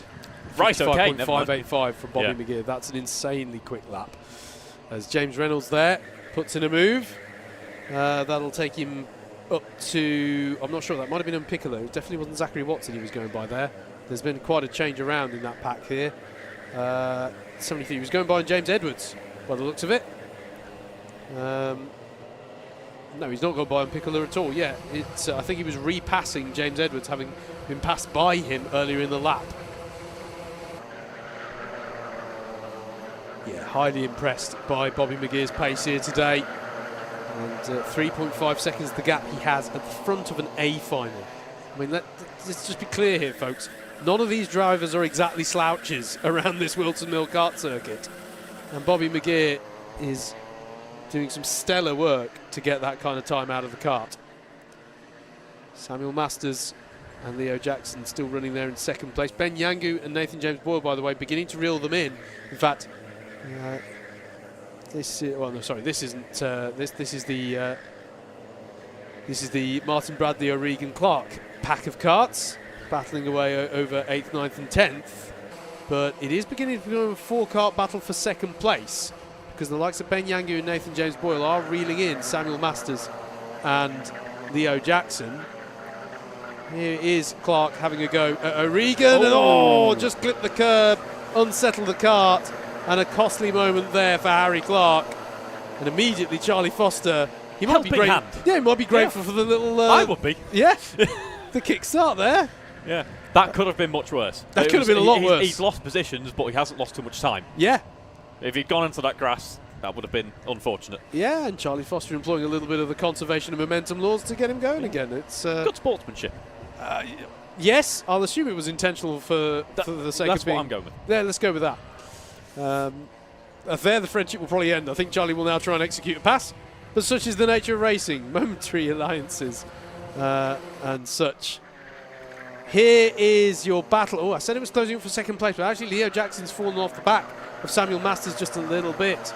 Ben Yangu and Nathan James Boyle trying to stay on to terms, or come on to terms with these two. As they stream through Ashby Corner.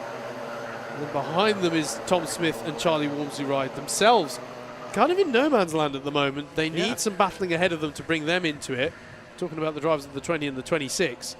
And then it is Rory O'Regan further back, who's sort of the first kart that's in a train of karts. They're actually relatively spread out here. Ben Yangu and Nathan James Boyle, the closest of the drivers in the top 5. But they don't want to battle at the moment because they want to see if they can make it a battle for the top 3. And we're already on the final lap. This one has flown by, and it's flown by particularly fast for Bobby McGeer, mostly because he's had the fastest pace of anyone we've seen all day. Are there any? There he is. I mean, you can see the gap that he's opened up over Samuel Masters. Masters the double winner last time out at GYG. It's going to take something very extraordinary or unusual now to bring this one to him. Leo Jackson in 3rd there. Ben Yangu and Nathan James Boyle, try as they might, they haven't quite been able to reel Jackson in to touching distance, and you can see the drivers there that we said were sort of in no man's land. It's a relatively quiet pack until the 8th place battle, but quiet will do Bobby McGeer just fine. He'll take the win for the A final in junior lightweights for round 3. The double win, 260 points, the maximum you can take from this round. Samuel Masters finishes second. Leo Jackson rounds out your podium. Then it's Ben Young and Nathan James Boyle, Tom Smith and Charlie Rosie Ride. And then here comes the battles. Rory O'Regan, Finn Davis, Harry Clark, Liam Martin, Bradley, Thomas Hughes. Drama for Charlie Foster, dropping down a couple of places there on that last lap. You saw the battle coming through the chicane. James Reynolds next in 14th, ahead of Olivier Piccola and Max Chapman in 16th. 17th for James Edwards, 18th for Oliver Armiger, Zachary Watson in 19th, 20th for Jude Kellier. And then it was Toby Edelston, Yassine Ali Khan, Max Housley, Hudson Gordon-Huntley, Charlie Wainwright and Dan Shaw. There's your provisional result, which sees Bobby McGeer taking his second win of the day. Came into today as the championship leader, Reeve. It's now indisputable that he'll come away from here not just still as the championship leader, but with an increased championship lead. Yep, he's put in a strong showing at this, the first part of the season. And that rounds out what I think has been a great day of racing, really. We knew it was going to be good from the qualifying, the practice in the morning when everyone was looking very close, and it certainly delivered in the afternoon. We saw, what I really liked is just how many drivers were at least, maybe not even seizing opportunities, but at least attempting overtakes. Yeah. Really trying to find new ways of getting past on this new Whilton layout. You know, we've thrown a new track configuration of sorts, the last sector, the new track configuration of these drivers. We were saying it to JV on that paddock wall, the drivers have to think a bit more, and they have. They've really been trying out to find the, as you say, the different lines, the different ways to do this. It's been fantastic to see. And yeah, it's been a fantastic day. It's been a fantastic weekend of racing here at Whilton Mill. Thank you very much for joining us for it. It only remains for me to say a few thank yous and shout outs. I'm going to kick off certainly with the marshals and the medical team, without whom you could not go racing. Very grateful to them, and thank you as well to the staff here at Whilton Mill as well. Keep things turning round. Yeah, those loaded fries were brilliant. I was going to say. It was the largest portion of fries I've ever had. Reeve came back from the cafe at lunch, and I would be lying if I said I wasn't jealous. My arm hurt. So yeah, good job there from the Whilton Mill Clubhouse. If you've not been to Whilton Mill, definitely check it out. So many things that you can get up to here, not just the karting, although I'd recommend the karting, but I'm a bit biased. But yeah, brilliant. Thank you very much, Whilton Mill, for hosting us once again. Thanks to JV and all the team at CLUB100. They do a fantastic job maintaining these karts, and it sort of ties in with the circuit stuff as well. All the spotters who are out there keeping the racing fair as well. Fantastic effort as ever by JV and the team. Do hope you've been enjoying this Alpha Live broadcast. If you like what you've seen, show Alpha Live some love. Like, share, subscribe, hit that notification bell, and don't forget you can go and watch the entire back catalogue. There's years of CLUB100 action in various different formats and championships that you can go and enjoy. And yeah, you can. Why not start if you missed it with GYG round 2 of this championship? That was a fantastic weekend of racing as well. If you like what you've heard, my name's Howard Mitchell. I'm from Double Dash Motorsport Media, at Double Dash MM on your various forms of social media to check out what we get up to. Reeve, Taylor, sir, it's been a pleasure. I do hope you've enjoyed yourself. Very much so. It has been great to be back here at Whilton Mill. If you feel like giving me a follow, it is at RT Media UK on Instagram. And yes, thank you very much, Howard, for guiding me through what has been a great day's worth of racing. It's been a pleasure to share the comms position with you once again, sir. So yeah, thanks to the Alpha team. I said show them some love, but just a shout out. It's been Rob Rowley, your producer, and Luke Woodford, who's been your runner today. Make sure everything's working shipshape and Bristol fashion. And a shout out to our camera crew as well, to Jasmine, to Laura, and to Matt. Thank you for your efforts to bring us all of those pictures. With all of that said and done, it only remains for me to say thank you, everybody, for tuning in and supporting. We do hope you join us again next time. As I say, I believe the 20th and 21st of July is the next time we've got streamed action of this Cadets and Juniors Championship. But if you follow all the people I just mentioned on social media, you don't need to worry. We'll tell you. It'll all be there. It'll all be good. So that's the easiest way of keeping abreast of things. And check out CLUB100 as well on the various forms of social media. With all that said then, it's for me to say thank you for joining us, and we do hope you join us again next time. We are broadcasting more action from CLUB100. Until then, thank you very much, and goodbye.